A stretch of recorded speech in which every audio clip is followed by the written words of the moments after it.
The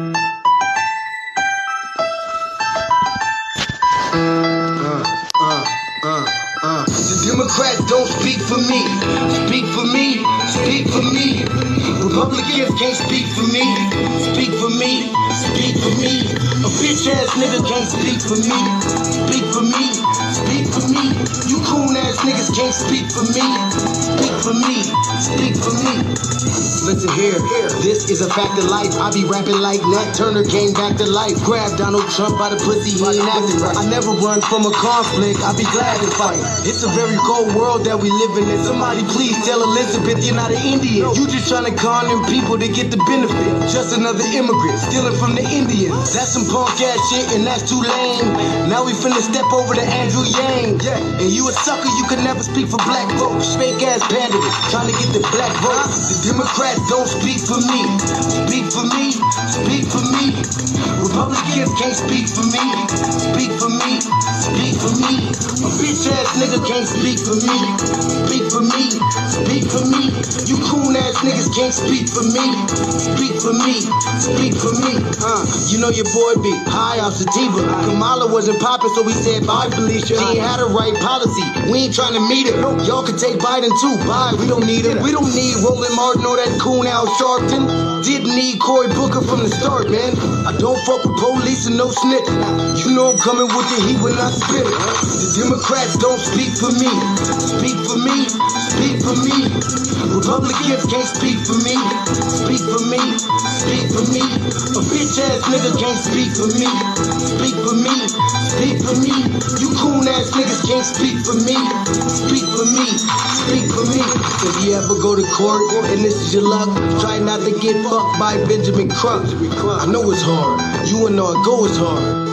But who the fuck is Amy Cloak? Put her picture up on the bullseye and start throwing darts. People cut our organs out our bodies, that's a stolen heart. They can't save us from the flood like Noah's Ark. Black lives always matter, we finna go for ours. So then we savages, we don't need to pot the piss. Mike Bloomberg is suck dick with that stop and frisk. You ain't speaking for us, we don't know you. Bernie Sanders, they get your funky ass on too. The Democrats don't speak for me. Speak for me. Speak for me. Republicans can't speak for me. Speak for me. Speak for me. A bitch ass nigga can't speak for me. Speak for me. Speak for me. You coon ass niggas can't speak for me. Speak for me. Speak for me.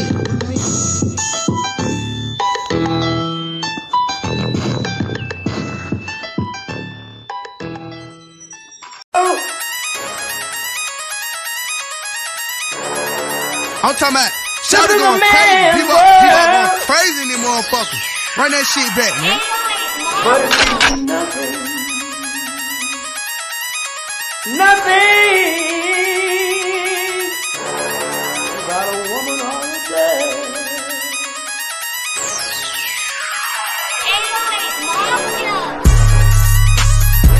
Man made the car.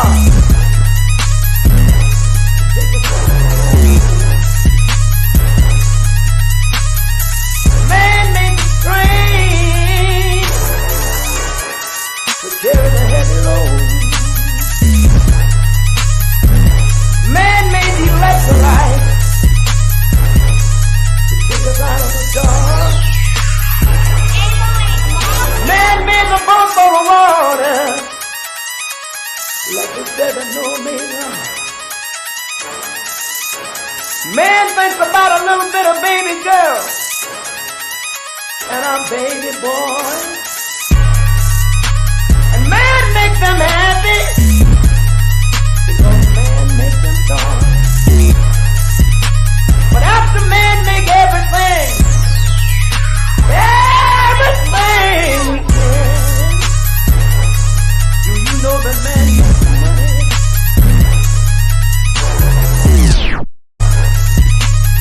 To buy from other men.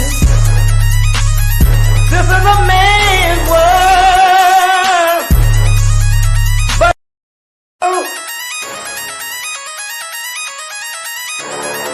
I'm talking about shout it going crazy. People going crazy in these motherfuckers.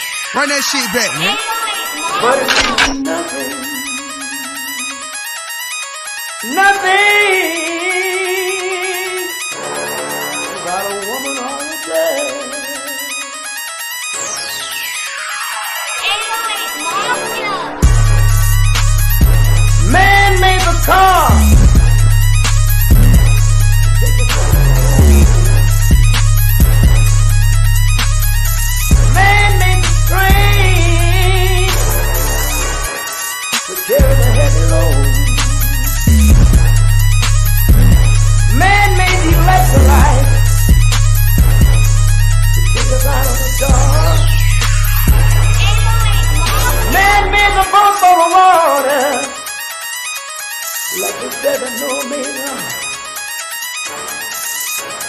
Man thinks about a little bit of baby girl and a baby boy.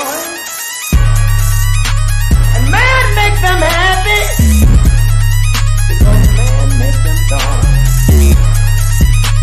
But after man make everything we can, do you know that man makes money?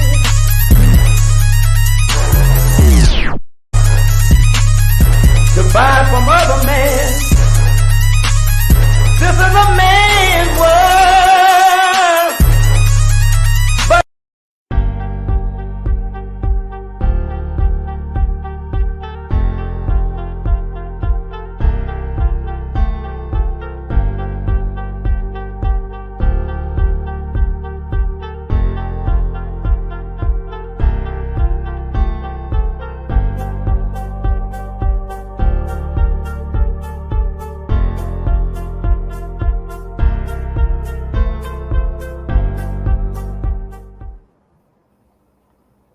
Greetings, Black family. Thank y'all for tuning in to another episode of the Front Line Blacc News. I'm your host, Chan Cromer, and as you can see, my black job is making sure that Indian immigrant Kamala Harris doesn't become the president. And I'm joined by my other host, Lady Che, and we should be joined with our West Coast correspondent, Shabaka Sankoria, Shabaka's Black Experience Enhancer, which I am the co-executive producer and co-host of. And on this season 4, episode 22, part 1 of the Frontline Blacc News, we'll be discussing several topics. The first thing, of course, is the tangibles. This is the year in the decade of tangibles. So continue to demand something tangible for your vote, Black family, all the way up to 2100. Then we got Nina Turner admits the Democrat Party emasculates straight-laced alpha black men. Then we got Democrat Shield Plies demands black voters. Carlton Way says peace to you, Lady Che. Peace, Carlton Way. That is a peace. Can you take that banner down, please? Shit's highly annoying. Hold on, let me finish the introduction, Lady Che. Democrat Shield Plies demands black voters to stop asking VP Kamala Harris to explain her policies. Then we got corporate media caught spewing disinformation about VP Kamala Harris. Then we got Democrat shields are doing some plantation splaining on Twitter Space. Then we got why Democrats are purposely not addressing the concerns of Black America. Then we got California State Senate just passed a bill to allow illegal immigrants or migrants to purchase homes with zero down payment. Then we got Venezuela gangs who came under the Biden-Harris open border policy are creating chaos in America. So those are the topics. Wait, there's one more thing. Something I forgot.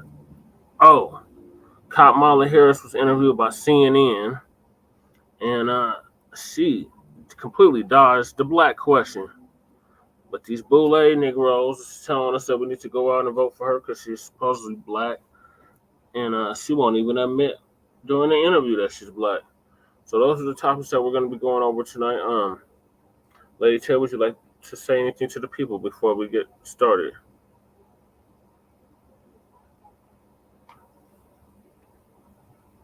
What? Would you like to say anything to the people before we get started? Take that damn banner off.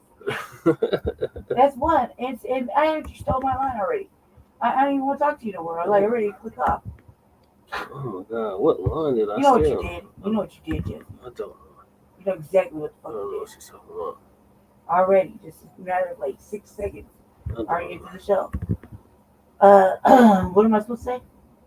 If you want to say something to the people like, hey guys, I'm back. Hey, did you miss it? I can't see anything. Jesse got me in this weird little section in the back like a guest and not a fucking co-host. So, I can't really see who's in here and who isn't in here. So, hi, Valley people.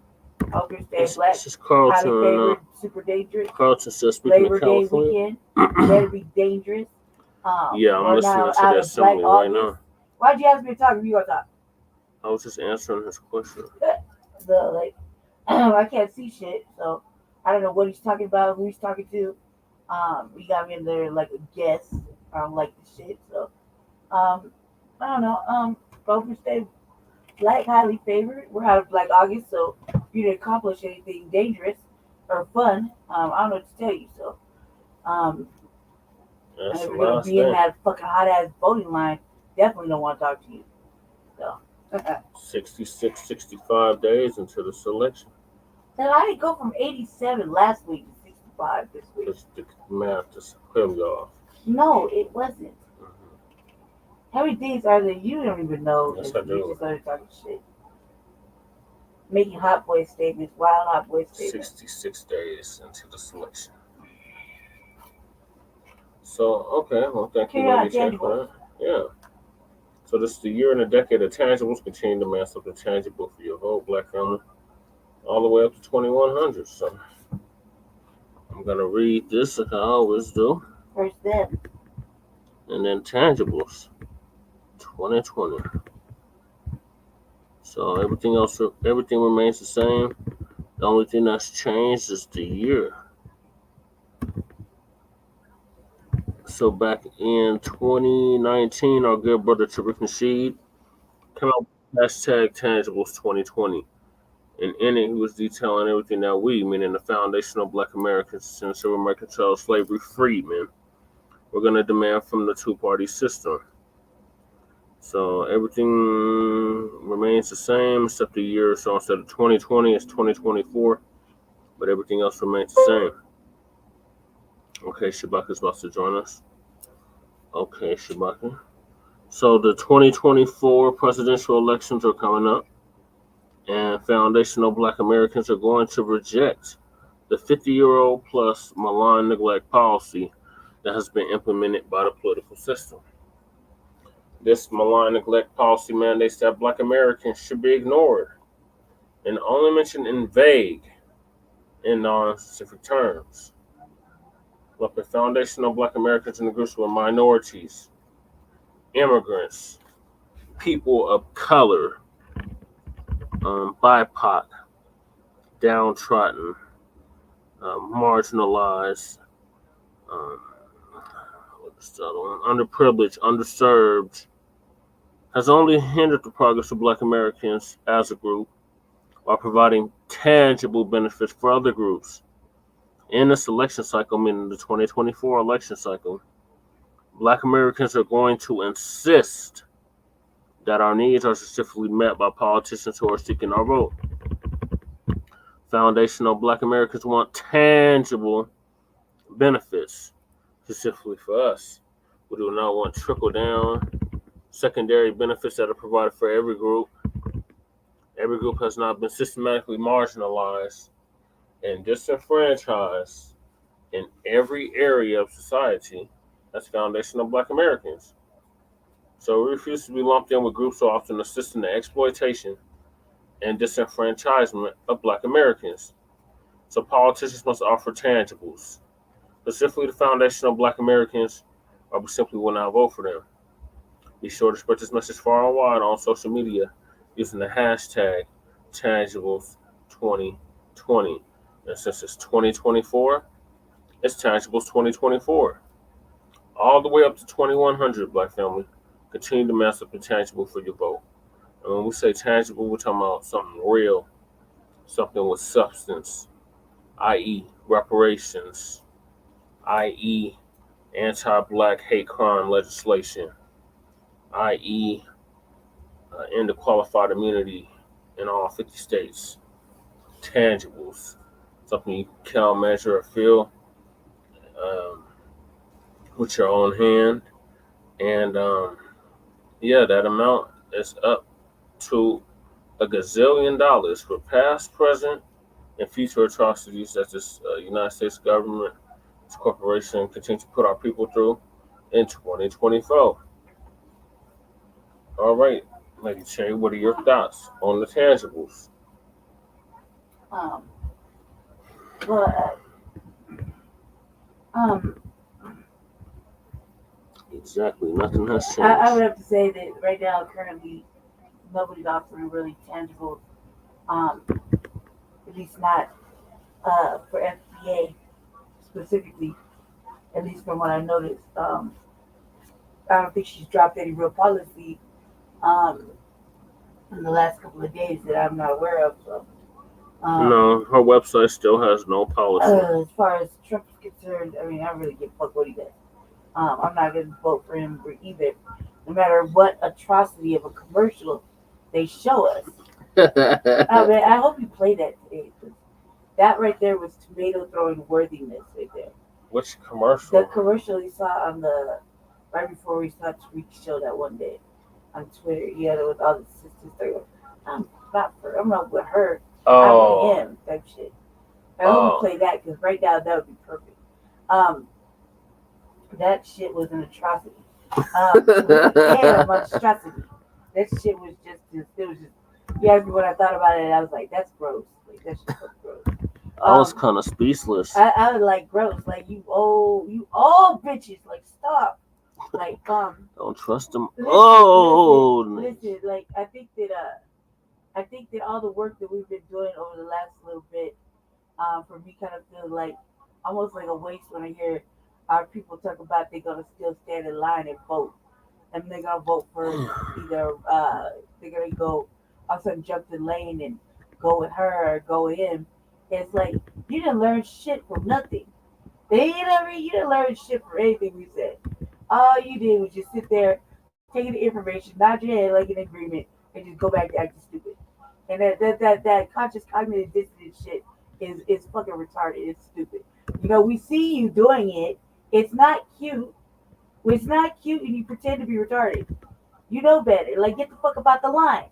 Like, I feel like if I see you in line, I want to ride by on my little chair and just throw motherfucking tomatoes and shit at you. Get the fuck up the line. Know better. Do better. Like that. I just want to do that, and I know it's gonna be wrong, but is it really wrong? Is it really wrong for me to save you for fucking hurting us more and more? Yes. What it looked like? Well, what it looked like is a bunch of shit for another 4 more years, and then in her case, another 8 years. So we already suffered almost 3.5, 4 with this bitch, and we suffered 4 with that motherfucker, and now we're gonna suffer 4 more with him, and then or possibly another 8 with her. So I mean, is it really worth it? No, none of it is worth it. I feel like throwing fucking rotten fruit at you. No, it's not worth it. No. Are you a line black person? Bow. You're right in the face with a motherfucking tomato. Why are you in line?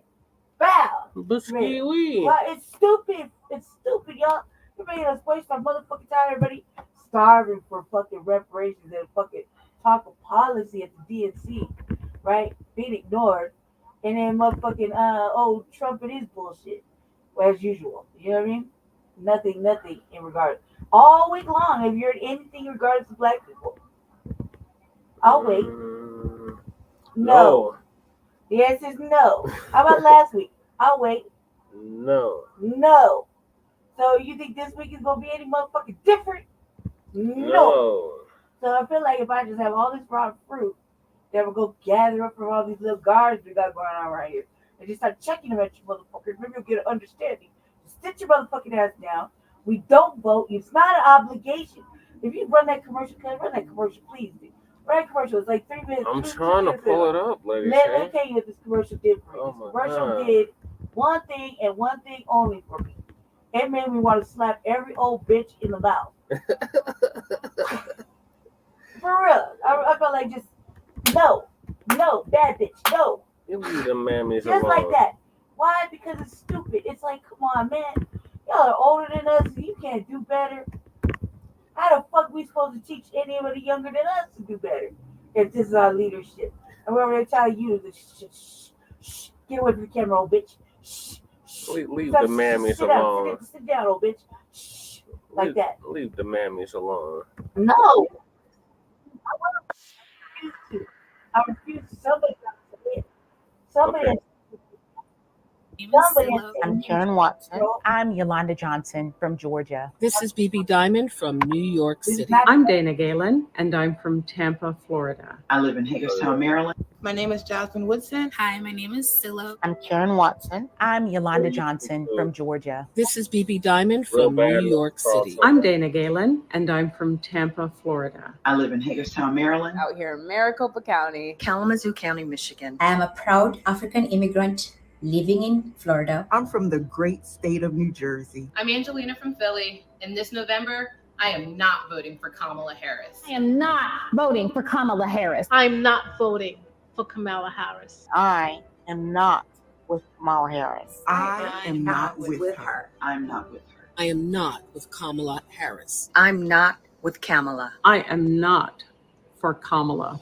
I am for Donald Trump. I am not with Kamala. I am not with her because she is not with me. I support President Trump and the economic policies our country experienced under his leadership as our 45th president. President Trump will support our law enforcement agencies and fund them appropriately. Donald Trump made me proud to be an American. I'm with Donald J. Trump. We need a leader who can make America great again. Trump puts Americans first, and he always will. We need Donald Trump. I and millions of other Black Americans will cast my vote for Donald J. Trump. I will proudly cast my vote for Donald J. Trump as our next president. Let's make America great again.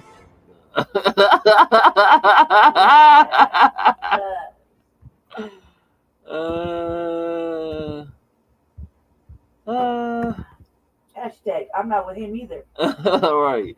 You know what I mean? Hashtag, I'm not with him either. Hashtag, where my couch at? You know what I mean? Carlton Way said, you remember seeing this video?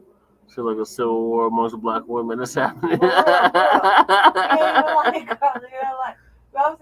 like, man, fuck these old bitches. And like, but you gonna go over there? You gonna go over there? Of all fucking places?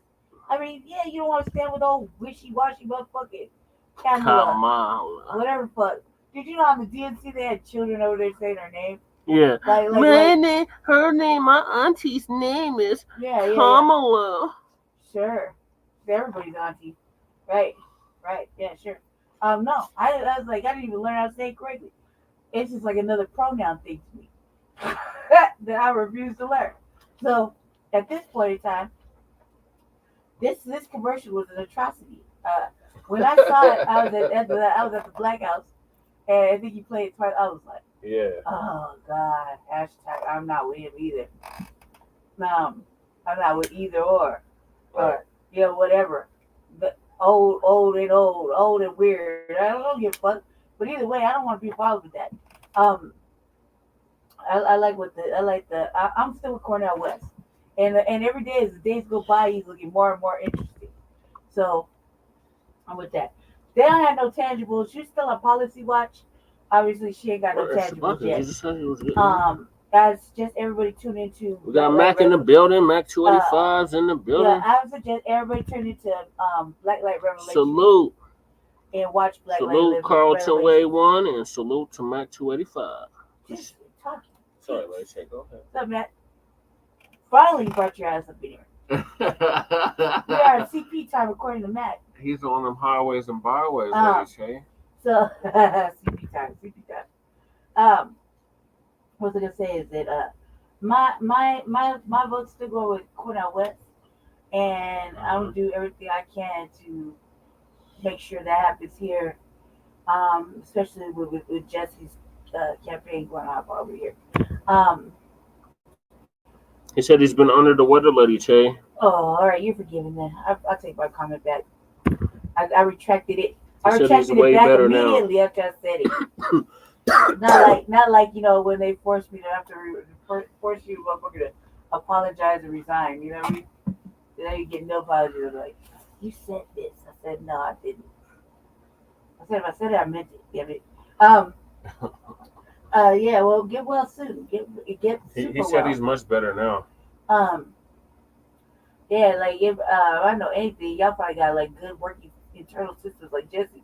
You just need like a night's rest a progressive soup and a glass of orange juice. It's all to the good. Yeah, make sure you get you some something pure, or Yeah. simply orange or. What's the next one? As far as tangibles, y'all. The next one is Real quick, real olive. fast. As far as tangibles concerned, Black families stay involved in your local elections. Yes. Currently, Local and state. the political the local elections where you have more of a chance to destroy some shit is in your local election. Yeah, he said he need the rest this week. Yeah, you do need the rest. I know I had 3 days of very good sleep because I was acting crazy. So the medicine I take, it fucks with my chemicals. Oh yeah, pure hand squeezed lemonade as well. Hell yeah. And that shit with Okay, Shabaka's in the building. Stop it, Jesse. Jesus Christ. That medicine makes me behave funny and very dangerous. Like, so I had to take a couple of days to rest and sleep the medicine off so I can get better. Because if not, I'll terrorize my whole household. And that's not being funny. I'm being serious. Like, the medicine that there's a lot of money in big pharma, and there's a lot of money in fucking up um, people with different kind of chemical balances than them copperwoods do. There's a lot of money in keeping us ill. And when a motherfucker like me needs rest, has to take the medicine that they prescribe, that medicine really makes me intolerable. And so I have to be be cognizant of that to tell my family, look, I need to be alone, or I need to sleep this off by myself. I need to be, because I'm like, oh, it's like Dr. Jekyll been trying around this thing. When I take it, but I need the rest. If I don't get the rest, then it's equally inhospitable. So I took some days to rest today, and I feel much, much better now that I slipped that shit out of my system. I feel much better. But if I didn't take it in the first place, I wouldn't got no sleep. My brain runs a million miles an hour. So I think that we need to draft up some policies that do better for us. I don't think that they factor in. He said he's glad for you, Lady Che. Yeah. Yeah, I'm super aggressive naturally, but really aggressive on that medicine. I'm only aggressive when I want to make my point clear, like in public. I try not to do it all the time, but Carlton Way said, Big Pharma owes his reparations too. Yep. You sure do. Probably in lives too, and much in lives. Like, yeah, Big Pharma owes its reparations too, because look at the experiment they did with black women. Greetings. Oh, sorry, Shabaka. Greetings, Shabaka. Thank you for joining us. They probably owe his lives. We're just finishing up with the tangents. Yep. Can't have me play this ridiculous video. That shit was these crazy. sisters saying that they gonna vote for Trump or the dump, as in human. Well, I'm on the couch, man, is because Shabaka, have you seen the video yet? No, sir, I haven't. Oh my God! Okay, I gotta play it for you then. All right, let's see what we're working with right here. He said he hasn't seen it yet, so I'm gonna replay it so you can watch it. Trump Vance, make America great again. When was this motherfucker ever great? My name is Silla. I'm Karen Watson. I'm Yolanda Johnson from Georgia. This is BB Diamond from New York City. I'm Dana Galen, and I'm from Tampa, Florida. Hey, Mac J, Here 285. in Maricopa County. Kalamazoo County, Michigan. I am a proud African immigrant living in Florida. I'm from the great state of New Jersey. I'm Angelina from Philly, and this November, I am not voting for Kamala Harris. I am not voting for Kamala Harris. I'm not voting for Kamala Harris. I am not with Kamala Harris. Okay. I am not with her. I'm not with her. I am not with Kamala Harris. I'm not with Kamala. I am Well, it not. sounds like these women for are Kamala. intelligent. I am for Donald Trump. I am Dumb, not as in with human Kamala. shit. I Let's am not make with that her perfectly because clear. she Yeah, is that's not right. with me. I support President Trump and the economic policies our country Well- experienced under his leadership as our 45th president. President Trump will support our law enforcement agencies and fund them appropriately. Donald Trump made Fuck me the proud goddamn to be an police. American. Never I'm with disarm them Donald. motherfuckers. We need a leader who can make America great again. Trump puts Americans And first. it sure the And fuck no ain't Donald Duck fucking Trump. You Donald ladies are Trump. fucked up I and on and dope. millions of other Black Americans will cast my vote I'm for a Donald J. diasporic Trump. African. If I was a goddamn American, I wouldn't have to worry about the police Let's pulling my make black America ass. great again. When was this motherfucker ever great? Man, these stupid motherfuckers, man.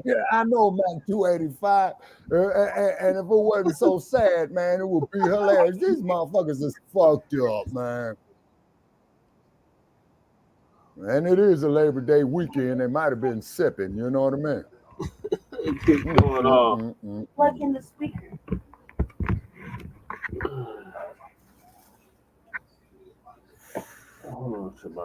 Lord, Lord, Lord, Lord, Lord. Speaker. Now let's all get together, black family, and sing Kumbaya.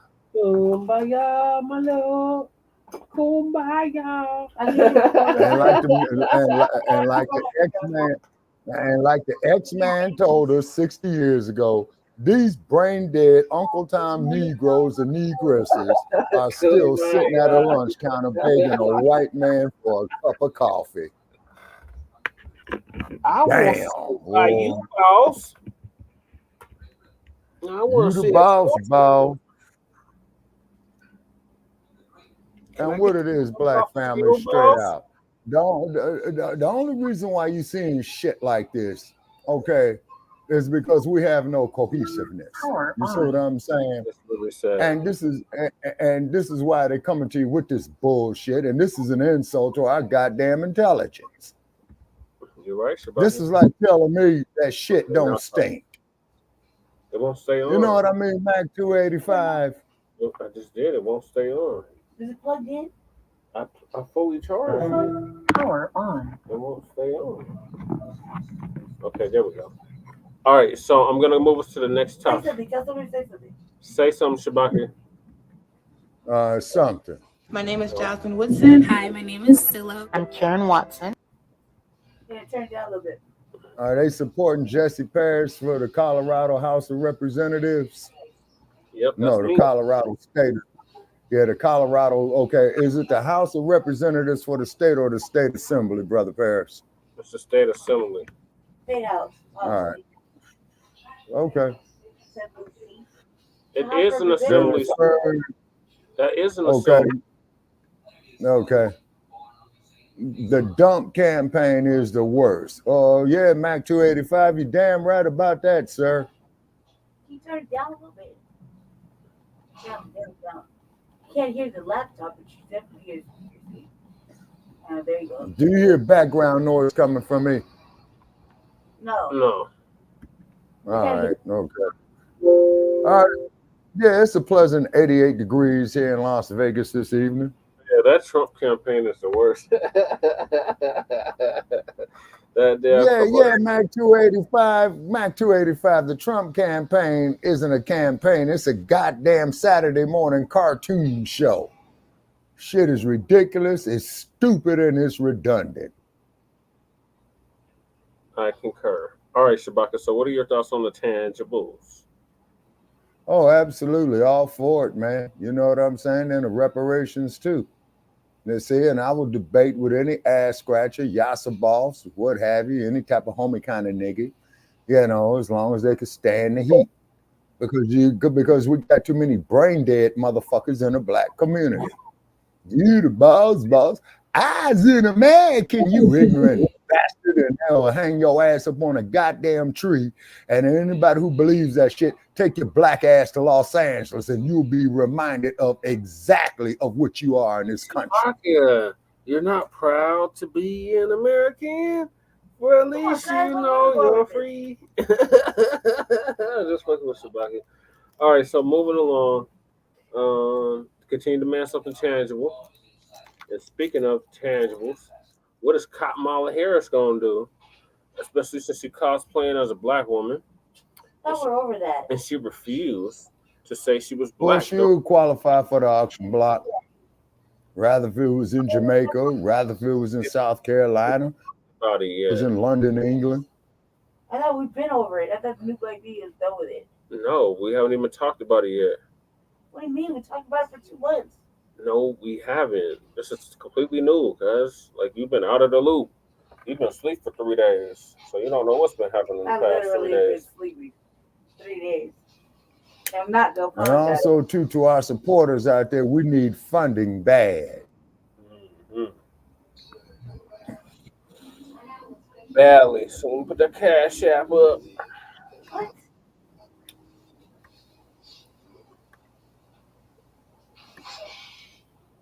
All right. So moving along. Kamala Harris was just interviewed on CNN with Tim Walsh, and she refused to say she was black during the interview. But Walsh is running around talking about we need to vote for her because she's supposedly a black woman and all that dumb shit. And she went to a HBCU. So did Rachel Dolezal.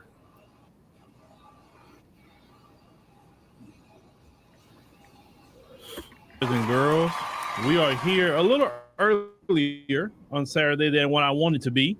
The reason why I'm a little earlier than the 4 p.m. Central Standard Time that I will ending on the app. I greatly appreciate it. And I know you're here. It wouldn't be a show without you, right? All right. So, and let me say something else before I get started about the devotionals. That's just lighthearted stuff that we. Now I know some people gonna fight and kick and scratch and all that, and that's your business, your body, your choice. Not me to tell you what to do with your body. But I'm just saying that all my grandparents died in the 80s and 90s, some of them up to 100. Mm-hmm. Black folks today, do you realize they're living slavery life expectancy now? Do you realize that? Yep. Look it up. Our life expectancy is like slaves on the plantation. So okay, what's your source information? I'm living Phil? so fast. Slow down. Go you behind the bed. We just lost Scoop, big fat man Scoop. He's only 53. Who? Fat man Scoop. He's a big hype man. Is that the dude that? Okay, is he the dude that dropped dead on the stage a few days ago? Yep. And he was 56. All right. 53. Okay. 53. Okay. Same age as my mom. Is born in 71. Mm-hmm. 1971. Yeah, the height of the Black empowerment era. Yep, that's the same year my mom was born. Yep. All right, so Uncle Phil's gonna give us the update on Kamala not answering the question when she was asked if she was a black woman or not. Mm-hmm. Once again, let's get to the lighthearted stuff, and yeah, we're gonna do lighthearted. When people make content against you, it's gonna be one or two, well, three reactions. Either they're gonna just agree with you, they're gonna disagree with you, or they're gonna be curious to go see who that person is. And the curiosity person will come find is affected by the popular vote, not the electoral college like the presidential election, but those 1 vote, maybe 10 votes can put somebody in office and also can get somebody out of office, right? So make sure you participate in the process. Make sure to go to vote.gov, and I know the Shields are appreciating that I'm sharing that with you, so you can vote. Now, when it comes to Vice President Kamala Harris, she wants the black vote, right? She wants the black vote. You can say all day the black vote, but you got a problem with the term black jobs. I'd rather more black jobs than black votes. I'll be honest with you. Indian. But she went to CNN, she was ducking and dodging, she was hiding from the media. She wanted to only do her pep rallies with her teleprompter. She don't really have too many ideas of her own, and we have seen that. That's why she took Trump's idea about no tax on tips. Because you look in her administration, the Biden-Harris administration, they was actually going to tax people on their tips. Oh my God. And we shared on our X account about all that. And if y'all want to, see, some of that stuff, I can do a whole stream about how in her administration, she's trying to tax people who only get paid, $2.14 an hour. They only get paid minimum wage. And you want to tax their tips? Really? Okay. Whack. So she steals Trump's idea about no tax on tips. Now all of a sudden she wants to build a border wall. So it seems to me that she don't really have any ideas, right? But it's kind of like Not you, Kamala. side chicks are side chicks for a reason. They never in the main chick. And when they get put in the main chick place, they never can last in the main chick place. Figure out what I'm saying by why I'm saying that. But she went to CNN. She finally did an interview, and there's so many parts to this thing. But we want to stick to the one main part because the shields, they tried to explain, okay? Yeah. So we're going to talk about black women this afternoon. Black women, I've been knowing them for about a long time, okay? I've known all kinds. And let's see what the answer is from her when she's questioned about, you know, her supposed blackness that all you out here Democrat shields say she have. So let's go it on. Let me get to it. Get to it, Uncle Phil. Let's listen what this black woman has to say real quick. It's not that long of a clip, but what black woman you know responds this way? I want to ask you about your opponent, Donald Trump. I was a little bit surprised. People might be surprised to hear that you have never interacted with him, met him face to face. That's going to change soon. But what I want to ask you about is what he said last month. He suggested that you happened to turn black recently for political purposes, questioning a core part of your identity. Yeah. Any same old tired playbook. Next question, please. That's it? That's it. Okay. Hell no. Okay, ladies and gentlemen. she really didn't get what Dana Bash did for her at the end of that. So let me do like I normally do. We'll start it over, then I'll stop it. It's only a 33-second video, so it's okay. I want to ask you about your opponent, Donald Trump. I was a little bit surprised. People might be surprised to hear that you have never interacted with him, met him face to face. That's going to change soon. But what I want to ask you about is what he said last month. He suggested that you happened to turn black recently for political purposes, questioning a core part of your identity. Yeah. Any same old tired playbook. All right, let me just stop it right there. First of all y'all that's been saying that's a black woman this whole time, the first black woman, black this, blackity, black. That's not how a black woman would have responded that I know. Right. Or most black women. Right. And maybe there's some black women in the chat that maybe could respond. First of all, if there was an actual black woman sitting there and Trump said the exact same thing about a real black woman, when Dana Bash was reading that to her, I want you to watch her facial expression. Let me go back to that. Let me Next rewind question, it. please. That's it? Right. That's going to change soon. But what I want to ask you about is what he said last month. He suggested that you happened to turn black recently for political purposes, questioning. Now, look at her facial expression. What black woman would be having that kind of facial expression after being told that from Donald Trump? Let's, I mean, part of your identity. Look at our facial expression, right? Now, we know that black women, first of all, if you would have been reading that or saying what Trump said to a black woman, what's the first thing they would have said with their face before they even open their mouth? You understand what I'm saying? What? First of all, a black woman would have been having this look like, okay, I'm about to go in on him. And she would have had a frowning look even at that question. Yeah. She wouldn't have been looking like this, or definitely she wouldn't have been laughing about it, right? Yeah. That's what I know from black women. Now, unless I there's some new black women out there that I don't know about, but I've been seeing black women for a long time, and that's kind of the response that I would have seen. But maybe any black women in the chat, you can correct me if I'm wrong. Right, go ahead. And for sure, a black woman would not have said what she's saying here. Nope. Any same old tired playbook. Next question, please. That's it? That's it. No, I don't Okay. agree about that. So a black woman would not have responded laughing about it and saying, next question, please. And then even the white lady, remember, this is a friendly network. She said, that's it? Yeah.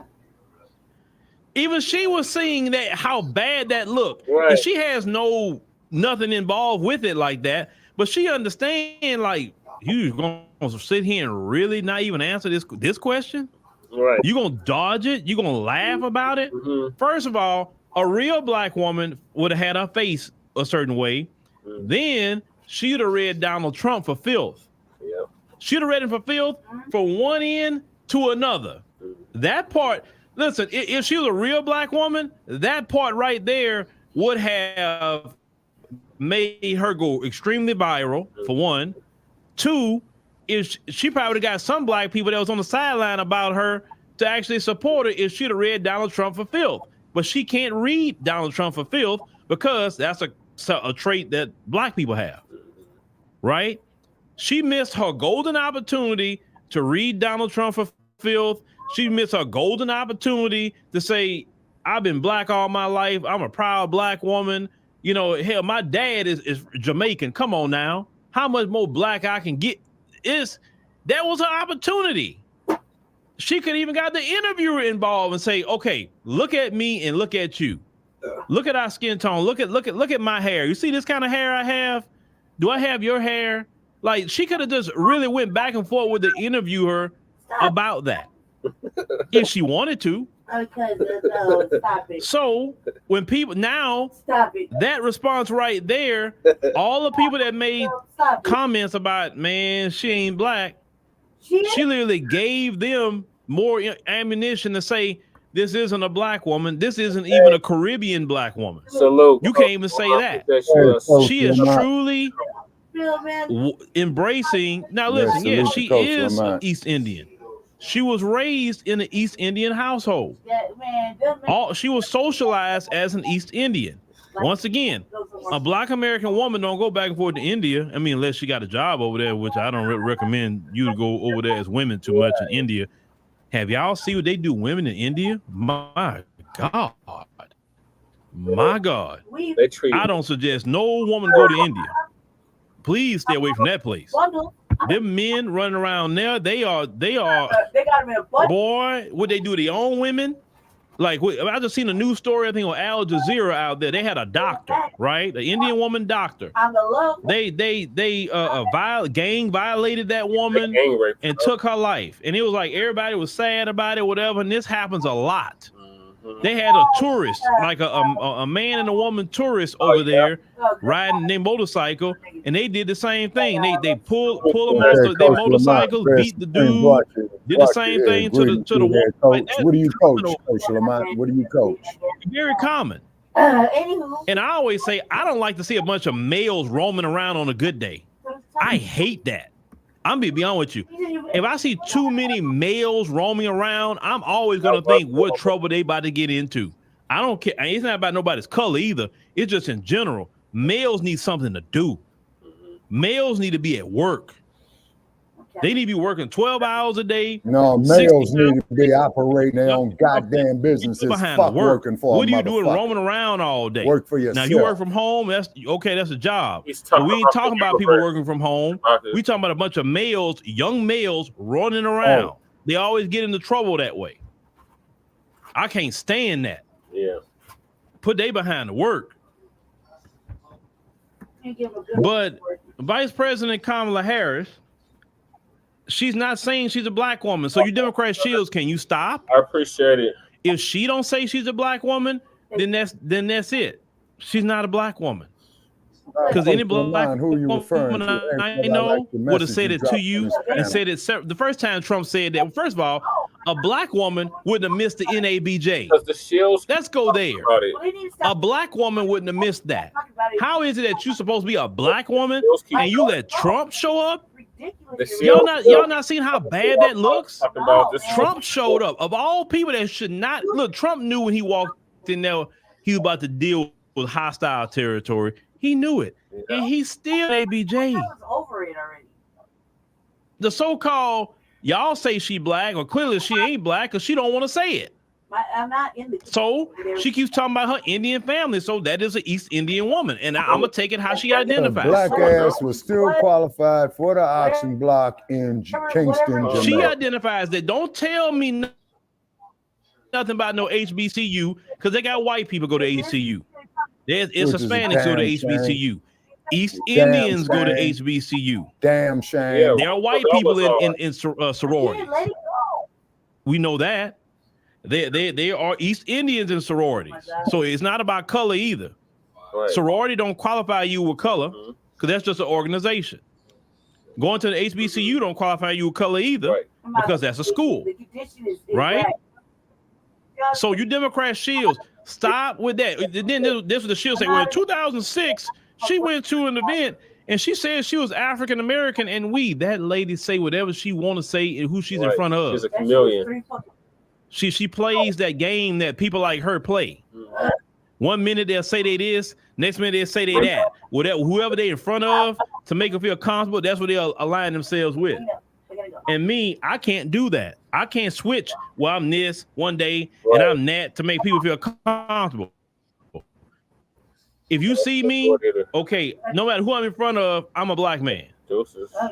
I'm a black man, so I can't just double dutch in and out of blackness when I want to.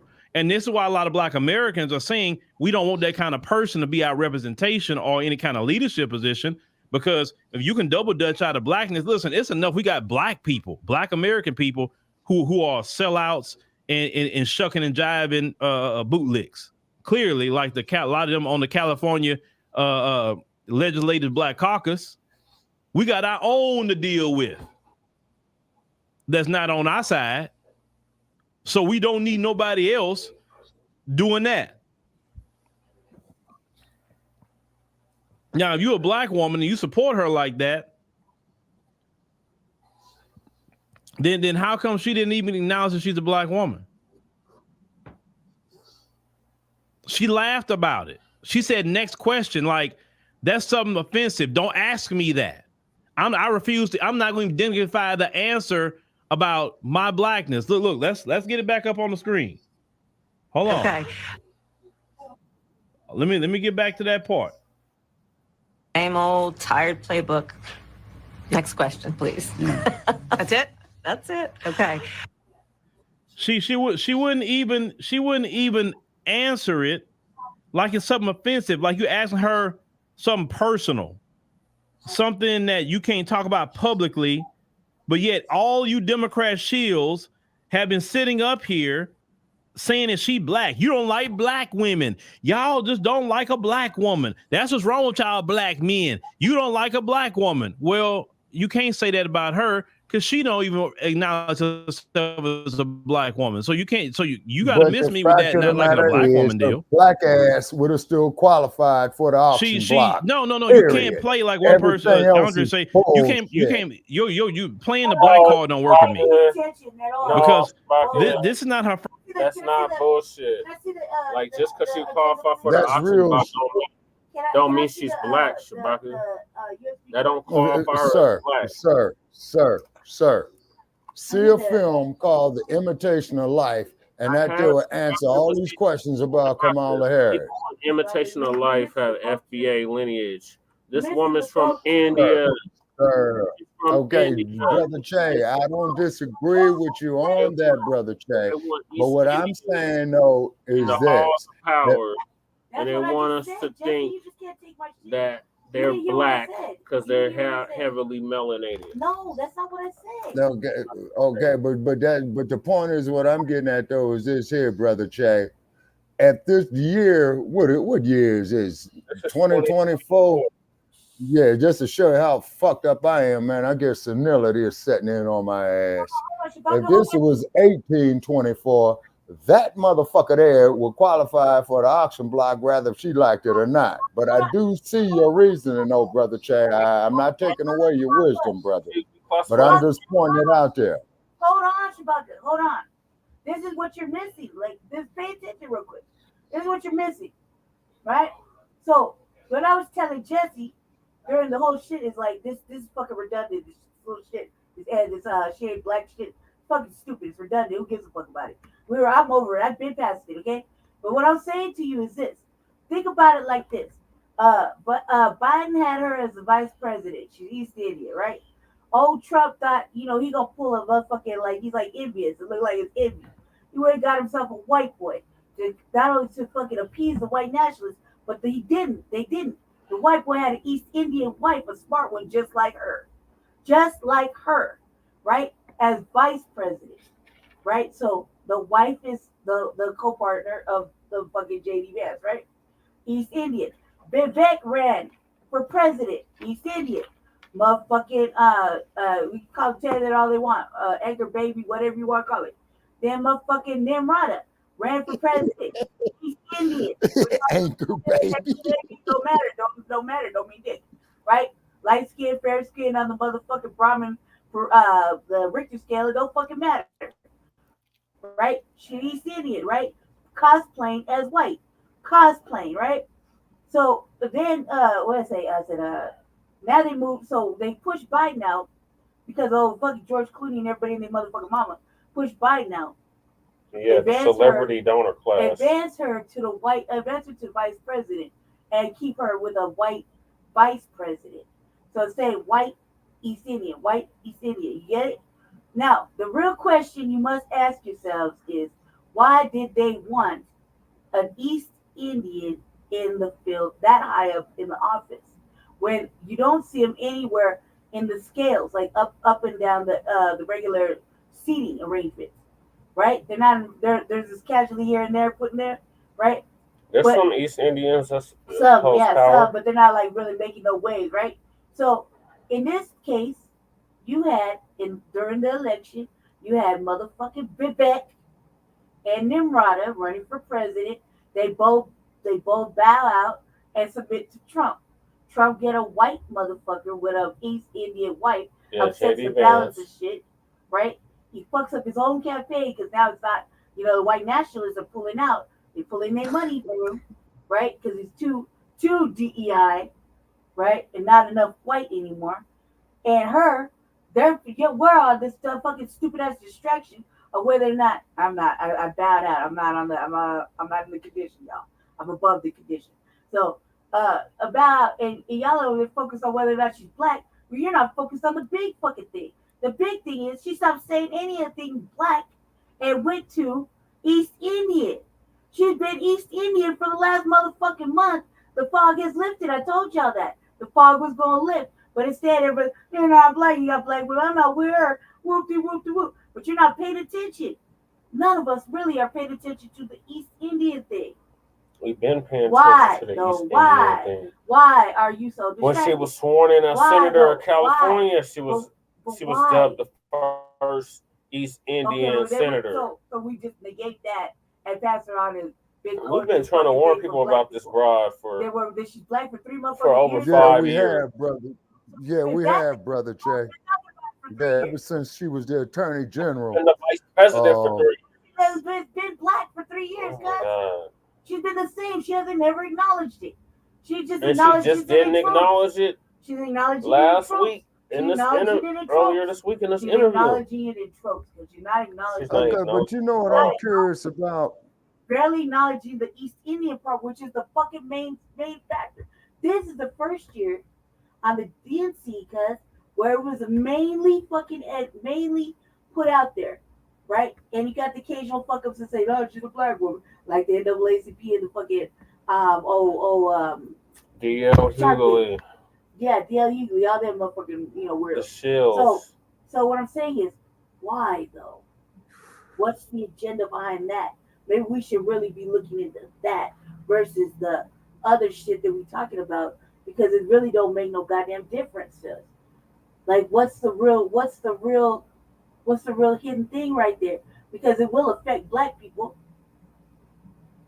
We're talking about a racist. I'm wondering, Lady Che, if this motherfucker's got a jail record. When you try to tell them about the caste system, they tell you you don't know what the hell you talking about. Are East Indians not racist against black folks? Yes. That's what I'm talking about. Hell yeah, they do, Lady Che. Yeah, see, this is why we've said on previous podcasts and streamers is fuck Gandhi. Is because when Gandhi did his shit over there in Azania, and I refuse to call Azania South Africa, okay, is because Gandhi was only worried about getting a quote unquote Indian, not to be treated like they did Kafirs, which is a disparaging term for black people in South Africa that is used like nigger in the United States. Fuck God. Wild, it basically means wild, uncivilized beast. What means wild, uncivilized beast? Kafir. Oh, okay. Okay. And that's why they hated Sister Miriam Makeba so much. These damn shells, they don't care about. I tell them about the caste system. They tell me, what does that matter? What's a Brahmin? I said, look it up. They won't even do that. Exactly. Brahmin is the because caste system, and it's back family lineage. So if your parents belong to that shit, then you are automatically a part of the shit because it's based off of lineage. And then when it came to our people over there in South Africa, they referred to us as Kafirs, which is like I've ever seen like using the term nigger in the United States. They can't show you a black uncle, a black cousin, a black auntie.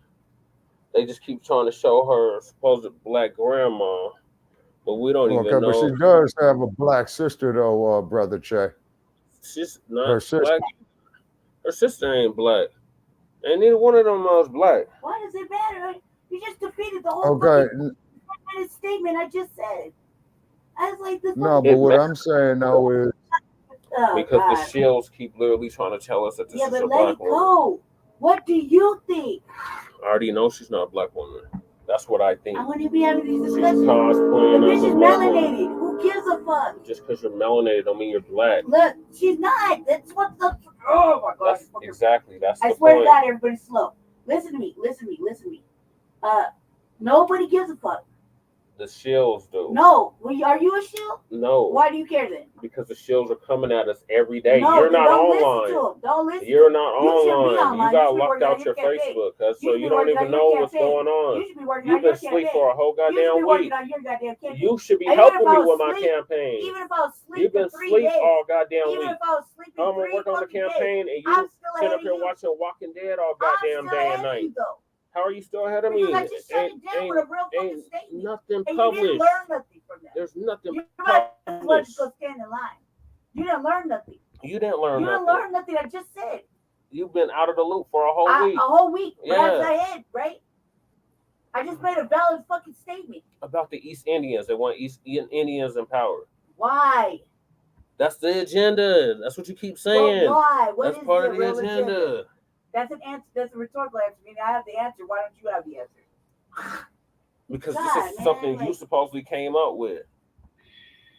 About these East Indians. Jesse, So why don't no, you because enlighten the racially, audience no, about the caste because I've been system? enlightening Since you them keep that talking about East for fucking Indians, ever, do you nobody know listens. anything about the You're caste not system? listening, so why do I have to keep reminding Because you're not you? making no sense. That did make sense. Okay. It did make sense. Tell us in the chat if that made No. any sense what she's saying. Well, what? Why? Who's watching? Who gives There's a fuck? 4 people watching. Why does it matter? It matters because you think you're Okay, making sense, but you're really not. So what we're supposed to do as B1 individuals, FBA, right? We're just supposed to go along with the get along of what you're talking about. No, if we was going along with the get along, these democratic shields, and we'd pointing be out the saying that obvious, this is a black the woman, this most is not a black obvious woman. fucking thing that I thought was She's over literally a month ago. cosplaying as a black woman. That was over a month ago. And she's still doing it. She's not gonna stop doing it. You know why she's not gonna stop doing it? Because it's part of her stick. Her She stick has is to she's keep a doing chameleon. No, she Whatever has to keep audience doing she's in it. She has front to of, keep doing it. that's what she She has claims to to keep be. doing it, Jesse. She has to keep up appearances. So she's not going to stop doing it. Doesn't matter what anybody says. What matters is how you're going to take leadership and veer the conversation somewhere else. Because that's what she just did. You didn't veer the conversation nowhere else. Where is it to veer it back to? The agenda. Oh my God. Which agenda? There's several agendas. Never mind. The East Indian agenda. Right, Does this agenda even have a name? You're right. Never mind. You're not patient. Like, what are you talking about? Agenda 47? I don't want to teach everybody. She keep talking about agendas and then won't even elaborate on what she's talking about. So if you're not listening, then nobody else is listening. It's just like plebiscite babble at this point. No. That's not plebiscite babble. That is plebiscite babble. That is pointing out the obvious that you don't want to. No, the obvious of what? She's East Indian. No. We've been saying that because there's a fucking agenda right there. What is the name of the agenda? Does the agenda have a name? I don't have to give you all. Does it have a number? Does your brain not work? I know there's agendas that have names and numbers. Does your brain not work? No, my brain works perfectly. Do you do critical thinking on your own? Yes. So what's the name of the agenda? Is it Agenda 21? Is it Agenda 47? What agenda is it? There's a whole bunch of agendas. I keep giving you the She answer. keeps saying it's an agenda, but she won't say what agenda it is. Because I want you to. It's very vague. This is stuff that we're talking about. Vague. Jesse. Vague language. Vague about using your brain. Vague. Critical thinking. Vague. Are you not going to educate the? No. Because if you're not listening, they're not listening. You're the one they're following. Why would I listen to this nonsense? If nobody listens, we already know she's an East Indian. Why do I teach you? That's like beating a dead horse. We already know she's East Indian. Right, but we're trying to get to these stupid ass shills that keep saying that she's a black woman. Apparently not. Apparently we don't know. We gotta keep going over it every week. The shills don't know. No, they do know, and they're antagonizing you to keep going over it every week to keep it relevant. So they do know. No, they don't, because if yes, they did, do. They wouldn't literally be keep saying, and they want you to keep. Well, I want you to support this black woman. No, they want you to do what they want you to do to keep it relevant. To keep overworking your motherfucking I can't do a show with her, y'all. Veering off the fucking She's just all over the place. Veer off the path of being a sheep. Just go back. First time saying that same old thing. She's talking about same old tired playbook. That's the first thing you said at the Boulay too, right? Yeah. Any same old tired playbook. Next question, please. That's it? That's it. Okay. Woman trying to give you an alley-oop on that answer, and you still laughing about it and saying, move on. Now, whatever Democrats are advising her, I don't know who's advising her, but I guess somebody told her, don't say black. Whatever you do, do not say black. Don't say the word black. Don't even acknowledge you black. Somebody told her that, right? Somebody, because think about it. In 2019, when she was running, I mean, you know, the famous quote, right? So I'm not going to sit here and say I'm going to do something that's only going to benefit black people. No. You know, she said that. She was saying the word black then, but now say, I'm not saying that word whatsoever. Matter of fact, I don't even want to address that. And I just, could y'all imagine what's going to happen with Trump at that debate on September 10? You imagine? She's not going to be able to say, ha, ha, ha. Next question, please. Y'all, do you know? I don't know if y'all know this. She was asking, her team were asking, could they bring notes to the debate? How are you going to be the president and you need notes? Now, listen, I understand Joe Biden at this stage in the game, why he would need notes, because the man is in cognitive decline. The Joe Biden that was debating, at least prior to this election. Man, Joe Biden, that motherfucker is right now, man. He didn't need no notes at all. And Joe Biden, whether you like him or not, he do have a lot of knowledge about geopolitics, way more than what she has. I would say that much. With his time being a senator and then his time being the vice president for 8 years and all of that. So Joe Biden has some experience on that, whether you agree with him or not. But she actually wanted the mics not muted, when before they agreed for the mics being muted. Why? Because of Trump, actually. And then all of a sudden now she don't want the mics muted. So I said, that's interesting. Then she wanted to sit down. She didn't want a standing debate. And she wanted notes. Let me tell you something. If you had some notes, Donald Trump would eviscerate you just even looking at your notes. Because he's going to ride down all day long that you're not capable of doing the job because you got to read notes. I would do that. I wouldn't even bring a note. I would let her bring a note. I would say, look at my podium if you want to. What notes do I have? No, you actually got to know your job. Because I would remember. I would. But that's what her campaign wanted. They wanted for her to bring in notes. Notes, ladies and gentlemen, notes. That's telling me you've been in the White House 3.5 years and you still don't know what's going on? That you need notes?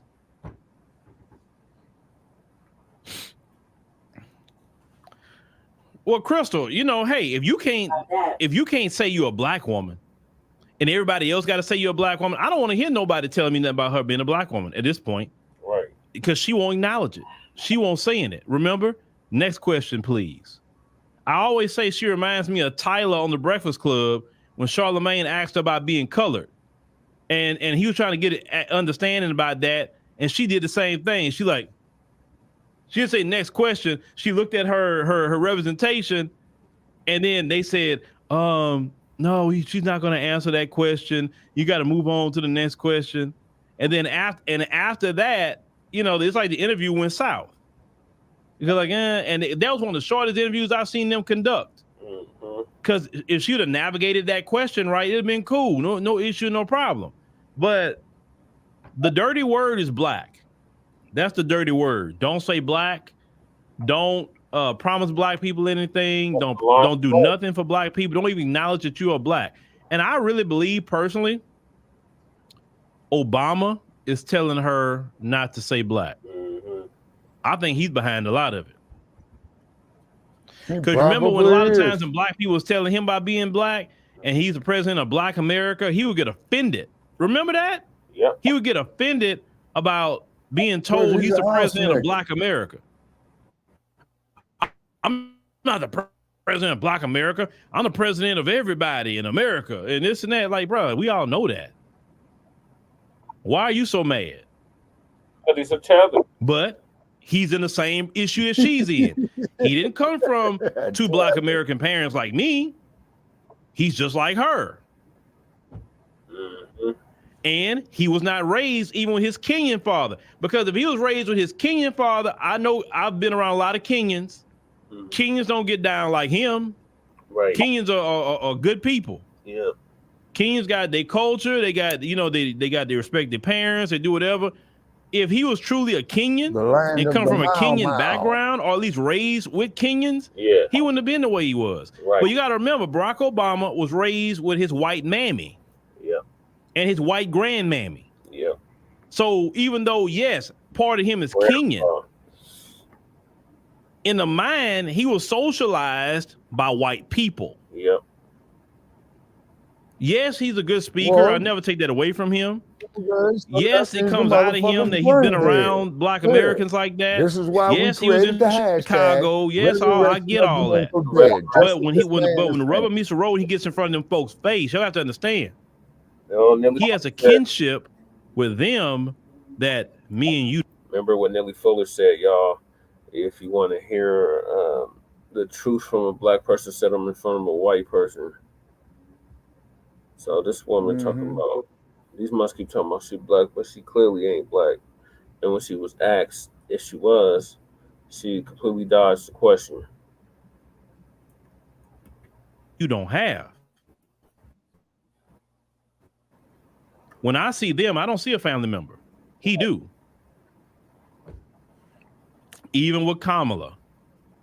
When she get in front of them, she see family members too. Look at the kids that she helped raise, or at least was over there. I mean, she sees that too. After her speech, the only black person that was up there was her sister's husband, because he's a black man, right? He was East Indian. He's a black man. Her sister's husband.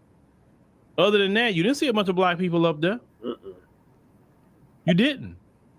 You didn't see, like, how is it that you that bad off with your father that you didn't even say, hey, Dad, could you make it at least look good and come?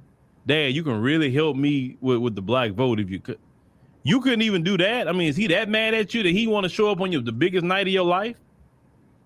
You weren't even smart enough to fly in your Jamaican people from Jamaica to at least make it look good. Right.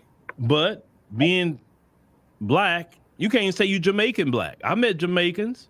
I've talked to many Jamaicans. Jamaicans are great people, right? And even traditional Jamaicans don't get down like she get down. There's nothing about a Jamaican that I've met to say, if you tell them, hey, you know, are you black? A Jamaican will let you know. Yeah, I'm a Jamaican. Yeah, you won't say black. Yeah, but I'm black. Clearly, what's the difference between me and you? A lot of them will say that to you. So you can't even say she's Jamaican black. That woman's an East Indian woman. So I don't want to hear no talk about the first black nothing. She don't acknowledge she black. She wasn't even raised by Jamaican black people. She was raised by East Indian people. Now she'll be the first Indian. Say that. She'll be the first Indian woman. I gladly accept that. And people say, well, does it matter if she's that Indian? Motherfucker will still qualify no, it don't matter. for the auction But this is block. my issue. Go see Just a say you're movie Indian, called and I respect it. Angels, and it Donald will Trump explain surely isn't all that. black. We know that. Trump is orange, man. That motherfucker's an alien from another goddamn galaxy. He's so fucked that's up not in the head. issue either. That's the difference. Donald Trump is a white man. She's trying to call me, I'm black like you. Well, she say it, but she lets people say it for her.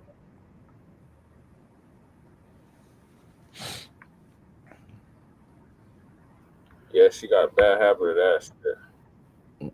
Yeah, I've heard a lot of stories about that father of hers, you know. But I did a whole podcast actually on her father, playing a video of him. And yeah, he speaks with the Jamaican patois and all of that. But we don't know much about him. You mean you don't see him come out in interviews? Like I said, you would think he would be there at his daughter's biggest night of her life. You would think he would be there. You would think.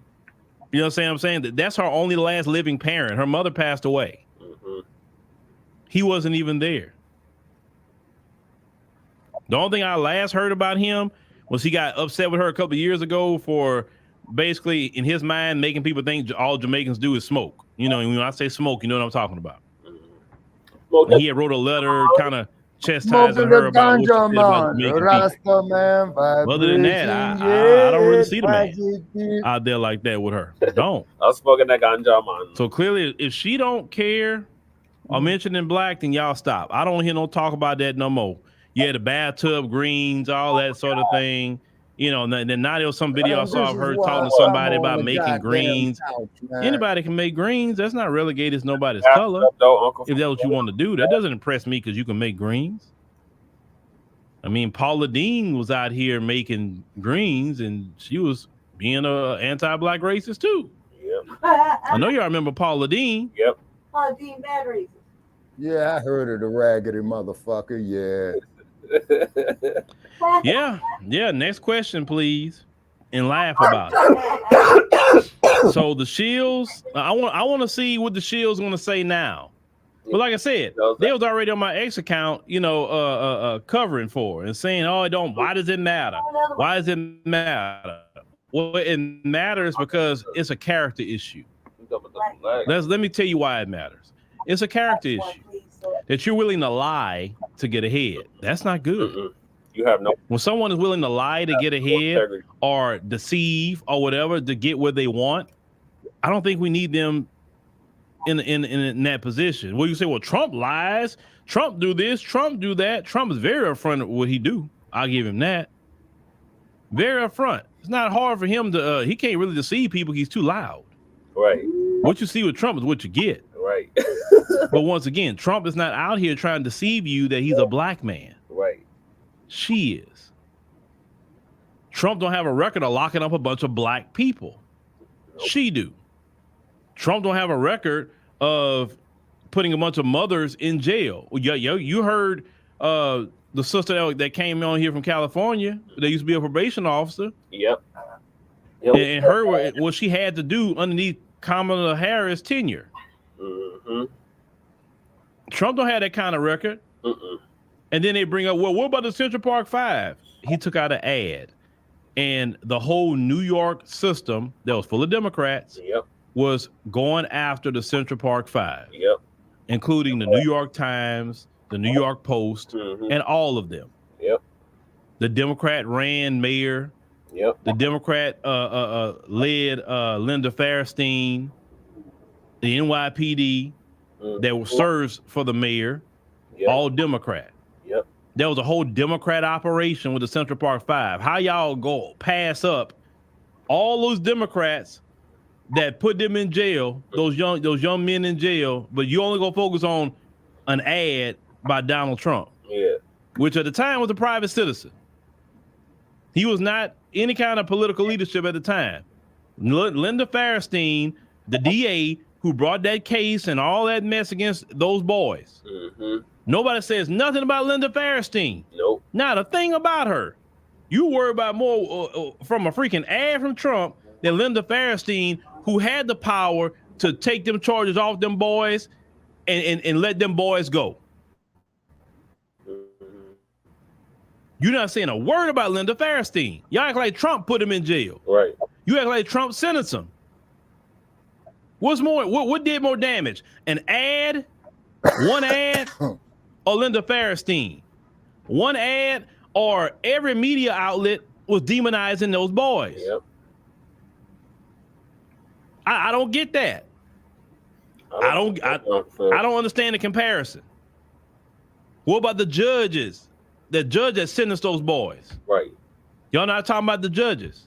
Democrats. You're not talking about putting them in Rikers and all of that and all the horrible things that happened to them in there. Once again, by a Democrat-led government in New York.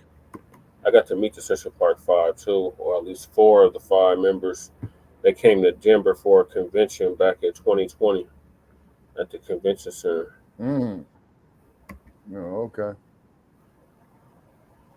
But all those people are absolved. The link that I put up there, the last one. Donald Trump put up an ad. Okay. And that was it. Because his ad is the reason why they went to jail. His ad got him convicted. His ad made the judge sentence them to jail in Rikers Island. It was one ad. Not Linda Fairstein.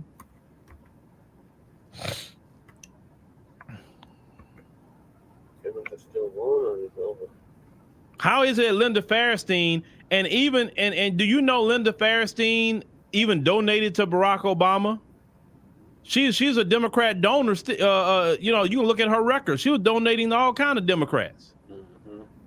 And nobody talks about Linda Fairstein.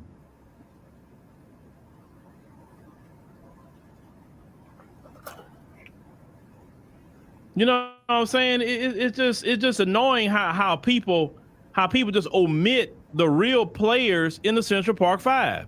Yeah. And then the Democrats obviously had to pay them to come up there and say that. Like, y'all sat in the courtroom. Y'all saw what Linda Fairstein was doing to y'all. It wasn't Donald Trump in the courtroom with y'all.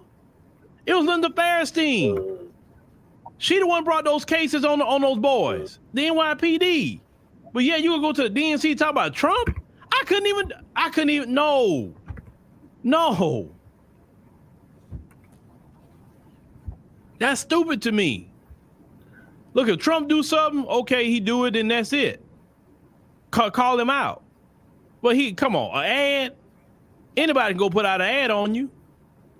But also the ad that he put out, was it in the New York Times? You can go put an ad all you want. They still have to approve it and put it out. Right. They have to approve it. Because back then, that's when the media really controlled what went out. It's not like today where anybody can just log on and put out a message now. Back then, it was a time of the gatekeepers. Yeah. Gatekeepers in the media, gatekeepers in radio, everybody had a gatekeeper. And if the gatekeeper won't let you on, then that's it. You're not getting on. Yep. So why you not talking about the newspapers like the New York Times that also was peddling all these things against the Central Park Five? They're just as responsible waging propaganda campaigns against those boys. And then in the end, they didn't even do anything wrong. Another dude did it. Yep. An immigrant.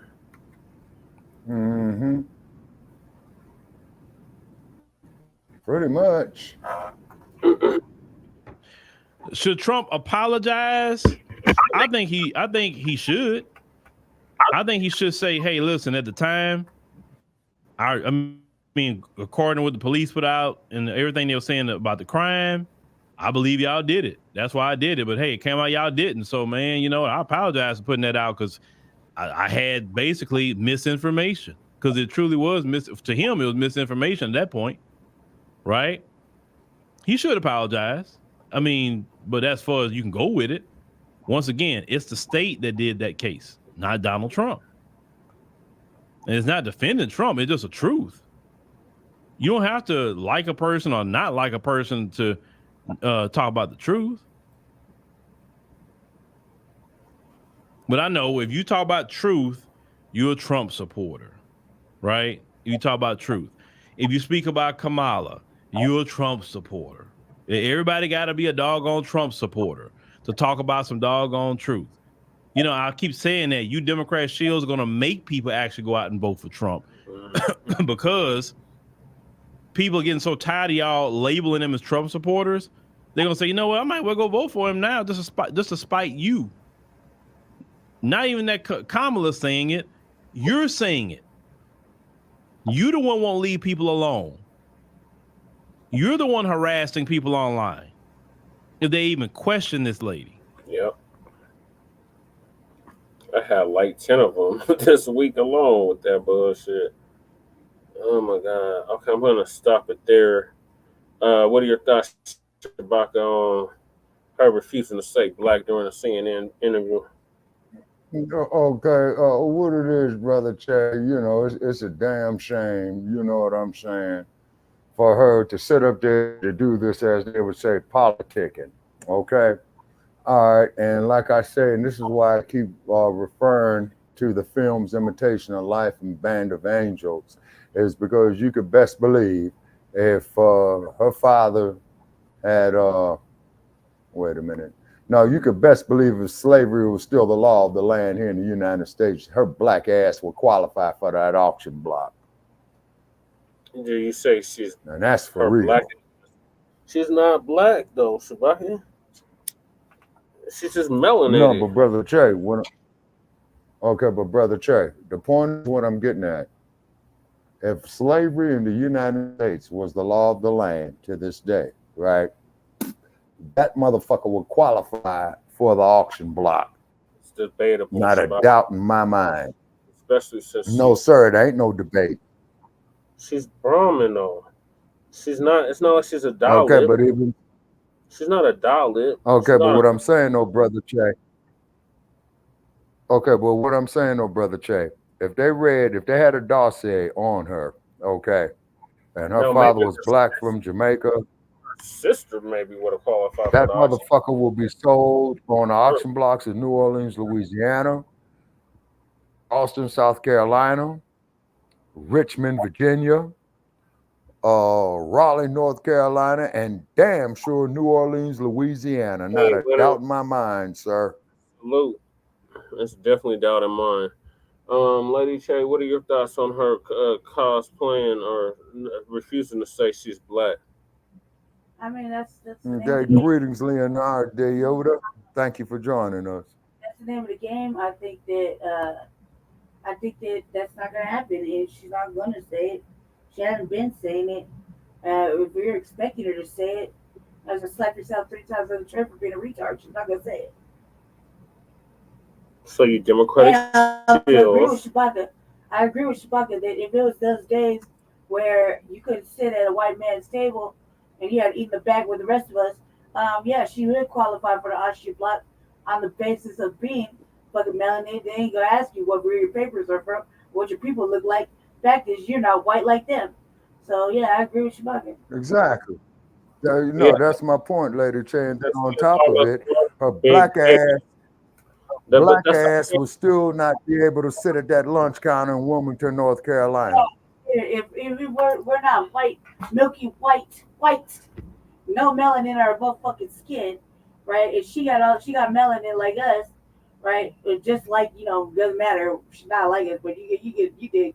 So her motherfucking melanated ass is being right in the bag with all of us, okay? Whether she Brahmin, non-Brahmin, fucking whatever the fuck, just happen to be beaten by the sun, her ass getting up on the auction block too. You right. You can't take away the melanin. Yeah, that's my point. Okay, you see, all right, see, okay, hold it. Y'all Well, gotta okay, ask you have to what is understand something. because y'all just basically saying We're that talking about the she's 60s. dark skinned. No, we're talking about the 60s. Melanin is melanin or no? No, melanin is not melanin. There's extreme levels of melanin. There's E melanin, and then There's what the black Caucasoids melanin. have. There's melanin. Don't do this, Jesse. There's 2 types Don't of do melanin. this. Don't do this. This She's just melanin because Dr. you know Layla she's not Africa black. said, obviously. You know she's Hey, not black. salute to you, Leonard Yoda.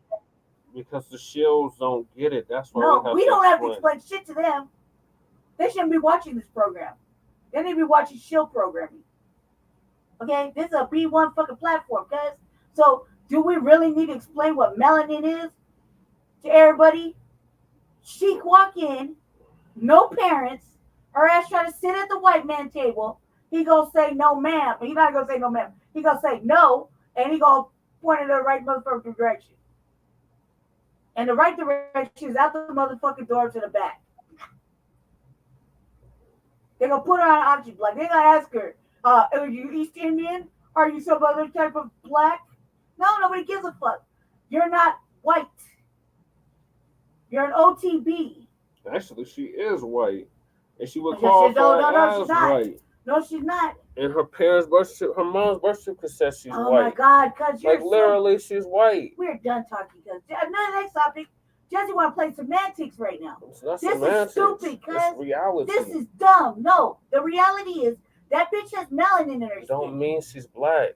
Okay, cuz that's fine. She has melanin in her skin. She's at the red peanut butter lid level, okay? And at that red peanut butter lid level, she is not white. Even though she claims white, she acts white, her skin is saying something else, but she's not enough because she's not raised around black folks. She's not black. She's East Indian, meaning she's raised in a different type of culture. Yeah, she's Brahmin East Indian. A different culture. So she's tethered, she's anchored, she's somewhere else. That's not for us to fucking decide. The fact that you don't have no fucking policy means nothing. That's what's important. She has no policy. Not the fucking fact that she's not claiming to Charlemagne she's black or not. Who gives a fuck? Charlemagne. Yeah, I heard Charlemagne have a secret conversation. Who gives a fuck? Pay attention. She's not black. She's Obviously. not like us. Obviously. She wasn't raised around us, even if she went to a fucking HBCU, and her daddy did too. Who gives a fuck? You saw the look of his fucking face and his forehead. That motherfucker's not like us either.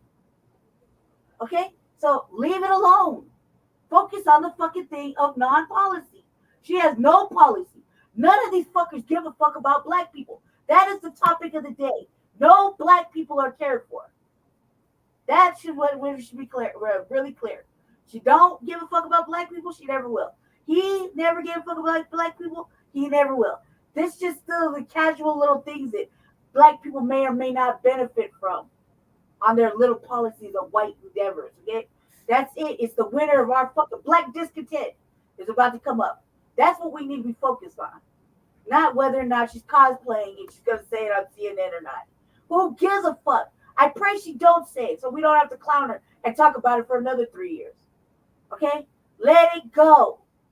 Policy, tangibles. That's what we're here for. We've already gone over that. Gone over that. She has no policy. She has no tangibles. She does not have a policy, Brother Che. You're right about that. She has no policy. The only thing that broad is running on, man, is what her being a black woman trying to get rid of Trump. But she has no policy.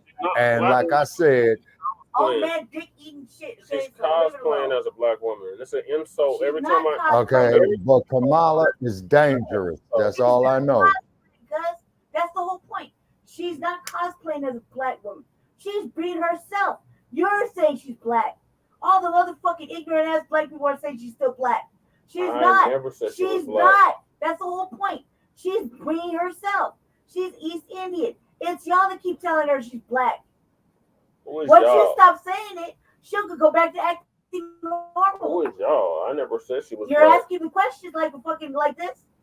That's because of shills. What do you say, Leonard? If you look on my community wall, there's one of her victims on there. don't know who I that believe is. it. Who's one of her victims? She has a Hey, plethora. Leonardo, share the link, man, in the chat room, man, because I want to check out what he's talking about right here. If you look on my community wall. He doesn't have a wrench. I mean, You can put it in the chat. You can put it in the chat. it won't show up. He don't have a wrench. Just tell us who it is, Leonard. Just tell us who it is, so we can add to the On your community wall on YouTube. Okay. Just tell us who it is, because it could be anybody. We're at this point in time. Is it that one that did the interview talking about he was gonna vote for her? Who is that? It's Red Supreme. In here? No. You just add somebody to our chat. No. I don't know. So what I'm gonna say this is that the more that we keep saying that, the more that black people keep inciting this blackness that is not there with this broad, we're gonna stay in the same fucking condition. Let it go. She's doing what she's doing. She's being herself, which is not black. That's the big picture. She's not being black. She's being herself, which is Brahmin.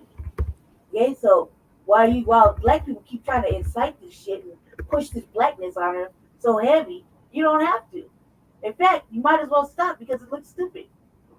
It's not cute. It's dumb. You got the Killmonger with the Superman holding up Superman. Okay, saying okay. You say you got Killmonger with Superman. Yeah. Killmonger was in Black Panther, Che, not Superman. I know. That's what I'm talking about. I'm talking about Leonard's channel. If I got the right channel. Leonard, can't you just type it in and make it easy for No, us? because I have a wrench. He can't just type in the comments section? No. Well, where are you reading his comments at? I'm reading them in the comment section. So he can't just type in the name of the No, comment? it doesn't work like that. Why not? Because he doesn't have a wrench. Why does he need a wrench? He can't drop no links. He doesn't need to drop a link. Why don't he just tell the name? Let him just type in the name.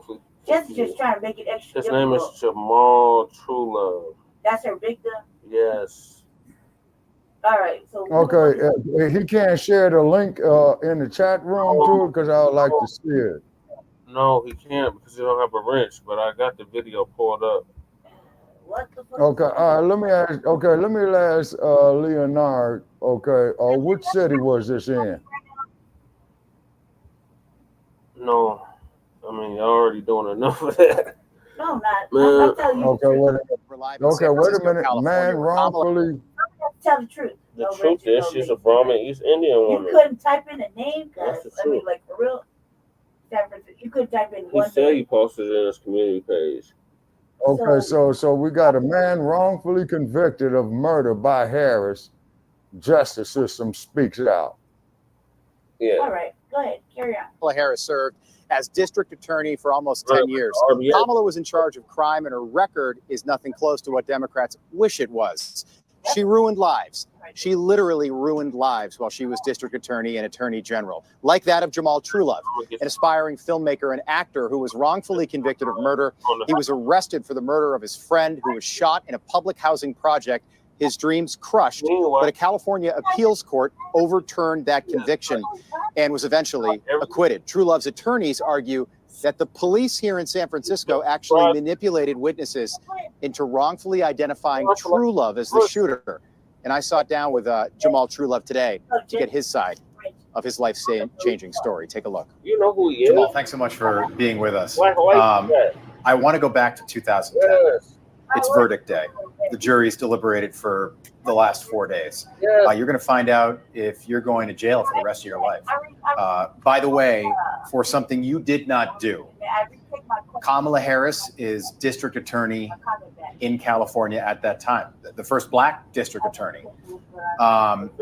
Take it from there. Take me through what happened.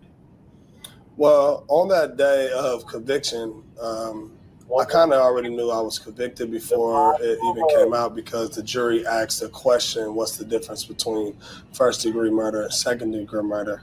So just at the time in my mind, it was like, how can this happen? How can this be?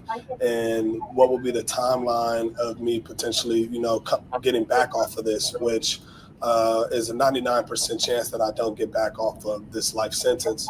So it was eerie. and it was very it was emotional.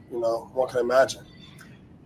You said that Kamala had a look on her face. She was laughing, smiling, which to me, by the way, which is just very bizarre. Yes, 100%. So when I did come into the courtroom and sit Yeah, down, the whole and goddamn city of San Francisco is bizarre. Whole side on the prosecution side, fully packed with all types of attorneys and other people or whatnot. And on my side, it was pretty empty. And Kamala Harris sat front row for when Yoda. That sounds the about sentencing right. came down. And when I looked back just to see who was there in general, and you see her front row, kind of in this celebration mode, laughing. We locked eyes one time, and it did feel like she was laughing at me. That's how I felt. But the laugh was similar to what you see her laugh now, after any celebration or any discomfort of any sort. She just laughs.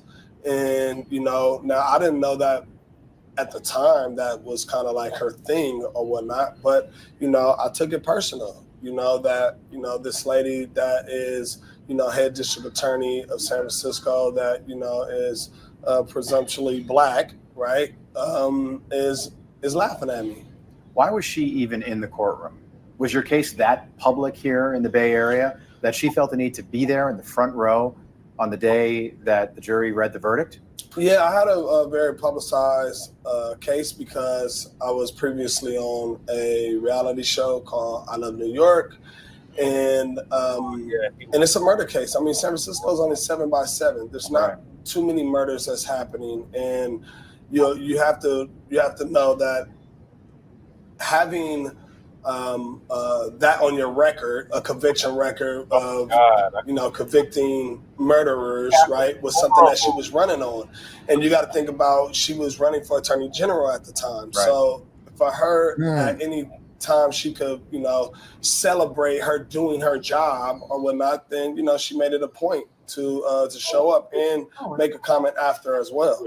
You're going to vote for Kamala Harris in November? No, absolutely not. I'm voting Trump this year.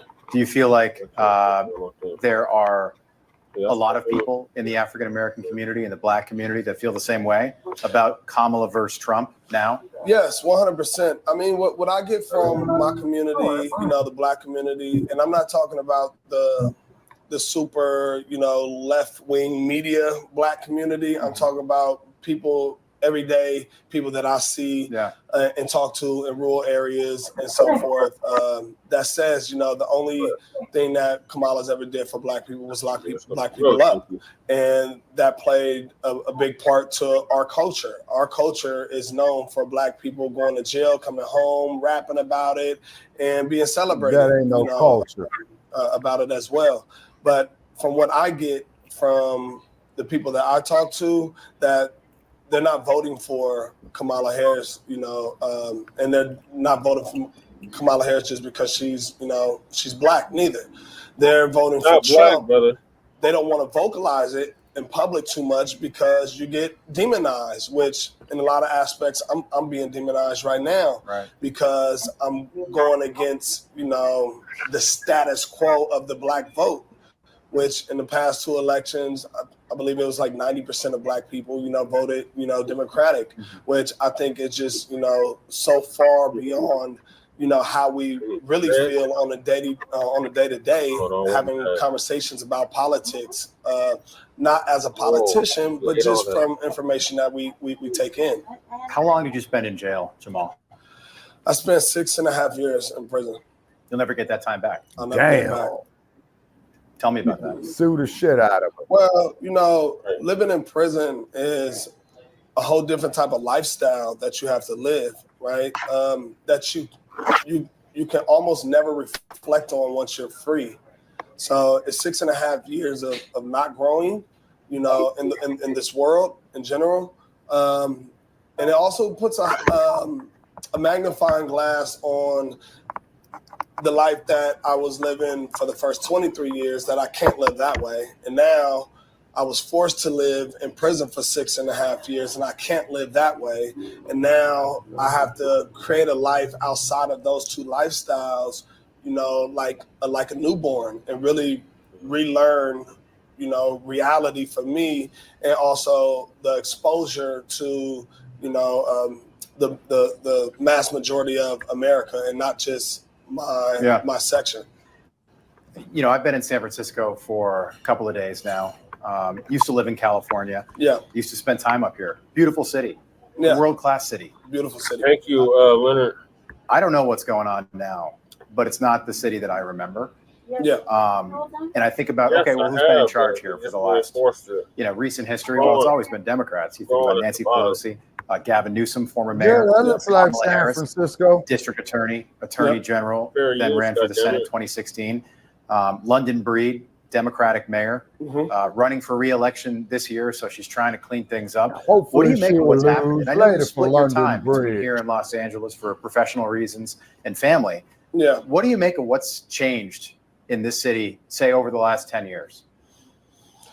Well, 10 years ago, I was still in prison, which is, crazy. But if I could tell you what I make up of the city now compared to what I anticipated living in when I was coming up in San Francisco, it is not the San Francisco I envisioned to live in. When you look at the homeless problem here in San Francisco, the way that politics have ran rampant over the original San Franciscans and made sure that they prioritize what we call surrogates here in San Francisco is offensive. Jamal, you're 39 years old. You've got a bright future. I'm so glad you're able to be with us here and not behind bars. Yeah. Thanks for being with us. We appreciate you telling your story. Thank you. Thank you. No, Yoda, you're right. And a lot of homeless people are, in fact, her victims of malicious prosecution, is because when you get convicted of a felony in California, it's going to follow you all the rest of your life. You fill out job applications. No, motherfucker, we don't want you. You're a convicted felon. You can't do this job and all that, but you still got to make a living. You see? Right. So now what happens is the survival instinct kicks in, like young man was saying, okay? And keep in mind is that San Francisco is still the Barbary Coast, as in barbarians, and that bitch is a barbarian. Yep. Argument from me. All right. I already asked for the chair thoughts on this. All right. Well, moving along, we got Nina Turner. Okay, I got about 15 more minutes left, brother Chet. All right, Shabaka. How many more? Wait a minute. How many? Whoa! Hold on a second, man. How many more stories we got? A gang. A gang of them? Yeah, a gang. We just got to the second topic. All right. So Nina Turner, shout out to her. She ran for office in Ohio. Unfortunately, she lost. But Nina Turner admits the Democratic Party emasculates straight-laced alpha black men. We're saying this. To the contact tab and just put in you're interested, give you information like your LinkedIn. Your LinkedIn is perfect, or your website. Put all that on the contact tab on our website. Give an update real quick before we get to the meat of what we're going to talk about tonight. There was a video. You must provide supporting documentation on your findings. This includes any applicable measurements or monitoring results, photographs, video that you believe would be helpful, and description of any corrective action that connected to Bernie Sanders and, in his particular, wing of the party. Even though he says he's independent, but he always, had to run as a Democrat, at least when he ran for president. Because unfortunately, they don't have third parties. Now, one thing about South Africa, I will give y'all that. Y'all do have a lot of parties. And I wouldn't say we need 50 parties, but I will say it'd be good to at least have a good 5. About a good 5 parties. You'll break up that Democrat-Republican cartel. And then to maintain the Democrat-Republican cartel, they constantly sue to get third parties off the ballot. Yep. These are the people that running around talking about democracy and how they're going to save democracy from Trump, but they the main ones who are trying to block Cornel West from being on the ballot. They're the main ones that's was trying to block Robert Kennedy from being on the ballot as well. Democrats and Republicans, let me make sure to say that too. But Cornel West recently came out, and I think he's going to be supportive of Trump because I guess what the Democrats have done to him. It seems like it. So that's quite interesting there. The Democrats, they just messing over everybody. Cornel West wanted to run for Democrat. Robert Kennedy wanted to run for Democrat. And they just screw people over because remember, in the Democrat Party, you don't get a choice. People get selected over there. And we have to remember class is in session. So let's get to Nina Turner. Now, Nina Turner had made a video. Some of you may have seen this. Is going around. And you remember I talked about, and I did a whole stream on this. Wait for Nina Turner to talk about this. That the Democrat Party is not a place for the straight-laced alpha black man. It's not. I said, the only way you can really be there as a black man, you have to bow down to the women. You have to be sassy. You have to be bug broken. If you're LGBT, you cool. If you are, an immigrant, but yeah, even if you're an immigrant, you can't be an alpha male. You still have to bow down. If you're a black immigrant, let me say this much. So it's just not a place for a lot of us black men. They think they can, when they tell you to shut up and vote, when they tell you black men don't ask no questions, don't say nothing, that's emasculation tactics. Cussing you out, talking to you any kind of way, that's emasculation tactics. And how do you want to be in a party that don't respect you? Right. That talk to you any kind of way? But it would be okay if the Shields would talk to white men that way and Asian men that way and Arab men and Hispanic men. They don't talk to those men that way. They only talk to black men that way. The whole party talked to black men that way. But let's play what Nina Turner had to say here, and because some of you may not respect it coming from me, right? Because I'm a black man, so some things y'all don't respect. So let's Sister Nina Turner talk about it real quick. You know what? The way we do things, we'll let her talk about it, and then we cue it back up, and we'll just cook as we normally do. What's your read on why so many black men, Hispanic voters have found in Trump something to admire, something even to vote for? Madam Editor, I'm glad you asked me that question. For me, the Democratic Party emasculates black men. And I think Hispanic men probably feel the same way. And I say this because they weaponize identity. When and where we enter, who we are, how we identify is important to who we are, just like our fingerprints. But if you're not going to use my identity to advance a social justice cause, and you just going to use my identity as a blunt force object, now I got a problem. So what the Democratic Party does, they put black women on a pedestal and they say, we're the mothers of the movement, or we save the party. But yet you don't put forth policies that save black babies. You don't put forth policies that deal with the maternal death rate of black women and black babies in the United States of America. You don't do those things that lift and edify. Yes, identity is important. Both parties use it differently. Republicans use it to say that everybody black or brown or of a mixed race is somehow kind of way a DEI hire. They use it to say certain books will be banned. Don't tell the truth, the whole truth, and nothing but the truth about how this country was formulated, because you might hurt a white child's feelings by saying that, yeah, chattel slavery existed. And oh, by the way, white powerful folks stole the land from the indigenous people. So all of those things, Chinese Exclusion Act, I mean, we can go down the list, but Democrats use it in a way that alienates other folks, and it offends me. So when I talk to black men across this country, they don't see themselves in this party. It's one thing to recognize the power and prowess of black women and the sacrifices that we make. It is another thing to put us above black men. The black struggle, black men and black women have to be together. We don't have the luxury to be separated. And so I resent the Democratic Party for doing that. And so Black men do not see themselves in the party.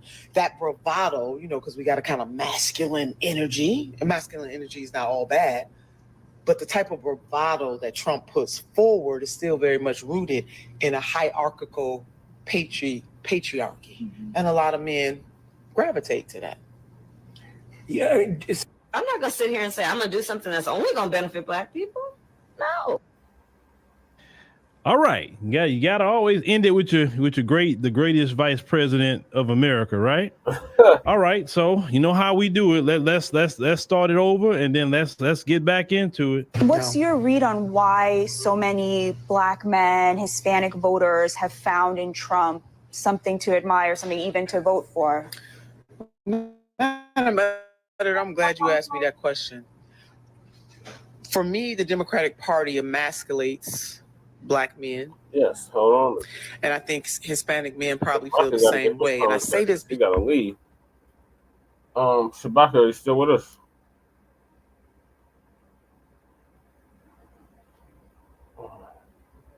Shabaka, are you still there? He's muted. He probably got a phone call. All right, go ahead, Lady Che. What's your thoughts? Lady Che. Yeah. Go ahead. All right. Let me hear again. This is what I think. She's right about the way the Democratic Party has done masculine Black men. She is right. They have totally kind of eliminated that process unless you're white. They have eliminated the straight, honest Black men. They're the masculine man, the father, the builder, the provider, the warrior, the soldier. They totally kicked them to the curb. And then that's probably the reason why they blame them all the time for shit go wrong. I don't think that they found a home either on the Trump side of things. That's why I don't think that they have not found a home over there. Because no matter what they say over there, that's not a home for masculine Black men. I think that this was kind of like a sneak in with the Hispanic wording as well on this when they're asking Anita Turner. I like Anita Turner kept it mostly all the way Black. Yeah. And I find that they have emasculated them. They had made the Democratic Party has pushed more feminization and more LGBTQ ideation onto the fellas, and more feminizing ideation into the dialogue, into the lexicon. I find it really fucking weird that the whole thing that the DNC was just talking about was abortion. That's not really where our problems are. Like she said, we're talking about infant mortality, death within the pregnancy, death at the end of the pregnancy, not having the right care for Black women, Black babies. It's designed to separate and keep us more. What is it? Keep us more divided. What do you call it? Fractured. No, feminine. Not feminine. Can't think about it. Where Black women don't need a Black man. Independent. Yeah, but there's another word for it. I can't think of the name of it right now, Felly, but they basically have kept us separate and continue to separate us. And with their ideation, some of the ratchet pollution they put out in music, it is pollution. It's very designed to. Yeah, I don't know what they're talking about. I don't know what that means, Shabaka, but I know that it's Nina Turner isn't wrong. I just don't care right now about what the other races are doing, because that's another trick to keep us in line with them, is to be inclusive. We need to be thinking about exclusivity and what we need and how we need to get us back to a level of understanding. Versus black man, with black man, black woman, black seed, and with the things we need. Go ahead. All right, thank you for that, Lady Che. Okay, Shabaka, you're back. What are your thoughts on this? Okay, first place, man, as I put it in the chat room right here. Okay, number one is I don't use no term alpha male. Alpha is a Greek term, and the Greeks are all about fucking each other in the ass, number one. And I'm making it plain. Okay, unfriend me, block me, or what have you. Plus that, black men must have the unity that Malcolm X spoke of. You see what I mean? Is because we have to do for ourselves. You see what I'm saying? And on top of that, there is we got to be exclusive for ourselves. And I do believe that we can do it. Okay. First thing that we got to keep to ourselves is our intellectual property. You know, a brother comes up with an idea, oh, I want to give it to Walmart, or I want to give it to Bezos and all that. So they steal from you again. Okay. As opposed to like what Robert Johnson tried to do, and I appreciate his effort, but he got slapped in the face with reality when he sold BET to Paramount, and he thought he was going to take his $2 billion and buy United Airlines. They said, nigga, get your black ass out of here for all practical purposes. Yeah, so getting back to the Democrats. They ain't shit. They don't want us in their party, but they want us to go out and vote. Vote for what? Yeah. Okay. Exactly. You see. Yeah. Exactly. They want you, us as men, to go out here, wear rainbow flags, be like Al Sharpton, waving a rainbow flag with a banana in his mouth. Connect the dots. Oh my God. That was sickening. Okay. Yeah. That was sickening. Being exclusive is our only option for, how do I spell this word? I always fuck it up each time I spell it. I think I got it right. Being exclusive is our only option for success. Period. Everything else is bullshit. Is because all these other groups, the way they came up, they was being exclusive for themselves. But all these other groups benefited off of the free labor of the transatlantic slave trade that occurred in the United States. You see what I'm saying? Now, we have individuals who sit up there, want to claim the blood of the raping slave trade and pedophile. Okay, that is a contamination. Period. Yeah. That is a contamination. Period. Is because what it does is it keeps you mentally chained, to the slave master, who did not care about your black ass, is because he threw you up there on a goddamn auction block too. But don't nobody wanted to talk about that. Okay. Yeah, don't nobody want. Well, are those your final words? Because you just say you have to get off. Yeah, I have to get off, man, because I want to save the data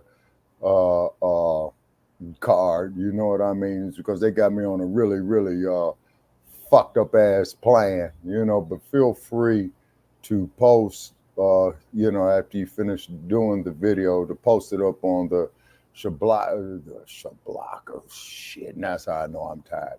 On the Shabaka's Black Experience Enhanced page. Yeah, right. Yeah. You know where to posted, Brother Che. And if you see assholes and trolls up there that we've been getting a few of, man, delete and block the motherfuckers off the page. You see, because at this age, Brother Che, I can no longer debate and argue with idiots. I can't do it no more, dog. I can't do it no more. Because it's taking too much, energy from it. You see what I'm saying? And like I say, man, Switching out. you know, the law of biophysics is catching up with me. You see what I mean? You heard me. Yeah. No. You don't act like I don't notice that you be switching me out with your janky ass chords. This is your chords. That's whatever. Put the right one in there. I did. It's your thing, then. No, Because it's not. I can't hear it. It's just the speaker is low. Turn it up then. It's as loud as it goes. Turn your volume up then. Lady Che is deaf, y'all. Like, I don't understand. It's because Jesse desensitized me with this She's so podcast that is that are loud as hell. And she be listening to Walking Dead loud as hell all goddamn day. That helps me sleep. Well, I don't get in domestic disputes. We already live in Walking Dead. No, we are not. No, sir. Why do you think we created the hashtag and the group by the same name of Resurrection of the Mental Dead? Because you got a whole lot of mentally brain dead motherfuckers out here. And the cold part about it is these motherfuckers are willfully brain dead. You come bring them knowledge. Oh, man. We see, man, this bad, blue, bad. I don't even know what the fuck they talking about. You know what I'm saying? And then when we try to invite positive comments or something how we could solve this problem, you know, then we get motherfuckers talking all this inclusive shit. I mean, what is that? Fuck these other motherfucking of inclusion, like you said earlier. Yeah, man, that's what it is. Fuck these other motherfucking groups, man. We got to deal with our own people first. Then after we deal with our own people first, then maybe we could sit down there and talk with these other groups. But to say fuck ourselves and go enhance these motherfuckers, hell no, man, that's hustling backwards. The little one is dead. Say, because these other groups damn sure don't have a problem of saying fuck us. I mean, look at your Van Jones, look at your Roly Poly Martin. Yeah. You know what I'm saying? Maury, just turn it back on. It's gonna die because the speaker don't last that long. Just do that. She want me to play the speakers in that I on the can't hear your line. show. I can't hear the topic. If you would stop talking, you could hear the show. There's nothing playing, so. See, and then another thing too, as like you say, Brother Che, all these damn tethers. You see what I'm saying? These motherfuckers are a huge detriment, man. You know, off of the research that I've been doing. You know, because I think you put a clip up there on our wall one time, man, when we was doing a podcast on Shabaka's Black Experience Enhanced, where it showed the video of the brothers from the U.S. wanted to do business with the brothers from Africa, and the brothers from Africa came up there to them with some bullshit, and the brothers from the U.S. went on there and whooped their asses, and rightfully so. Yeah. You see what I'm saying? Like I said, to all the motherfuckers with that bullshit, take your black ass to Los Angeles and get stopped by the LAPD. They're going to educate your ass very fast, say within about 15 seconds, man, of what the fuck you are. Right. We know and that's that. for real. Look, that's just all one big nigga. That's the only reason why. But we're delineating, so we're not all just one big nigga.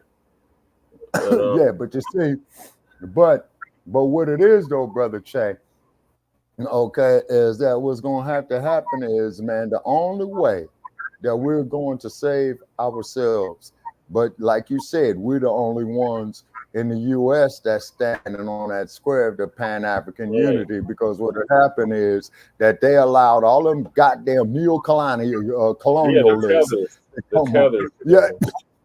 They are tethers. So the tethers is the neo-colonialists. Yeah, that's another way.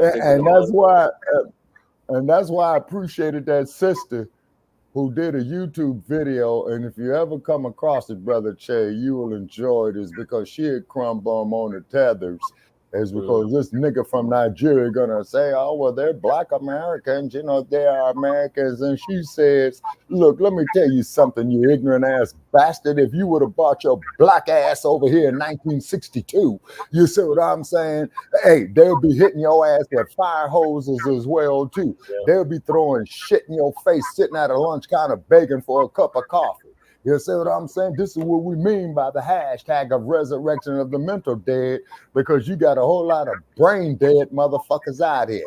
And if you don't like what I'm saying, call into the podcast Tuesday night, and the phone number is 516-418-5996. We accept all calls, and we damn sure hope.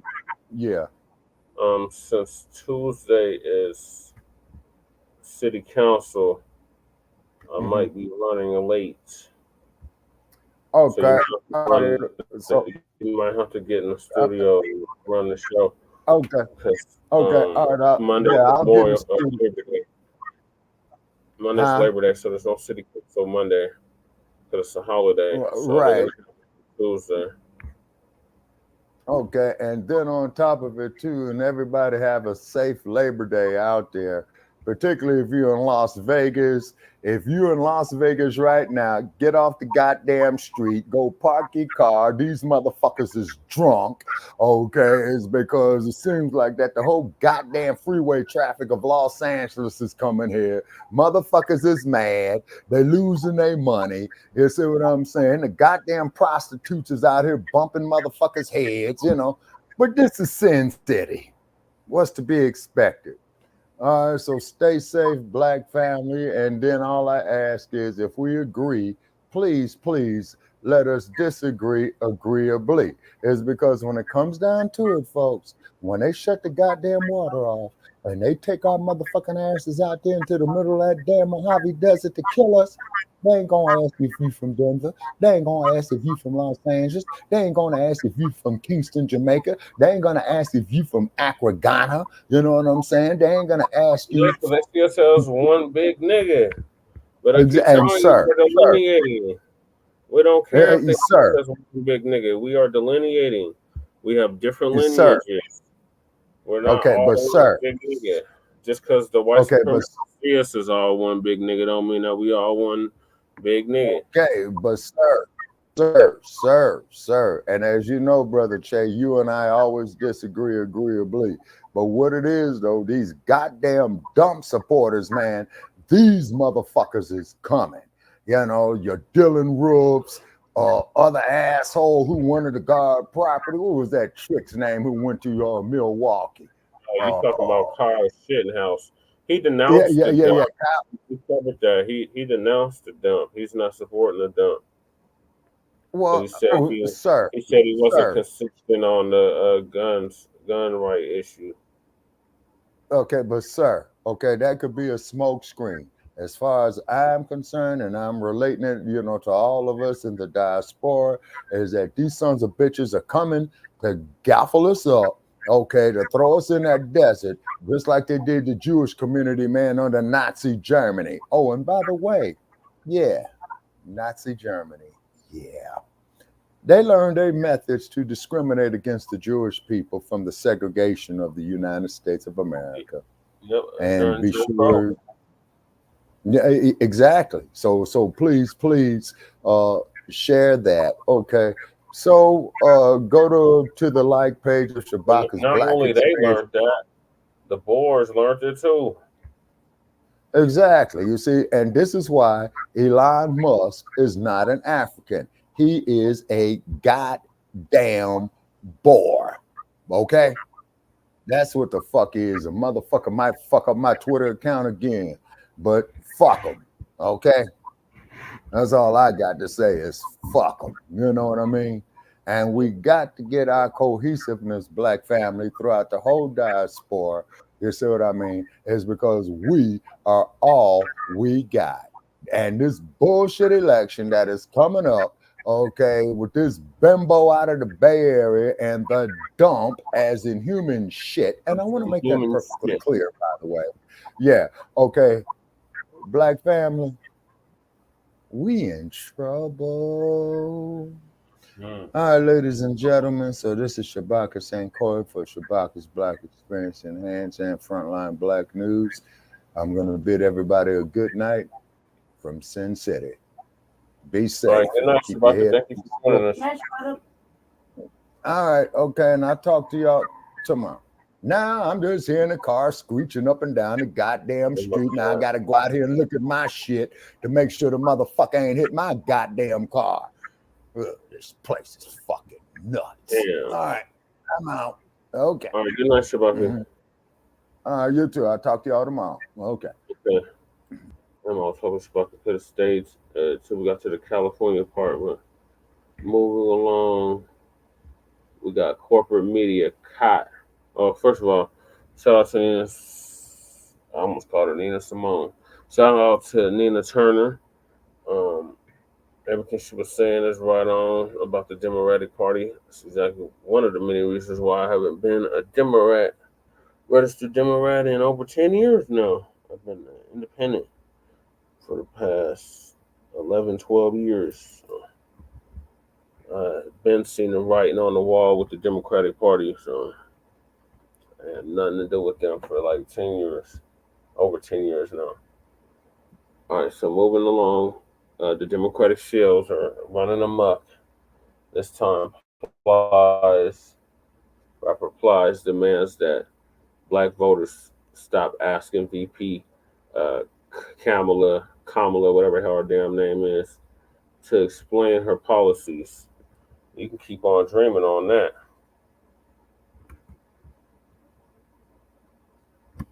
And how dare you try to talk to us like that, Plies?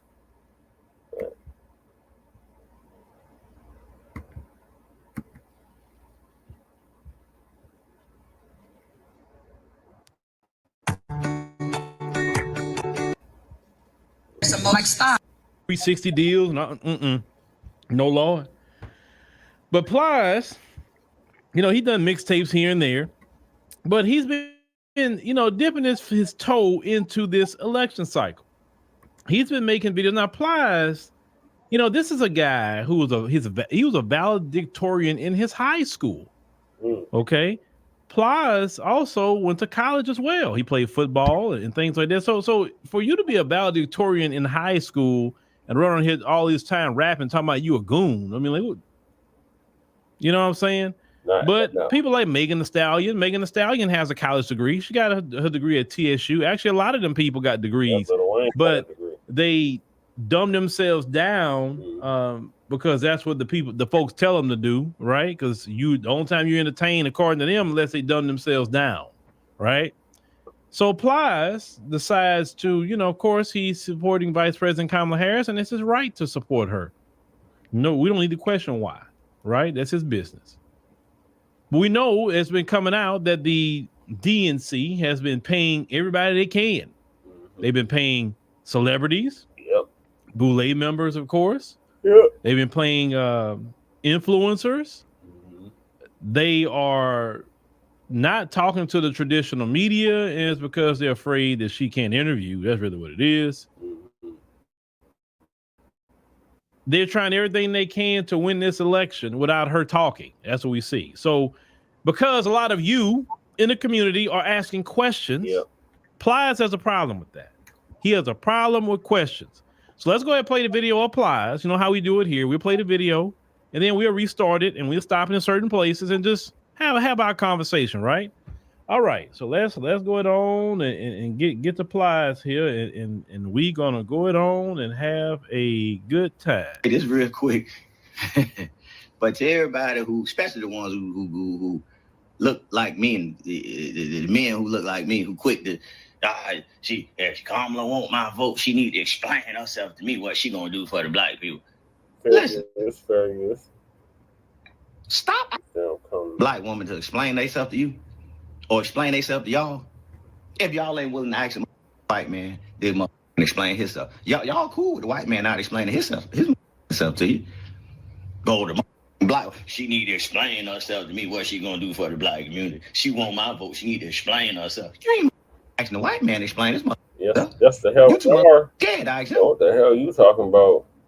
Somebody Anybody need to seeking explain our to some vote, of we y'all. demand Well, some she been in office already 3.5 years. Why she ain't do all the things she said she was gonna do? Cause she ain't the motherfucking president. That's why.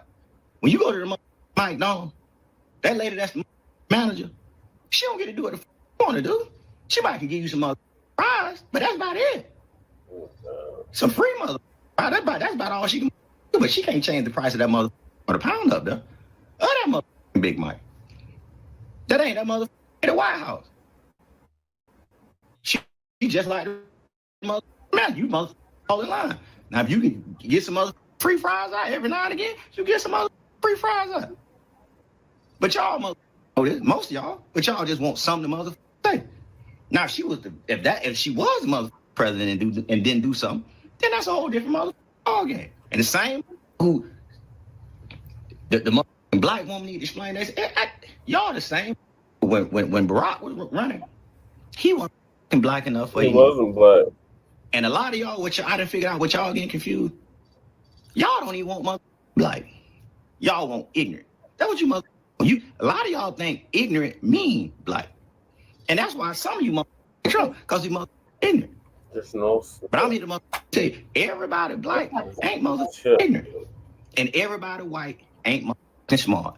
So put that in your pipe and smoke it. You put this. All right. And Plies is being ignorant on purpose, right? He's doing this on purpose. He knows better. Okay. So and it was annoying having to silence him saying MF for every 5 seconds, because literally that's what he was doing. And he, like I said, but that's what they do to supposed to talk to y'all as black people. They gotta cuss you out, they gotta cuss constantly. Okay, so let's get this restarted and let's go ahead and break it down. It is real quick. But to everybody who, especially the ones who look like me and the men who look like me who quit if Kamala want my vote, she need to explain herself to me what she gonna do for the black people. Listen, stop black woman to explain themselves to you or explain themselves to y'all. If y'all ain't willing to ask a white man, they must explain himself. Y'all cool with the white man not explaining himself to you.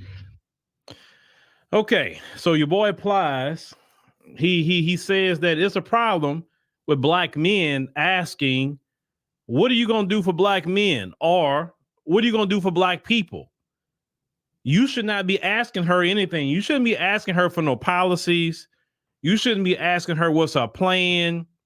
You shouldn't be asking her, hey, what's up with all this immigration stuff you talking about? You shouldn't be asking nothing. Basically, what Plies was saying to a lot of you and definitely us as black men, shut up and vote. That's the Democrat mantra for black people. Shut up and vote. That's all they say all the time. Shut up and vote. No, we're not going to shut up and vote. If you want our vote, then you got some questions to ask. Remember, you want the job or she wants the job.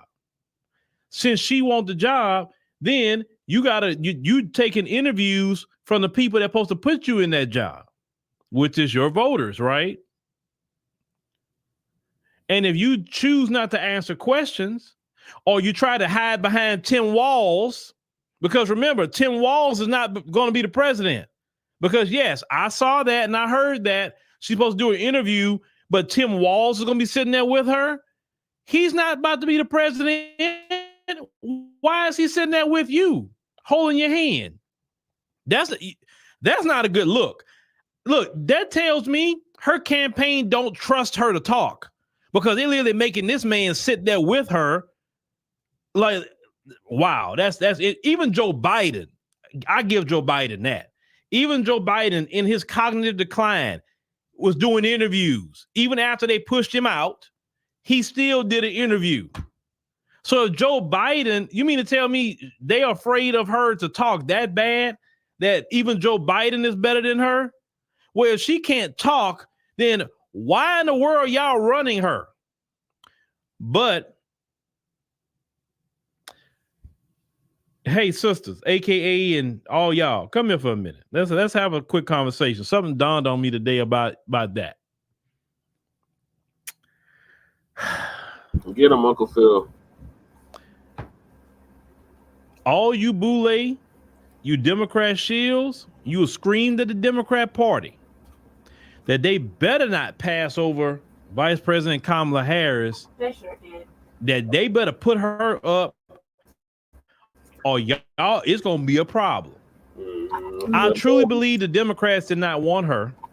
Even before the chattering about her, Barack Obama and Nancy Pelosi was saying, let's have an open primary. Even at the convention, let's have an open primary and see who get the nomination. Okay? That's what they was originally saying. If you remember, after they pushed Biden out, it was Obama and Nancy Pelosi. They are some of the power brokers in the Democrat Party. Then all y'all started talking about Kamala. That's not right. It'd be racism to pass her up and all this stuff like that. Okay. If she loses this election,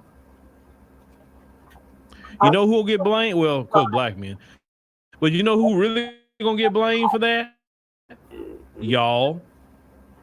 All of y'all gonna get blamed because they really didn't want her, but y'all were making threats about basically splintering the vote.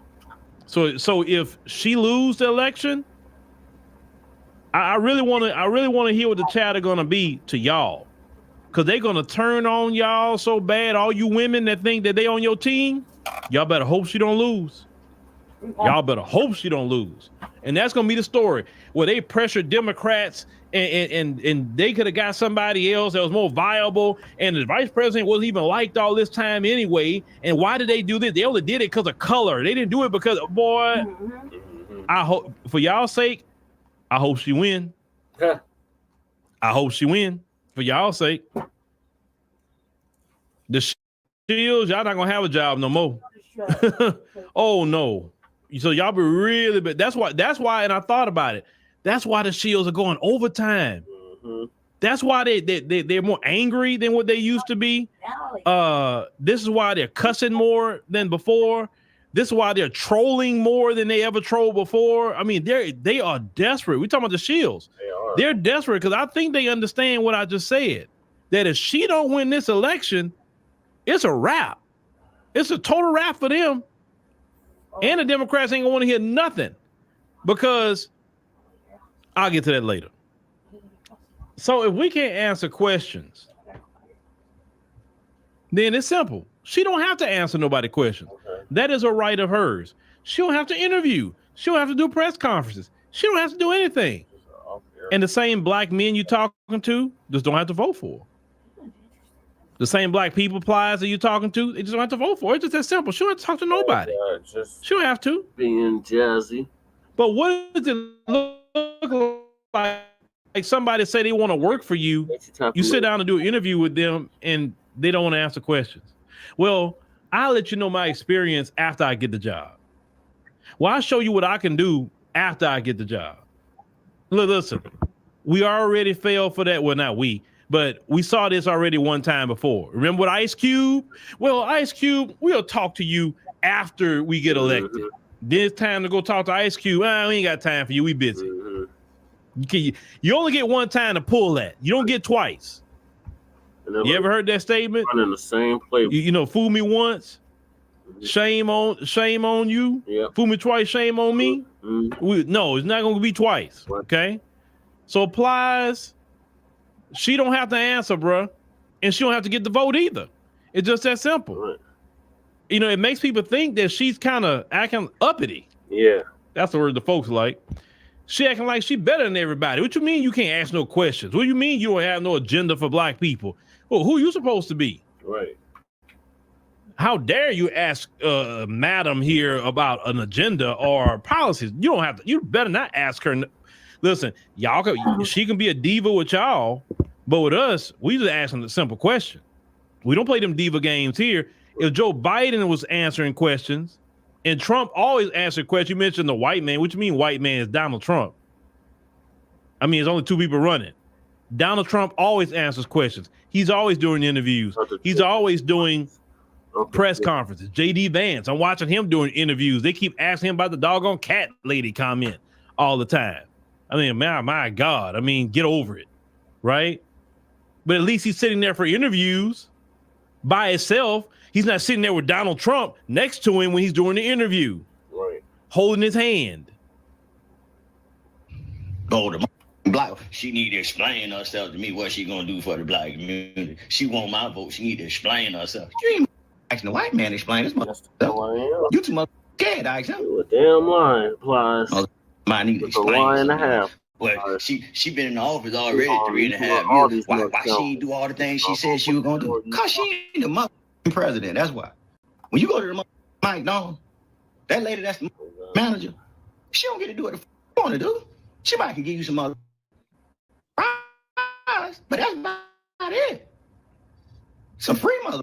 That's about all she can do. But she can't change the price of that mother or the pound up there. Oh, that motherfucking Big Mike. That ain't that motherfucker at the White House. She just like the mother man. You motherfucker all in line. Now if you can get some other free fries out every now and again, you get some other free fries out. But y'all know this, most of y'all, but y'all just want something to motherfucker say. All right, Plies, that's a horrible analogy. Plies, listen, okay? You do know the president and the vice president are part of the same party, right? Right. You do know she's second in command. Right. She has the highest position after the president. Yep. If anything would happen to the president, she becomes the president. Yep. She's number 2. She sits and listens to all national security briefings. She knows all about the classified information. She knows a whole lot about this country that many of us don't know because she's the vice president. You relegating her and try to use an analogy of a manager at McDonald's. No. Now the right analogy, if you want to make it, would be owner versus CEO. Now the owner, of course, controls it all. The CEO works for the owner, but the CEO has a lot more power than just a regular manager. You're going to relegate her position to a lowly manager? No. She is number 2. Like when Biden had to do some medical things and he had to go under for that, she was the president while he went under for medical. Okay, she has a lot of power in this country. Yeah, why you think she gets Secret Service protection? Because she has power. She knows the secrets of America. You mean to tell me that you're in there 3.5 years or in there now, you can't walk over there to President Biden and say, hey, President Biden, look, I'm telling him we want to do this. So can we go on and try to get this started now? You mean to tell me now, if he won't do it, then she need to come out and say, well, I try to get this done now, but he won't do it. Then that's a different conversation at that point. But she literally right there. She's in the White House. That's why people keep saying she's in there. But what the Shields are trying to do, all she is a president of the Senate. She has to tie a vote in the Senate. She don't really have no power to do nothing. She can't do nothing. She's just the vice president. The vice president don't make policy. The vice president don't do this. The vice president don't do that. The vice president can talk with the president all they want. Of course, the president's people are saying you're in there now. Why don't you go over there and talk with Biden and get this stuff started now? Biden's going to be leaving, so it wouldn't hurt him to do anything at this point because he's not getting reelected. So do it now. Right. Why not now? Stop pulling people's leg and talking about, well, on day one, I'm going to do this. Your day one started years ago. What are you talking about? That's what people are saying. But these Shields are trying to basically lessen her position, like she's a low person in the country. That like they probably talking like she's a campaign staffer or something, or an assistant for a congressman or something. That's the way they're talking about her. She can't do nothing. I don't know why y'all keep saying that. The number 2 person in the country, number 2. She can't do nothing. It's a ceremonial position. She can't do a thing. A whole vice president. Once again, if she can't work with him and she can't get nothing done with him, then she need to come out and say that. Right. But they part of the same party, so why can't she do anything now? That's why people saying that. Well, this about the border, do it now. Didn't he put you over the border? You can go do that right now. Right. Everything she's mentioning, she could do today. She ain't got to wait. But that's more of that. Well, just get me in office and you'll see, I'll do it. That's like a dog on Fox telling you, you know what? Vote for me. And if you vote for me, I'll become a vegetarian. I remember that. Well, why don't you be a vegetarian now? Just vote for me. You'll see I'll become a vegetarian then. But right now, I'm not.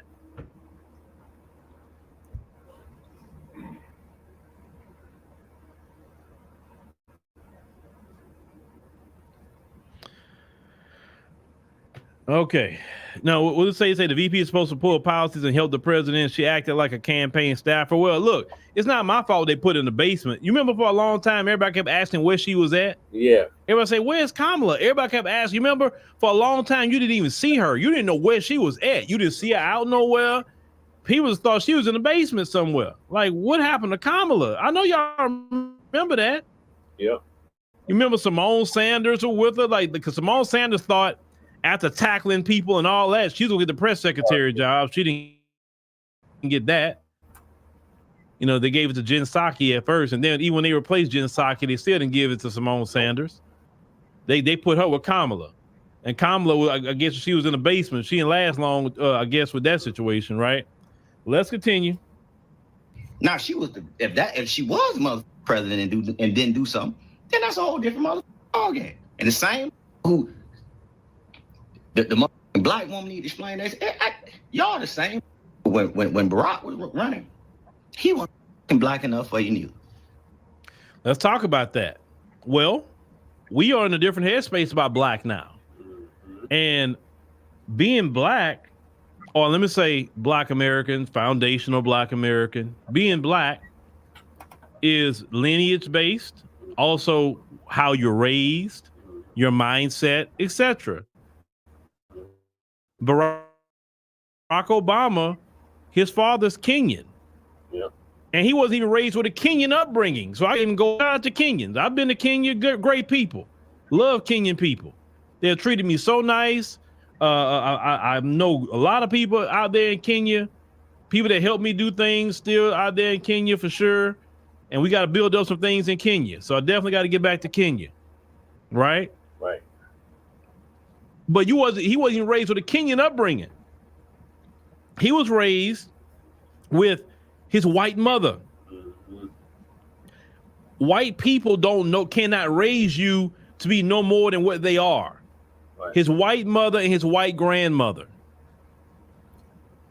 And a lot of that showed when he was president, because he was always trying to please the white folk, even the ones that didn't like him, like Mitch McConnell and the Republicans. He kept trying to please them instead of standing on business for black folk. Right. When black people kept saying, yeah, he the president of black America, he was quick to say, I'm not the president of black America. I'm the president of America. Like, he made sure not to. And he didn't support reparations. He didn't support reparations. That's for sure. Now, his wife is a black woman. Definitely. But he wasn't raised culturally black American. Now, let's talk about Kamala Harris. Number one, she don't even have no lineage to this country either. No. Her father is a Jamaican, and she wasn't even raised on a Jamaican upbringing. No. It'll be a little different if she was raised with a Jamaican upbringing, and she was raised in Jamaica with brothers and sisters in Jamaica. That'll be a different conversation, right? Right. But she was not raised with a Jamaican upbringing. She was raised with an East Indian upbringing. Her mama, she talked about her mama all the time. Everything's my mama, my mother. And her mother, all she can do is raise her to be East Indian, because that's who she is. Yep. You saw that special about Kamala a few years ago from CNN, how they say she was always going back and forth to India. No black American woman I know is always in India. Right. And sure, they don't have family there. Nope. In India, her lighter skin, she'll be at a higher caste. Yep. And her sister, if you saw her sister, she'll be at a lower caste. That caste system is very real. So, yes, her father but she's more of an East Indian woman in her mind and in how she moves. I mean, the way she wears her hair is like an East Indian woman. Like, you know, East Indians don't change their hair too much. When have you ever seen Kamala walking around with well, I'll be shocked to see that. Like, if she really want to play the sister girl up, why don't she go get some Senegalese twist or something and really play up the sister girl thing? She won't try that. That'd be too much, right? Right. Yeah, Kamala, go get some Senegalese twist or something. Go get some faux locks and let's see you sister girl it up. So she's not doing that. So when it comes to locking black people up, she wasn't locking up her people. Think about that. With Matrice Richardson and all that wasn't her people. I mean, what attachment? So that's why some black people are saying that. And some black women, and let's call it what it is. All this stuff, think about it. If she was really a foundational black American woman, we talking about from here, do you really think they will be putting up with her avoiding the media?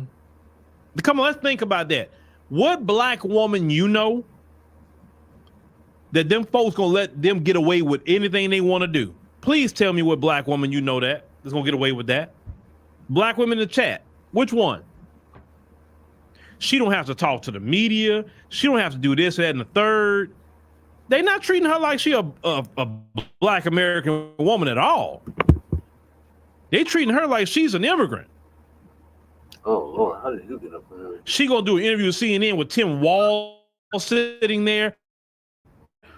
If there was a black American woman, they would be eviscerating her for even mentioning that you gonna have this man sitting there with you. What black American woman gets away with this kind of stuff on a job or potential job? They don't let black women get away with anything. Or maybe I'm wrong. Maybe I'm wrong. The black women that's in the chat, am I wrong? Have y'all kind of elevated to a point y'all can get away with anything on your jobs now? Oh, that's about. And maybe I'm just completely wrong, and I accept if I'm wrong. Yeah, she can duck and dodge. What black woman you know she's allowed to duck and dodge? Last time I checked, black women had to overachieve. They have to overdo things. Last time I checked. So the way they're acting with her kind of proved that she's not in the same position as black American women. To me, they're looking at her more like an East Indian woman. But okay. And a lot of y'all, I done figured out what y'all getting confused. Y'all don't even want mother black. We don't have time. Y'all want ignorant. That's what you mother. A lot of y'all think ignorant means black. And that's why some of you mother Trump, because you mother ignorant. It's not that kind of show tonight. Implies you believe ignorant means black because the way you're talking. Every other word, MF. Boule Martin, he F this, F that, this cussing people out, being sassy, all of them. Always constantly cussing people out. Because I don't know if that's in the Democrat Shield like handbook. Like, in order to gauge black Americans, you must sound like Dolomite. You know what I'm saying? Yeah. You must sound like a 1970s pimp and just cuss every 5 minutes to get out the vote to black Americans. Because that's the only thing they understand is you have to sound like a pimp from the 70s. Cuss them out. If you're not cussing them out, then that's not proper black outreach. And all these people cussing you out, once again, got a college education. Yeah. When someone's in a boule, they got a college education. Yeah. How is it that you went to school, got all this student loan debt, and you can't divide the English language the right way? Even if you're going to insult somebody, use some bigger words that make people like, what did they just say to me? And then have to go look up what you just said. Right. What's the point of getting an education if I'm going to be cussing every 2 seconds? Right. What's the point? And they don't go talk to white people like that. When they get in front of them white folk, they know how to act. They're not cussing. They're not doing any of that. None of it. They are the yazza. That's how they are. And they are not gonna cuss no white people out. So white people can ask Kamala Harris, hey, what's your policies XYZ? He not gonna say MF and cut somebody out every 5 minutes that white people ask him. Or Jermaine Dupri recently, he asked him questions about Vice President Kamala Harris, and every other shield just pounced on him and attacked him. How dare you ask her any questions? How dare you trying to stifle my questions that I need to answer? How dare you stifle democracy? How dare you try to participate in my voter suppression because I don't get my answers? I may not want to vote, and you're suppressing my vote because if I get an answer, I may actually vote for her. So technically, you're engaging in a form of voter suppression by attacking me because I have questions. Yep. And these be the same ones that's talking about the Republicans. They trying to stop you from voting. Now, and all that. Let me wrap this up because it's something I paused before. Let me finish this off. But I'm here to tell you, everybody black ain't motherfucking ignorant, and everybody white ain't motherfucking smart. So put that in your motherfucking pipe and motherfucking smoke it. Yeah, Plies. We know that. We know not all black people ignorant. We know, and we also know not all white folks smart. That's a given. But let me get to something I wanted to show y'all here. Where is it at? Here we go. Let me put this up on the screen and get back to what I was saying earlier about this election. With a lot of you black Americans here, just give me a second. All right. So this is from the United States Census Bureau. As you can clearly see, an official website of the United States government. Now I want y'all to look at right here where it says total population. Let me see if I can zoom in just a little bit for y'all. Just so y'all can see. Okay, well, let me see here. Boom. Right there. Okay. Total population, white 241 million, black 47.8 million. Then you got your American Indians at 8.5, Asians 24.2 million Asians. Then you have your Native Hawaiian 1.6 million, some other race. Okay. But this number right here at the bottom, Hispanic 63.5 million and black 47.8 million. Now, why am I pointing out this number here, 63.5 to 47.8? Let me tell you why I wanted to show you that real quick with this situation here. Let me get back on the screen. Where am I at? Boom. Black Americans. Let me talk to y'all who are Democrat. I don't like to use this terminology, but I'm going to. This election is probably going to be one of the most important elections for Black America. Why? If Vice President Kamala Harris, with the assistance of a lot of you black Democrats, get in office, you know that number that you saw on the screen? That number is going to probably almost double. Damn. Because all the people that they let in during these 4 years, she's going to give them some sort of amnesty. And once they get amnesty, they'll be able to vote. Now, once they be able to vote, guess what happens to you? You fall into political irrelevance. You think they're not addressing you now. You notice how they're not really addressing you as much? Think about it. In 2020, they addressed you a lot more. But in this election, they haven't really been addressing black folks like that. Have you noticed? Yes. Think about it. Just really think about it. They haven't really addressed black people like that. Normally address you a little bit more. Yeah, they use the shields to shame you into voting. They're not really trying to push anything, promise you anything, no plans for black people, no lift every voice plan. They're not doing any of that. You didn't think that was strange? You don't think that was strange? Or is that strange? You don't think so? And it's supposed to be your sister girl here, right? This is supposed to be your sister girl. And she won't even address y'all? No plans for you? She still ain't got no policy up on her website. So if she get in office, you have to understand her heart is there with immigration because that's how her parents came here. Okay? She can't relate to me and you. Right. She didn't go through what me and you went through and our lineage and our history here. She didn't deal with any of that. Nope. She's feel more for the immigrant. That's how her parents came here. And Joe Biden and Kamala Harris, they have flooded the zone in this country. Unchecked immigration to the point that you got literally gangs from their countries here now that was not here until this administration got in. She's going to do an amnesty. And then what happens when you fall into political irrelevance, y'all are going to be crying that you think you're not getting nothing now. You think they're getting resources now. Oh, you haven't seen nothing yet. Oh, and the deal is what was annoying That's all she cares is that you will assist the Democrats for your own demise.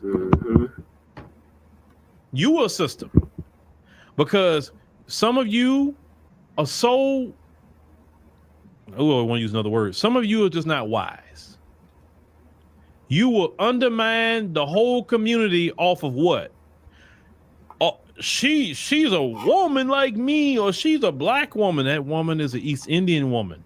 That's how she was raised. She is not a foundational black American woman. She's not even a Jamaican woman. That's right. I can't even say she's a Jamaican woman.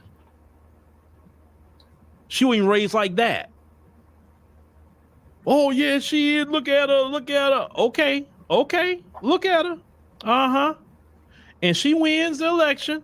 Okay, cool. I just don't want to hear no crying. Right. Within a year or two, when a lot of y'all getting laid off, a lot of you being evicted because you can't pay your bills, but they not gonna be evicted. They gonna be straight. And when they straight, I'm not gonna be mad about it. I'm not gonna say a word. I don't think I'm gonna lay it right at your feet. I'm not gonna get mad at. I'm not mad. I will not be mad at the Democrat Party.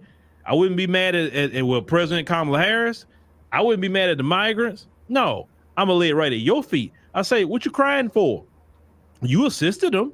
You gave them what Steve Harvey said, the alley-oop, right? You gave it to them when you voted for them. That what you wanted. You voted for that. Don't cry now. Right. You got your ski-wee sister girl in there, right?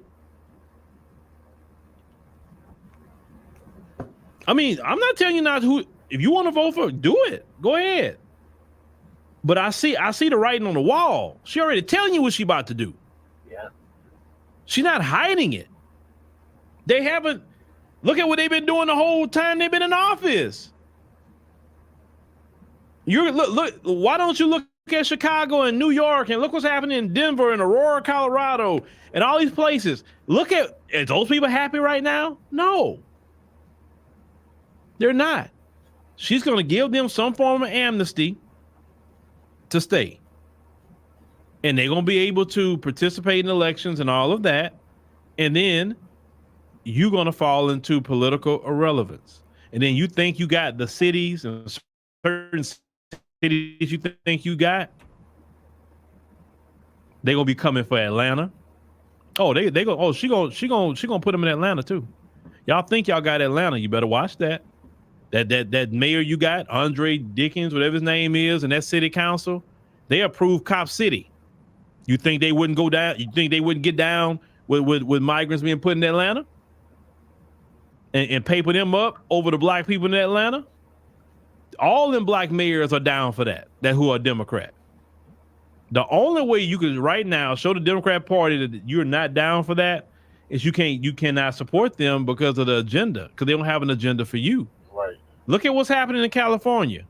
Yep. AB 1840 was just passed today by the California Senate, which will give migrants up to $150,000 to help them get a home with zero down payment. While they got black people in California who've been renting forever and they can't get assistance. The beginning of the year, Gavin Newsom in California, they gave the migrants health care too. So if you want America to look like California, Vice President Kamala Harris is from California. She's born and bred California politics.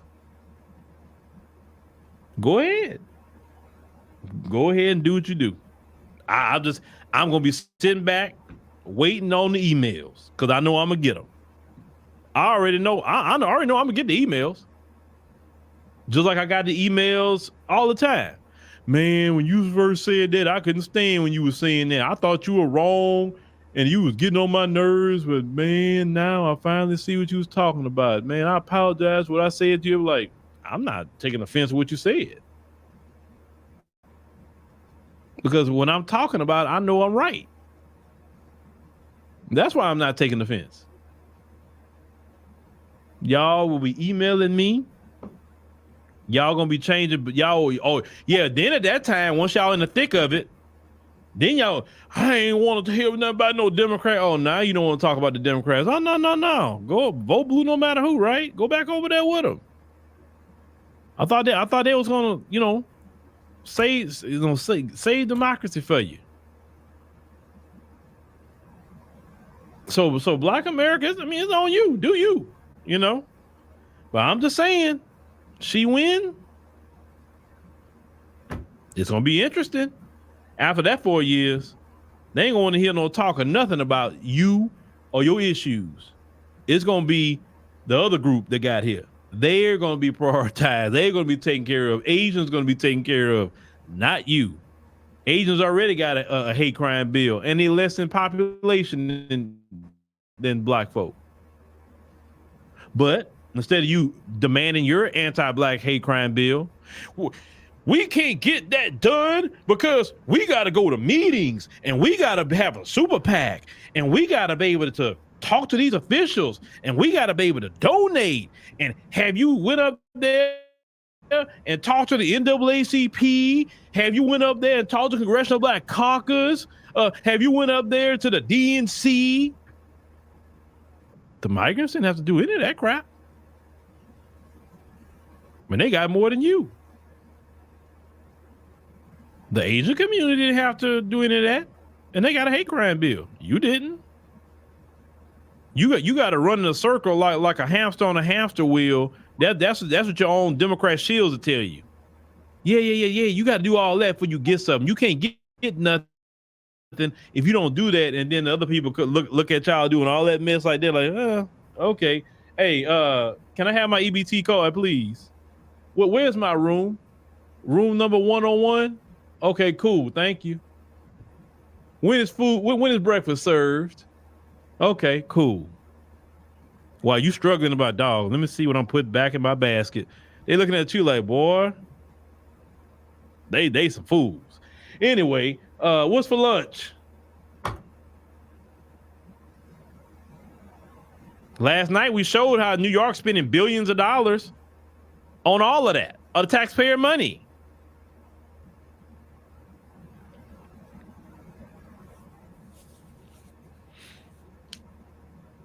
There you go, HR 40, you're right. HR 40 for 50 years.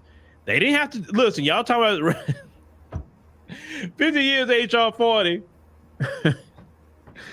Oh, that's so funny. I'm saying it's funny because it's sad. 50 years of HR 40 and the migrants walk right across and get everything that you've been begging for. They get it. All the quote unquote reparations you want, they got it. And they doing it right in your face too. And putting them in your neighborhood. But it's the Democrats. But that's who you vote for. Vote blue no matter who.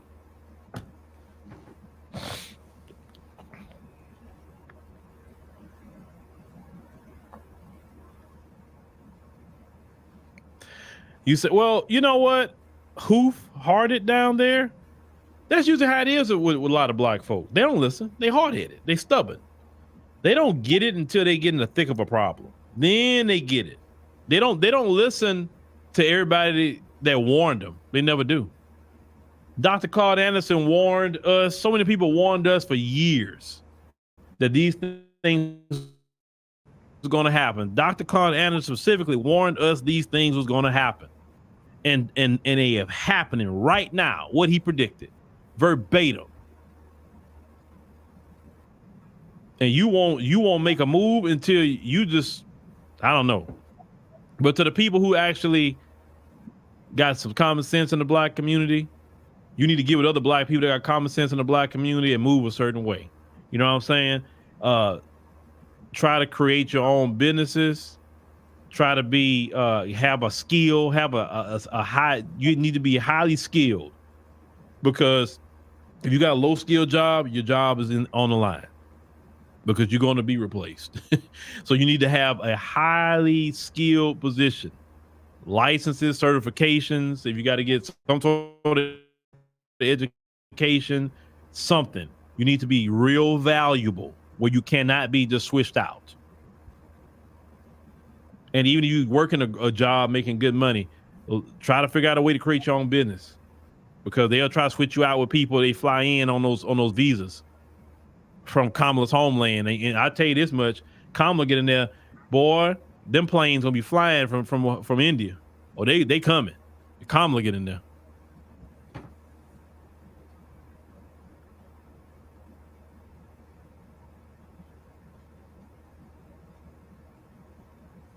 Well, yeah, the minister is right. He's right. Yeah, people are. Yeah, look at the Minister Farrakhan. Glad you mentioned the minister. The minister has spent his whole life preaching to black people. And if you just do half of what Minister Farrakhan said to do, just half of it, the black community would be leaps and bounds already. And that brother went through it for black people. You know what I'm saying? And when I remember when I saw one of the ministers mention, he said, I'm not gonna be talking to y'all no more. I'm not doing it. I understood why he said it. Cause he went through all the things he went through. And black folks have gotten progressively worse off than when he was preaching back in the 90s and 80s and everything. Worse off today. Worse off. It can make a person be like, why did I spend all my time? Like, why? I could have just had an easy life. I could just did my services at the mosque and got his stuff hard. And that can make anybody feel that way. I'm not saying he feel that way, but doggone it, when somebody say, I'm not talking to y'all no more. I mean, why would somebody tell you that?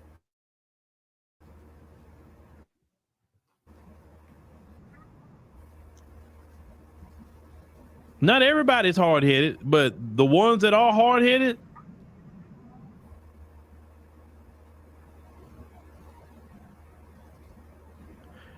you say they keep sweeping it. Well, I mean,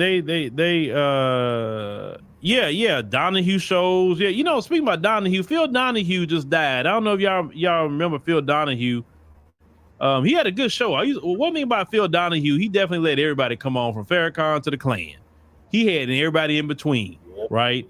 So that's how a journalist's supposed to do it. This echo chamber today, I hate that echo chamber. But anyway, ladies and gentlemen, thank you for joining us on the stream tonight. We greatly appreciate it. Make sure you click the subscribe button. Make sure you click the like button. That's very, very important. Make sure, once again, you'll be back here tomorrow, 7 p.m. Central Standard Time, here on the African Diaspora News Channel. Make sure to check out all our content that we upload here. Now, I greatly support and glad y'all support me on these streams. So make sure you check out all other reports from Sister Demetria and Juan Gale and Emma and Renelle Way and Naledi and shout out to Sister Demetria. All right, Jermaine, we're not having a panel show tonight. Did you have a quick update on what's happening down in Sweetport? Yes. How you doing? I'm exhausted, Yeah. but go ahead, brother. Tell us what's happening down there. Yeah, so we're still dealing with the dirty brown water and stuff like that. We're still dealing with that. I've been pushing for rent control. I'm trying to get rent control laws passed for us through the city council and through the ordinance passed and things like that, and also for stronger renters protections in the city too, and also holding this police police department accountable for their continued unethical actions within the department, for the corruption and the police misconduct and stuff. So yeah, I'm still on it. I've been fighting, trying to get certain laws passed and policy enforced within the parish. Right. Okay. All right. Well, thank you for that update, Lady J. Lady J. What are your thoughts on Plies? It really doesn't. Bullshit. 45 minutes. You don't make no difference. First of all, you should be kicking anything that come out of a alleged celebrity's mouth that's political fucking discourse. Right. Secondly, she can't do shit. She didn't do shit. Mm-hmm. That's pretty much all I got. All right. Yep, I concur. The Shills, they're still at it, and we're gonna keep exposing them. No, we're not. I am. No. Just beating a dead horse is a waste of time, man. I'm not beating no dead horse, Lady J. You gotta do anything for the people. What do you mean I'm not doing nothing for our people? Teach them something else. What is there supposed to teach them? I don't know anything but that. Demand something tangible for your vote. That's teach them other options. This is not an option. She shouldn't be on a fucking talking list of options for president. She shouldn't, but she is. She shouldn't be. The only way she come up is when you stop talking about it. She's not gonna come off just because you you stop talking. Power to talk How am I giving her power? You are. The shilling and all that shit. It just gives her power to carry on this ugly ass discourse. It's like there's no education behind it. There's no other options. There's no nothing. It's just blah blah blah blah blah. She not like blah blah blah blah blah. Who gives a fuck? Cause oh, teach us something else. Anything but. You know what I mean? I can see she's very impatient. Moving along. Fucking topic you get headache. It just infuriates me. I don't understand why nobody else is mad. It's a big time wasting distraction. Like it really is. It really is a big time wasting distraction. That's your She has no opinion. policy, cause that's all we should care about. Yeah, I agree. Then why is it a her opinion? It is a fucking opinion. It's a serious one. Real serious people won't want to listen to this shit. Like, we don't care about all that. I want to know about what the fuck is she gonna do? Why do we have tangibles every Saturday? Because we want our people to know if they're gonna vote. So she has to tangibles demand. to offer? No. Right. So why would we keep talking about her? Because she's still a She candidate. Tangibles. Okay. Well. She had the DNC. That's 4 days. 4 fucking days. She had 3 years. Yep. 4 days. She didn't offer shit. She had done shit. She ain't going to do shit. I mean, it's like you're waiting for fucking the heavens to open up and offer you a gift from Allah, man. That's like fucking, that ain't gonna happen. Not from this side. And especially not with that, not at all. Nothing. You can't see the fucking future beyond the fucking trees. I don't tell you, there's nothing gonna be offered there. Duh. Time waste, especially when we're on Cornell West. Wasted an hour and a half of fucking nothing. What? Hour and a half of nothing, guys. Again, that's your opinion. I didn't get nothing out of it. Did you learn anything? I learned that fucking Plies is definitely a Democratic shield. You know that. Shilling super hard. This is dumb. Everything's done. When you don't get You your know way, that though. everything is done. Why do you know? Why did you didn't know that? Yes. Please tell me you didn't know that. Yes, I know that. You knew that he's dumb, right? Yep. You know that he's dumb, right? Not on paper, but yeah. No, you know he's dumb, right? He was his high school valedictorian. Oh my God, who cares? Dumb people make stupid choices all day. Smart people make stupid choices all day. What are you talking about? He's stupid. Why would you even listen to him? He's a celebrity. Because he's a shill. And he's Celebrity. literally telling us to not demand nothing celebrity for our show. vote. Again, this is not who we should be taking fucking political discourse from. Obviously. So that's what you learned in the last hour and a half. Yep. Wow. I'm sorry, she's so impatient, y'all. I don't know why she does this. It's not It makes it really impatience, hard it's to just- do a it's show not with her because impatience. she's just all over the It's damn not place. impatience. It's not It is impatience. impatience. It's dumb. I'm not And it's dumb. just dysfunction. I'm not dumb, family. That's what that is. I'm not dumb. Nobody said you were dumb. I'm not dumb. This is stupid. This is stupid to me. Well, you While we're can. sitting here and fucking talking When about you're it, on your this is show, dumb. you can talk about what you want to talk about. No, it's just If, not just whatever here, you're Jesse. talking about on your It's show, not just your that's show. dumb. It's That's not your dumb. show. Listen, That's dumb. listen. You're not being. You're not. You listen. You're not listening. You're being You're not listening. dysfunctional. You're not listening. You're being You're not listening. Stop dysfunctional. talking. You're not listening. You stop talking. You stop. You stop. You don't It's run not shit just- here, it's not cuz. your Stop show. it. It's not your show. Everybody talks like No. this. This is Uncle No. Phil. He has a bigger fucking No. space. Listen, he has a bigger space than you do, right? Duh. But look what he's teaching He's us. been around for fucking 10 But look what he's years. teaching us. The same shit. Nothing. He's wasting time. Okay, he's wasting time. That's what I'm saying. That's the point. All right, Bernie. Everybody's wasting time but you. No, Yes, that's not what I'm saying. yes, to you, yes, yes. Jesse. Everybody wastes time but you. I That's got not you. what I'm saying. That's not what I'm saying. Okay. You missed the vote again. Yep. The vote is here. Look, check it out. Why are we talking about this broad and not that non-policy when there's other people we could be talking about? Well, when you have your show, you can talk about No, I'm who saying you want to him talk in about. general. In general, Jesse. Again, He has how many followers? a How many lot, subscribers? millions. Millions of subscribers, right? Mm-hmm. So what did he do right there? He just taught it what? Oh, he played a video over and over again about fucking Yeah, flies. he broke down what Ply said. Did you need the breakdown? No, but the people watching needed the breakdown. Why? Are they dumb? Some of them might be. No, they're not. But him treating the breakdown is like him treating you like you're dumb. And you need it, right? The way the Democrats are treating us is dumb. No. He's treating black people like that. The way these shills are treating He's us treating is black dumb. people like that, The Jesse. shills are He's treating black people like that. You can't decipher what is what from when you look at somebody. He's treating black people like that. Did you need a breakdown, Jesse? No, I didn't. Need it. You didn't. You got it in the first take, right? Yes. So why would you subject the people to it?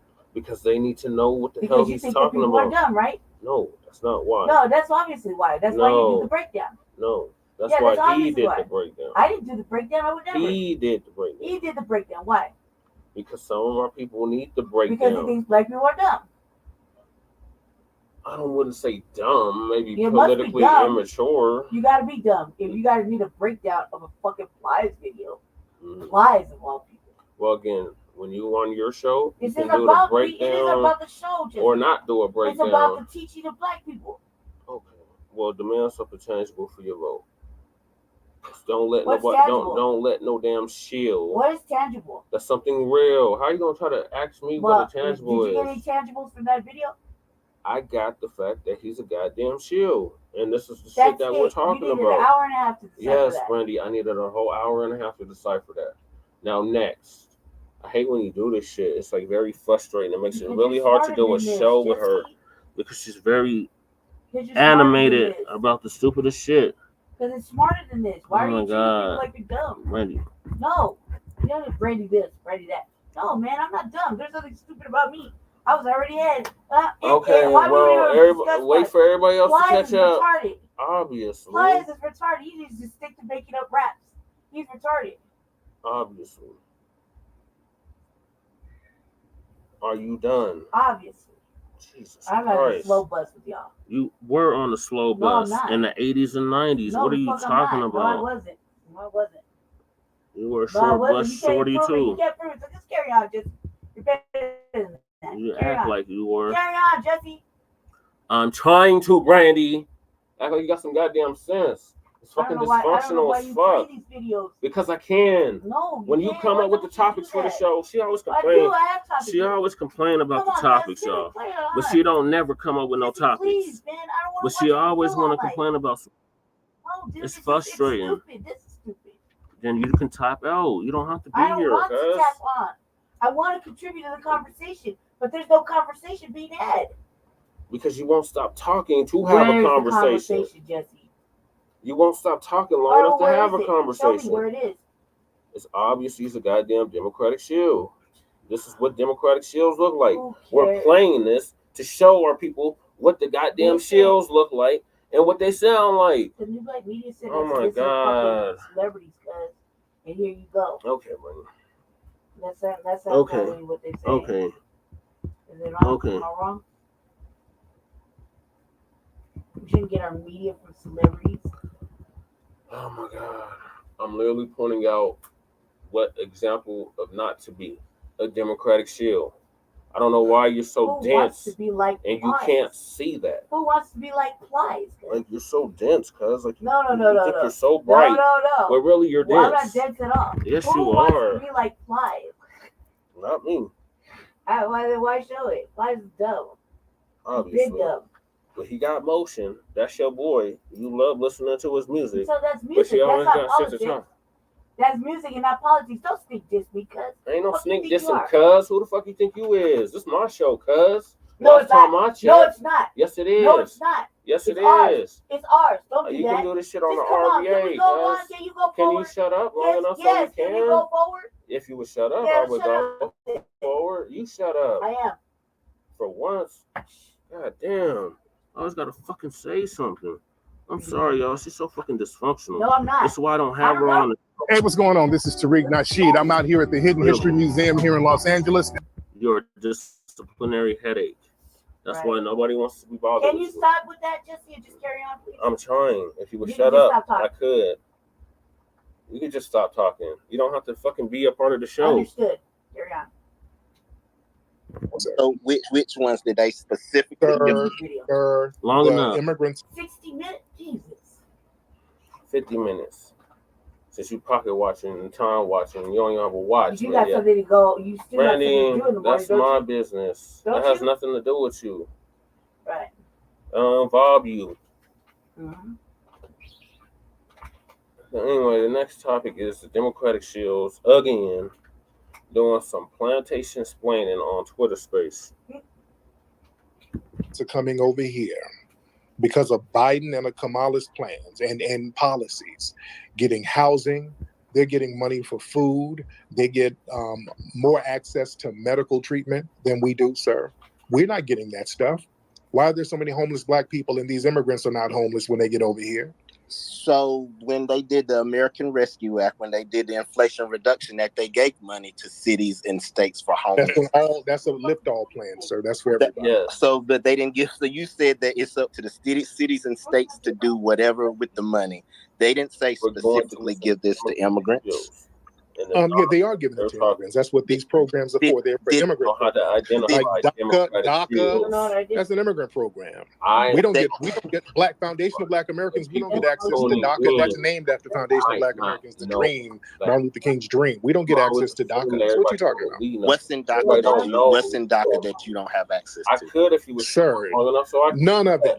We ain't got access to none of it. So what's in DACA? What specifically is in DACA that Black people don't have access to? We don't get none of these resources that's specifically for certain groups based on their status. We don't get none of it, sir, and you know that.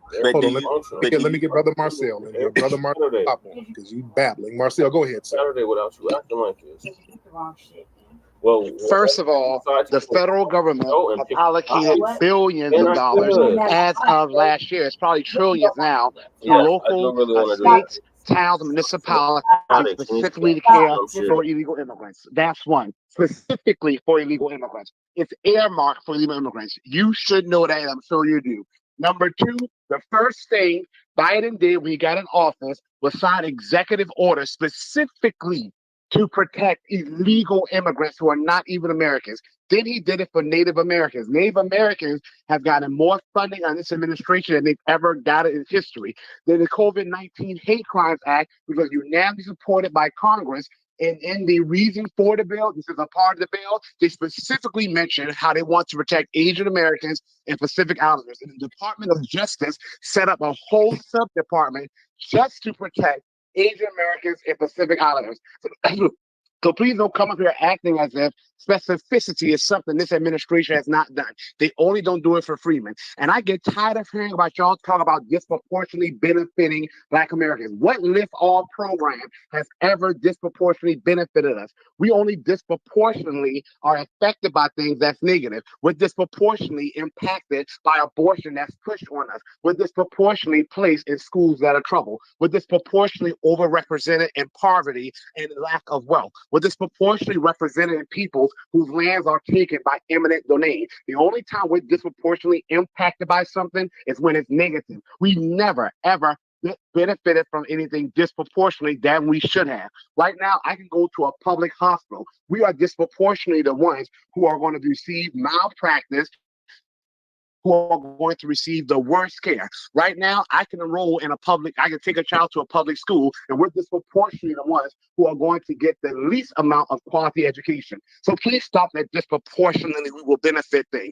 And also, as of April 2021, the Washington Post, which is a liberal newspaper, reported that the Biden-Harris administration, was spending $69 million a week to care just for minors who were in the country illegally, while Black American freemen children are on the streets and suffering from poverty. So, CJ, at least try to be justice-minded and admit that freemen deserve better. And you talk about Donald Trump. Donald Trump was in office for 4 years. We've been disproportionately voting for the Democrats for 60 years. And Princess, I appreciate what you do for the movement, but Princess, for you to sit there and talk about civil rights, what benefits have those civil rights done us? I can tell you what they've done for other people. And I land there.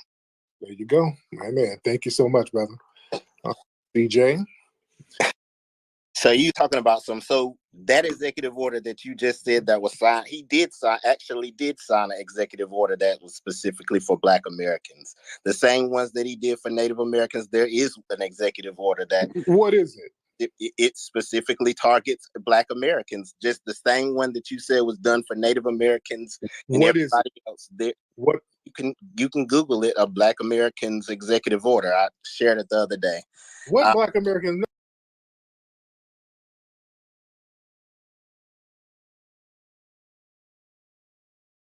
Well, no, what are you talking about? No Black Americans executive order. What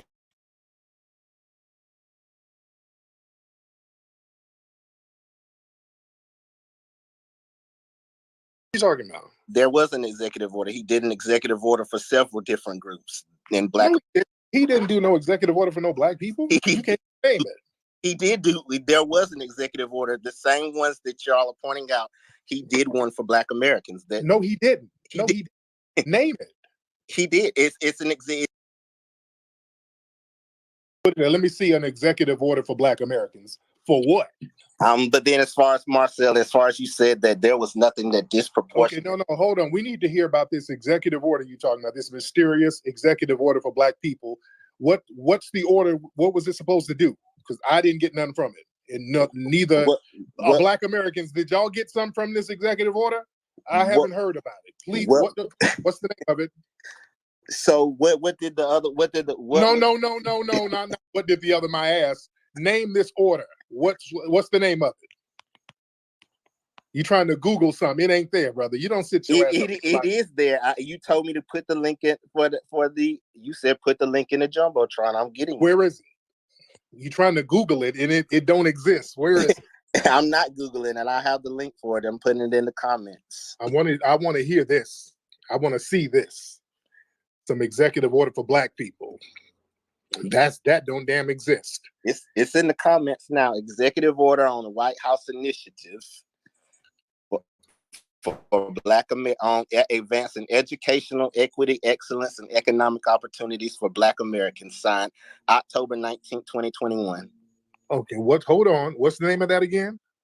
It's called the Executive Order on White House Initiative on Advancing Educational Equity, Excellence, and Economic Opportunities for Black Americans.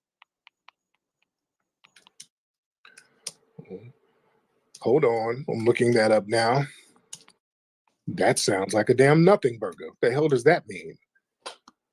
Okay, you said it's a nothing burger, but he just mentioned. Okay. advancing educational equity, excellence, and economic opportunities for Black Americans. And then when you look at it, it talks about Black students. And then when you read it, I'm looking at it now, it goes right into, we're also talking about LGBT, Black students who are also LGBT. This is a nothing burger. It's literally a nothing burger. It's nothing. They're not offering anything. So it offers. So what did the other executive orders offer that this? There's no dollar sign in this thing at all. There's no money at all. Ensuring that all Black students have access to excellent teachers. What the hell is that? That's a nothing burger. Yeah. Supporting and improving data collection related to Black students. What the hell is that? That's a nothing burger. So addressing inequitable treatment of Black students, eradicating discriminatory referrals to special education. That's a nothing burger. It's nothing tangible. Literally not one tangible thing in this executive order. It's a bunch of circular babble, sir. I remember this is a nothing burger. So when the executive orders for the Native Americans, it's about a dollar sign. Here's a certain amount of billions of dollars for you. With us, well, we're gonna not talk about putting your kids in special ed. We're gonna get you a good teacher. We're gonna make sure that you don't get suspended like y'all been getting suspended. It's nothing burger, man. It's a bunch of intangible gibberish. Nothing tangible. And that's the problem, sir. Y'all come to us with these intangible things, acting like you're doing something, and we're just not falling for the banana in the tailpipe, brother. All right, CJ? So as far as federally, so what dollars were federally in the COVID hate crime bill as far as that went directly into the pockets of Sir, those Asian communities got all types of resources thrown at them for the discrimination that they went through. There was all types of millions of dollars going to the Asian community all over this country. And then they got a hate crime bill. That COVID-19 hate crime thing, they kept denouncing anti-Asian hate crimes. They have never denounced anti-Black hate crimes. And they prioritize Asian people in protecting them. That's why you can't even argue with an Asian person. You'll get arrested on a federal level. Out there in New York, they were locking up Black people for getting into arguments and altercations with Asian people using that federal hate crime. And they will not do the same thing for us, knowing that we're getting targeted by white supremacists and we get hit with mass shootings by these people.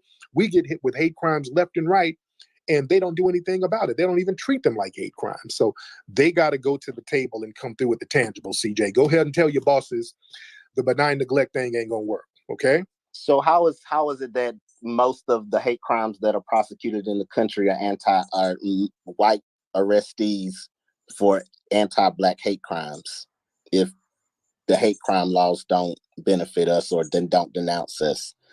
And then also the bill that was named after a Black man that was drugged behind a truck in Texas. James Byrd. And yes, then they tacked on Matthew Shepard to it to protect the LGBT community, the white LGBT community, sir. They always gotta use a Black face to tack on somebody else. That law was really made for the white LGBT community.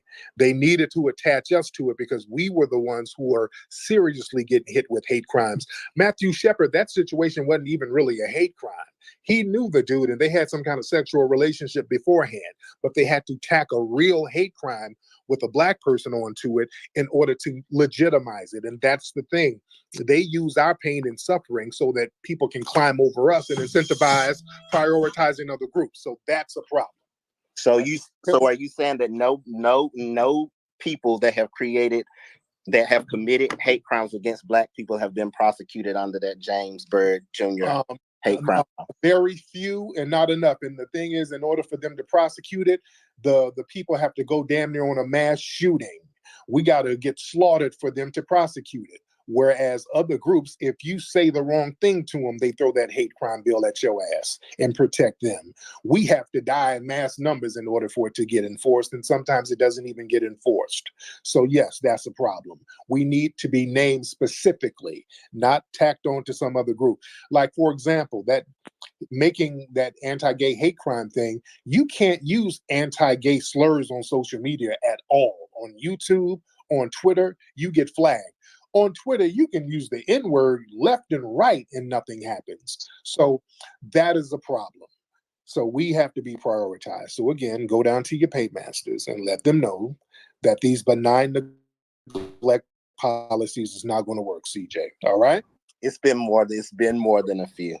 And also, CJ, listen, you know, people are questioning your background because a lot of people, you say you're from North Carolina. A lot of folks don't believe that. We think that you might come from a non-FBA background, brother, that you're not being honest about. Where are your people from for real, bro? They from North Carolina and Virginia. Where are they from for real? What island did they come from? They're from North Carolina and Virginia. Brother, we've seen your hair, and that's not an FBA hairline, brother. That hairline got Jollof and Bammy crumbs on it, sir. You come from a different lineage, sir. You're just not being honest about it. No, I'm telling the truth. But I do have a couple of questions about you. Hold on, let me get my brother Marcel back on here. Brother Marcel, hop on. Let's get Brother Marcel back. Go ahead, Brother Marcel. And whenever you have asked, whether it's Gabriel or whether it's CJ, you notice they ask you more questions than they answer. He has yet to answer anything about what's going to specifically be done for Freeman. All he's doing is proposing bad faith questions to you. Second of all, CJ, you just contradicted yourself. If you are going to sit here and say that most hate crimes persecuted are hate crimes that are done against Black Americans, Freeman, then that right there is even more grounds for us to get an anti-Black American Freeman hate crime bill. So we can't sit there on one hand and say that Democrats are persecuting hate crimes against Black Americans, and yet yet at the same time ignore the fact that they're neglecting to give us an anti-hate crime bill specifically for those of our status. If we are constantly being targeted, then why are they not constantly providing us with protection?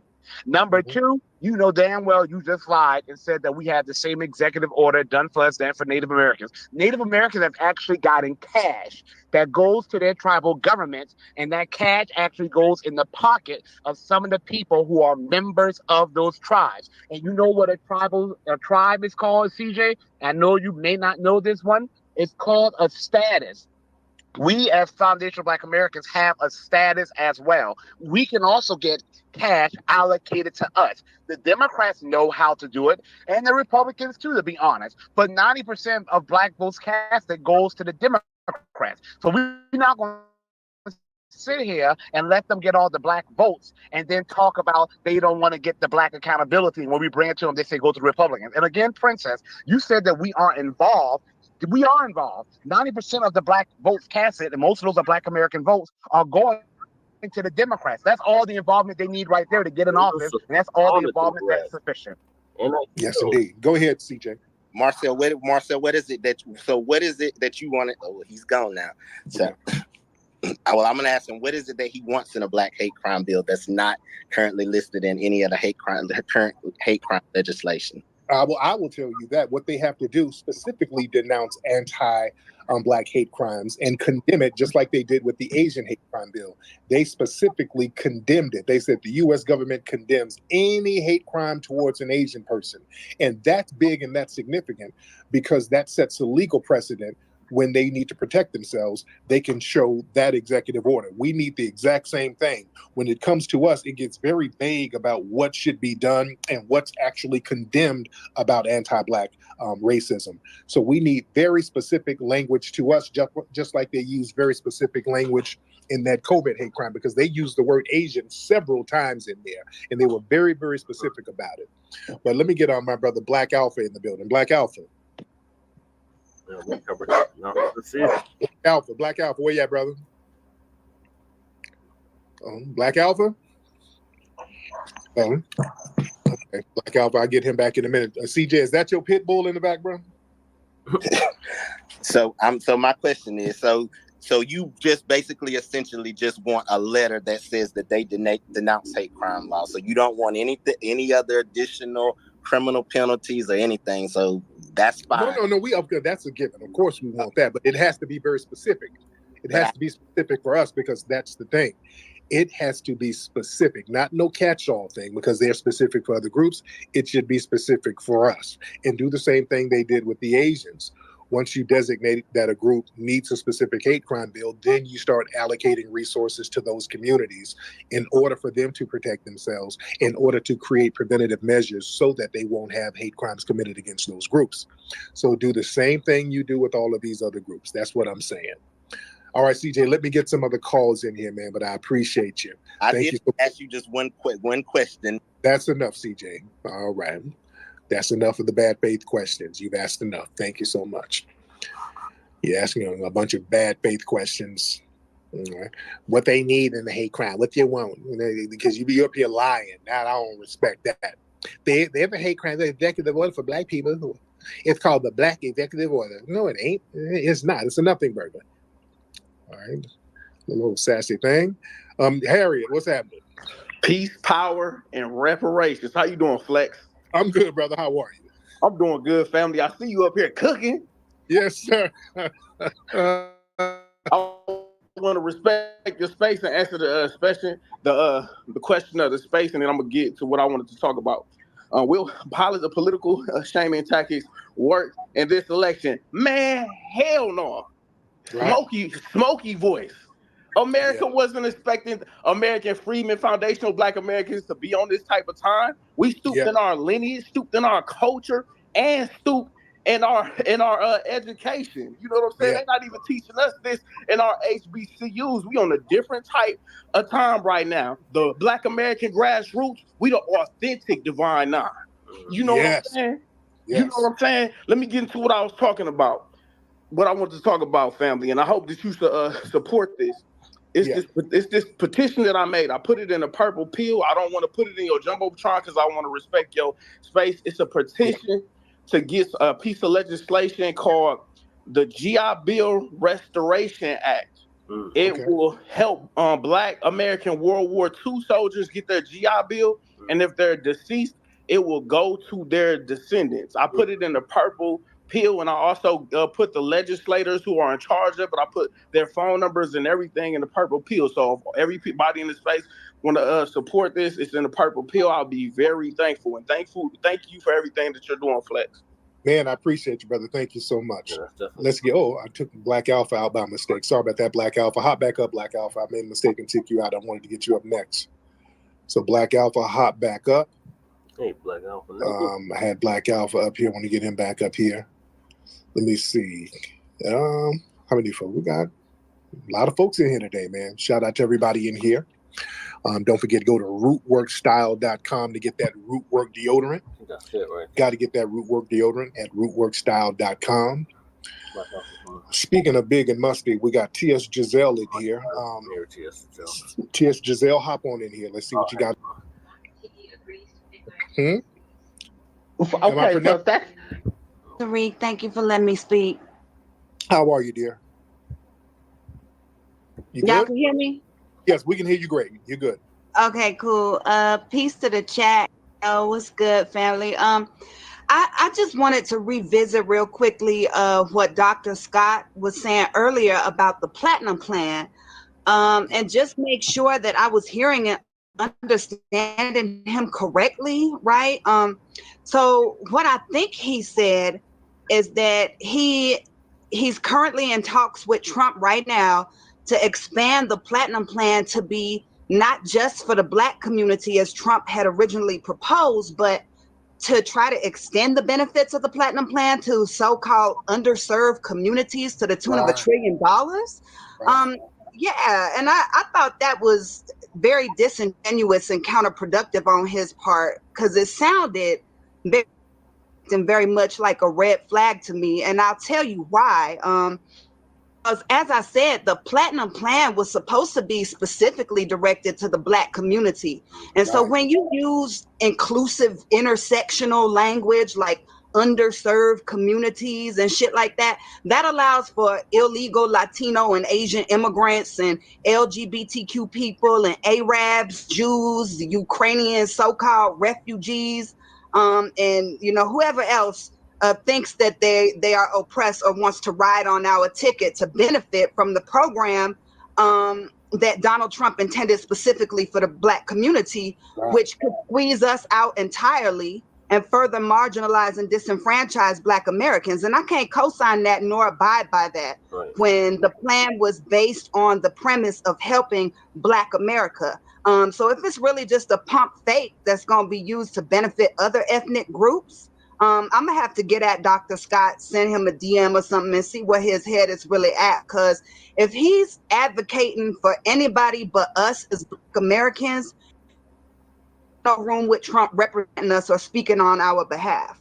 And you know, and don't get me wrong, don't get it twisted. I'm a diehard Black MAGA Trump supporter, and I stand by that. I want us all to show up and show out and vote for Trump and destroy the evil Democrat Party. But I don't like the way that Dr. Scott's wording was sounding about him being in talks with Trump to change the platinum plan from what it was originally intended to be, because Trump said that he intended it to be for Black people. And the way that Dr. Scott had phrased it, as if he was trying to get Trump to open it up to include, quote, underserved communities, was real problematic for me. Because, you know, these illegals are flooding into our communities. So are they now legally going to be considered as underserved when they get in foul? Yes, and I have to land your plane because I got to get some more calls. But yes, we got to make sure that this is going to be lineage-based, status-based, and that's the rub. They got to figure out how they're going to word it and make everything status-based so that it benefits us. And, you know, we understand they don't want to lose some of their far right base. Okay, there's ways that you can work around that. There's things you can do in order to keep that base and still us get what we're supposed to get. Let's get IO in here. IO, I can't understand your last name, brother. I can't pronounce it. Hi. There you go. Tariq. Yeah. Yeah, Tariq. I would say that it's a great honor to be on this platform. It's a great honor to be on this stage. And so, you know, I'm from Nigeria, and I'm married to a Black American woman from Philly. And this is the conversation I've been having with my wife when it comes to the Black identity in the United States. Now, I refer to myself as a Pan-Africanist. However, that is common sense. Well, what happened, brother? Okay. Something happened to his phone. I didn't take him down. Something happened to the brother's phone. You get back up. I wanted to hear what you had to say, brother. Something happened to the phone. I don't know if a Postmates order came through or something, but the brother, his phone, it just dropped. I don't know what happened. Let's get Life's a Beach. Hey, Tariq. What's going on? Hey, dear, how are you? Good. I'm happy to catch you live. Usually it's late and I'm knocked out. Yes. Anyway, I think what you're doing is amazing with inviting Trump and Kamala to conversate with you at the museum. Here's a question I have. How do you feel about international artists, hip-hop artists, or just international artists in general, using the N-word in their music? And the reason why I ask is because there's an FBA brother who moved to Africa. He's a producer. You actually know him. He grew up with R&B music. Now he's producing music in Africa, and he's letting the artists using the N-words, whatever. I just wanted to get your thoughts on that. Thanks. Thank you, dear. My thing is, I'm not really tripping on that too much. I'm not tripping on it too much because, again, they're trying to emulate our slang. They're trying to basically sound like us. They're trying to sound like foundational Black Americans. So, I'm used to people emulating a lot of our aesthetics and a lot of our slang. So I'm not really tripping on that too much. Well, let me get a couple of more calls in here, even though we got a lot of people in here, man. And I thank everybody for tuning in. Y'all need to follow me on here if you're not following me. But again, I do have an open door invitation for Kamala Harris to come down, talk to me about policies. The invitation is still open. As you see, a lot of the Democratic shills, they send them in here. Mm-hmm. Let me talk to the big one. Let me talk to the big mama. Let me talk to her. The invitation is out there for Trump. I would like to talk to Trump. Sit down, talk to me. Let's flesh out some ideas on what can be done for the Black community to get the tangibles they need. And to their credit, many of Trump's people, as we saw Daryl Scott and others, they've been reaching out. They've actually been reaching out. So I will give Trump credit on that. Now, if Trump were to sit down with me first and Kamala Harris's people didn't, y'all know how that's going to look, right? How y'all think that's going to look? And again, I don't do gotchas. I don't do ambushes. I'm very respectful. If I were to sit down with Kamala, I would be extremely respectful. I don't do gotchas and none of that stuff. I don't do that. I would have her talk in her own words, just like if I were to sit down with Trump, it's not going to be that garbage they did at the NABJ. I think that was tacky and corny. I will let him say what he had to say and put whatever out on the table, and let's see what can be done to help Black people specifically and make sure that it's not one of these catch-all programs that will ultimately undermine us at the end. Because that's my thing. That's the problem I have with these catch-all, lift-all programs. They ultimately undermine us at the end of the day. We end up getting the short end of the stick because the resources, when it's a catch-all program, it gets depleted by all of these other groups who did not have the same suffering and adversity that we suffered under in order to get the policy in the first place. Because I'm tired of these policies where we have to get the suffering and we have to get whooped down on, and when it's time to correct the action, other groups stand in line like, okay, me first, because they don't let us do that. We ain't getting none of that immigration money. And the CJ dude tried to lie. What money if they getting? What money if they getting that y'all ain't getting? The hell you mean? We ain't getting none of that. And that's another thing. I hate when y'all send the Democratic ops in here to lie. What money? What program? Ain't no program for no damn immigrants. It ain't nothing. What the hell you mean? They got a blank check for them.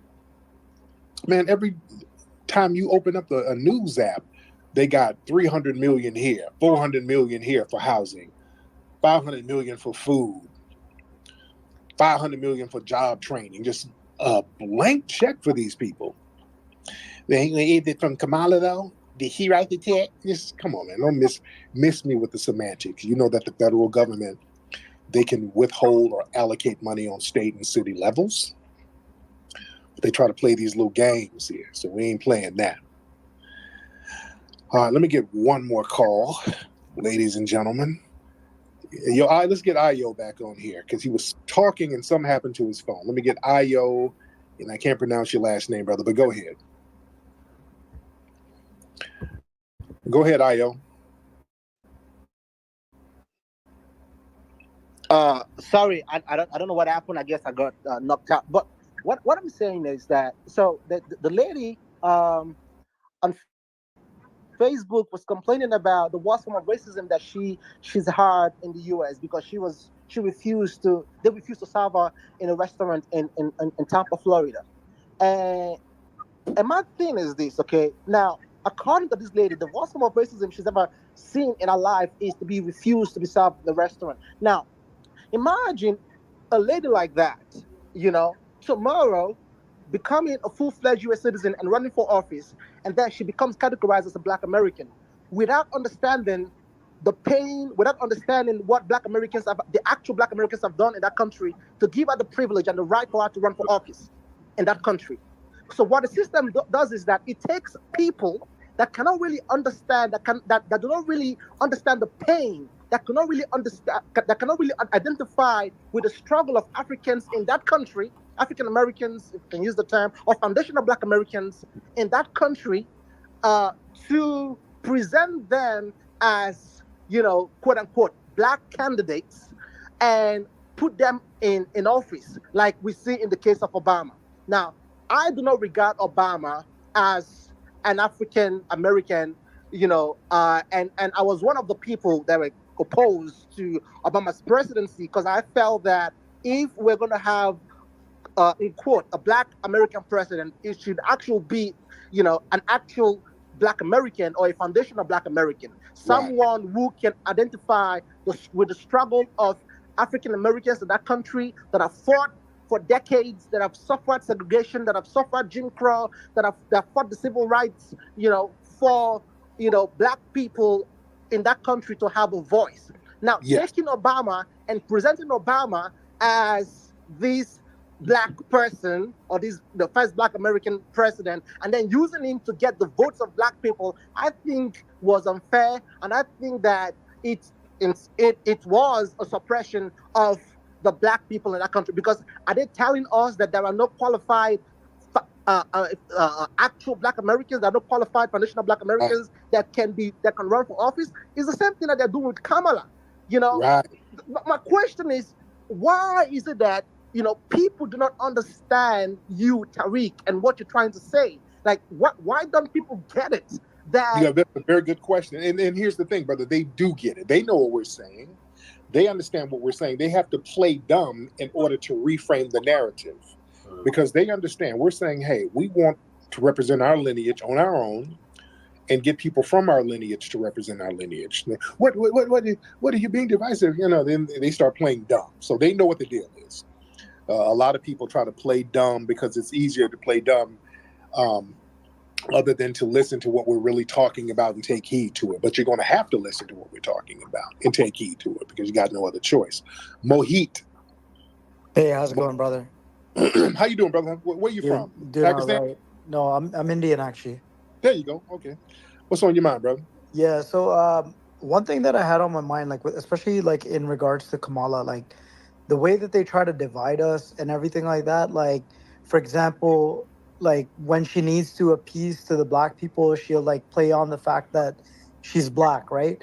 Yeah. When she needs to appease to the Indian community, she's gonna play on the fact that she's Indian. And she's just trying to go around and get votes from both ends. But I think there should be promises that should be made, especially with the African American community, just because I feel like you guys have always got the short end of the stick, right? In regards to the fact that you guys have been there from the starting of the United States, but for whatever reason, like I feel like if you look at the status difference between the black and the white community, for example, is night and day, right? And they don't do anything to address it, to fix that situation. As a matter of fact, they want to keep people divided, right? Because it benefits to them, and they can try and get your votes.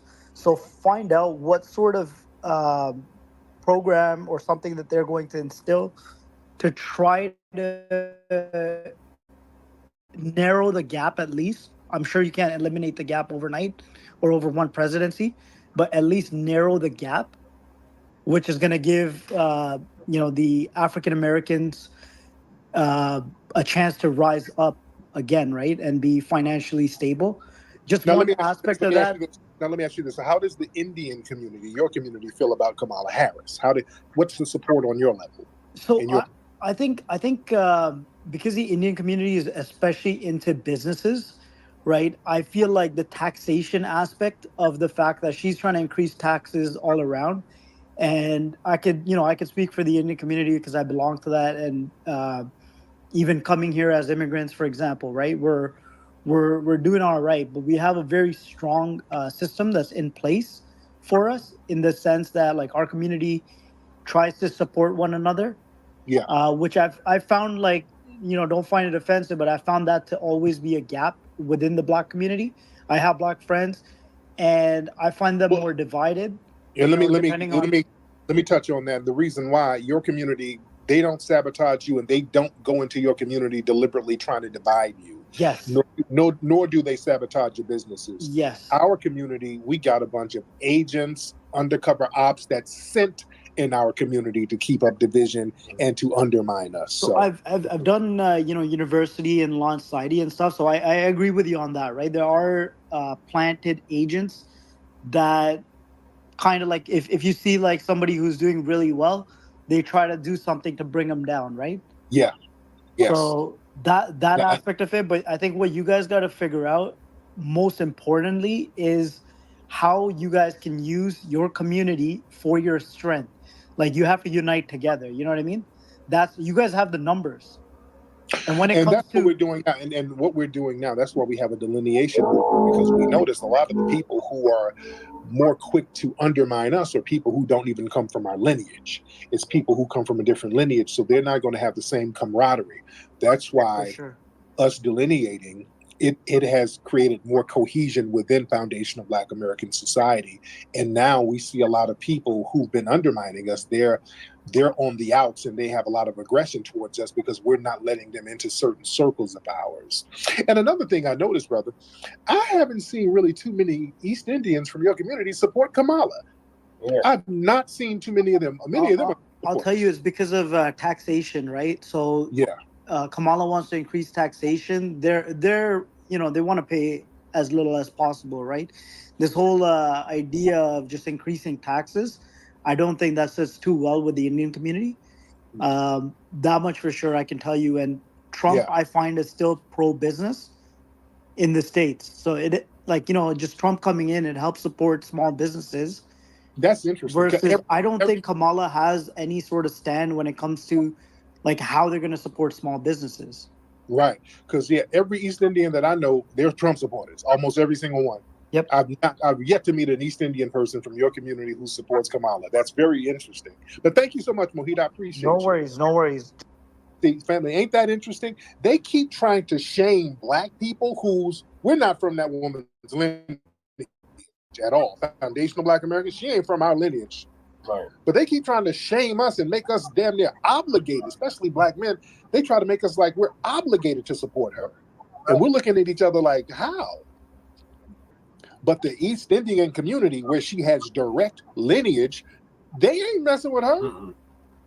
They're not rocking with her and boldly saying it. And they are not getting any criticism from nobody. Nobody's criticizing them. Nobody's going to those East Indian men talking about, you got to stand up for your Indian sister. No, no, no. Those East Indian men are like, yeah, she can kick rocks. All right. MAGA all day. There's no shaming tactics or talk to the East Indian community at all. I've yet to see one East Indian woman come out and support her, except like that Mindy Kaling, whatever the chick from that actress. They're not really supporting her like that. But they think they're going to shame us into supporting her. Yeah. And she ain't from our lineage, nor has she done a damn thing for us. And she's not only not done anything for us, she told us what she ain't going to do for us. Yep. That woman straight up and down came out and said what she ain't going to do specifically for the Black community. And we're supposed to be obligated to support that? Hell no. Hell no. Hell no. Hell to the no, no, no. All right.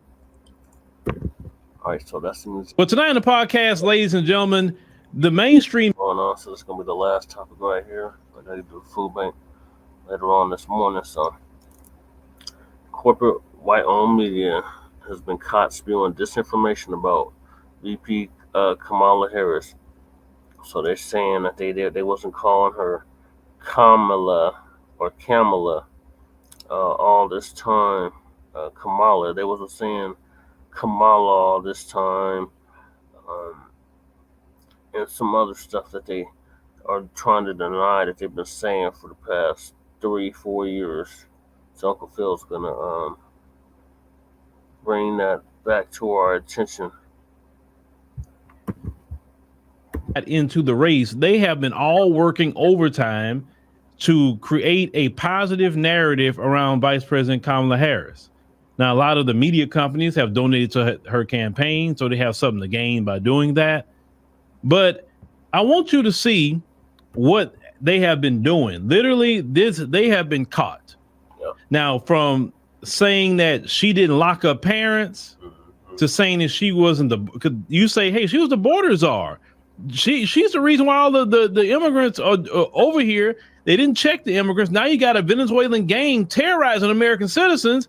She wasn't over the border. Y'all putting out disinformation. No, the only ones who putting out disinformation is the mainstream media. And let's go ahead and roll that so you could actually see the actual disinformation they're putting out. One of the programs that she started on truancy, which is what a lot of people have been hitting my Twitter feed about, how, that program from their criticism is it separated Black children from their families. Mm-hmm. She talks about the fact that, there were a lot of tough decisions that were made, but I stand by them. She's going to have to talk about that more fully. Kamala Harris never sent parents to jail for their kids' truancy. Quote unquote border czar. Vice President Harris was not a border czar. Meantime, Vice President and border czar Kamala Harris facing some backlash. What he said about Harris and immigration was not true. She was never appointed border czar. And this will be her first visit to the U.S.-Mexico border region since she was appointed as the border czar by President Biden. People are going to have to counter the misinformation. You already hear folks talking about the border czar. She wasn't the border czar. President Biden tapped Kamala Harris, Vice President Kamala Harris, to be the border czar. Now, she wasn't the border czar. That's what Republicans labeled her. They were very critical of Kamala Harris, especially in her role as border czar. Now what she's up against is folks lying about her border record, calling her a border czar. Kamala Harris, who was appointed as the border czar. The Biden team didn't declare her the border czar. They wanted her to work on kind of the root causes of immigration. There has been so much criticism against Kamala Harris. You know, she was the border czar. Calling her sort of the border czar, which wasn't necessarily the case. So the border, if they weren't planning to address it in a major way, do not make her your border czar. She met with some of the Northern Triangle countries, but nothing has effectively changed. Well, all right, ladies and gentlemen, there is all your good disinformation right there by the mainstream media. They're sitting up here lying to your face, saying that she was she's not the border czar. She was never appointed. And then all on those networks, they were saying that she was the border czar. Then Jonathan Capehart is up here talking about how she locked up parents, then saying she never locked up parents. Have y'all realized that we live in a day and time that our memories are very long because we have the video. We have access to video. This isn't the 1980s or 90s where y'all can get away with propaganda. That is literally propaganda. And this is the links they're going to try to help her win the election. See, she doesn't have any wins. If she had wins underneath her belt, she could just tout her policy wins and that would get her elected. Listen, when you are an incumbent, it's easier to get elected, especially when you got policy wins, because people want to see 4 more years of you. Why are you going this hard in the paint with disinformation? Why are you putting out propaganda? Just so you can fool the American people. Let's call it what it is. That in itself is election interference. It's election interference. It is. But people on social media are attacked all the time talking about you trying to voter suppression and election interference or putting out disinformation. So y'all gonna go out there and tell them the same thing in this mainstream media that they're practicing voter suppression, they're practicing election interference. And this is why people don't trust the mainstream media. This is why. This is why people like myself will be more trusted than those people on those networks. Because we're gonna say what it is. If we say what somebody was 3 years ago, we'll say it today. You understand? Oppositions usually stay the same. And I'm not saying somebody can't get something wrong. I'm not saying I can't get something wrong. But if I get something wrong, I don't mind correcting it because, hey, I'm a human being and I'm not right for every single thing that I say. I'm not doing it intentionally. But we say, hey, Phil, that wasn't right. And we fix that. But they're doing everything they can to get her elected, ladies and gentlemen. So my thing is, why the desperation? Why y'all so desperate? Why? They're desperate because they're just going to use her. She's going to literally be a puppet. She's not going to be running anything. I mean, think about it. She was selected. Y'all have to understand, if she gets the presidency, this will be the first time they actually openly selected somebody. They didn't even go through the process of doing any kind of primary. They will be selecting her.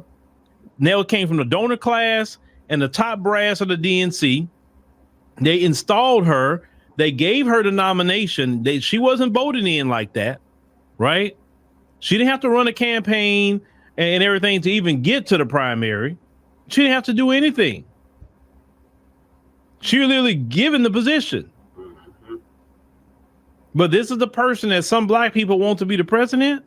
Hell no. If you got to go through this much lying, if you got to go through this much disinformation and to try to deceive voters, then clearly that's not the right person for the job. Right. Clearly it's not.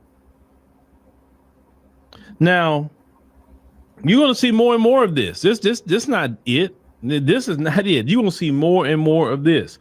Now, she's supposed to interview. Well, at the time you watch this, she already interviewed on CNN with Tim Walz, and I'm definitely going to watch that because we're filming this a few hours before that particular interview. We're definitely going to check it out as well, and see if there's anything that we need to bring forth or anything in tone that we need to see or watch. I know what's going on, but yeah, that's why we don't trust these people. Look, when the mainstream media talk to you, double check and triple check it, because you don't know what they pushing that day.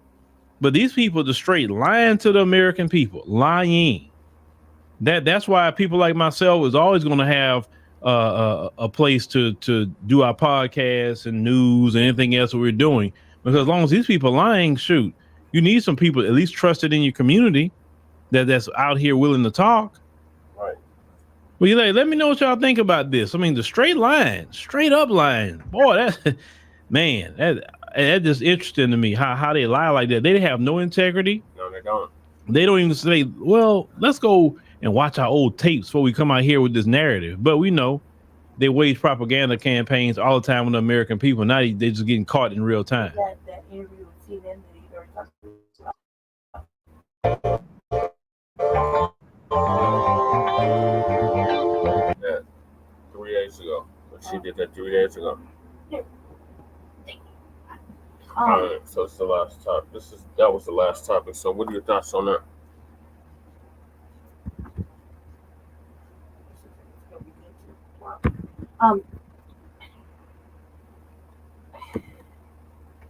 I just think that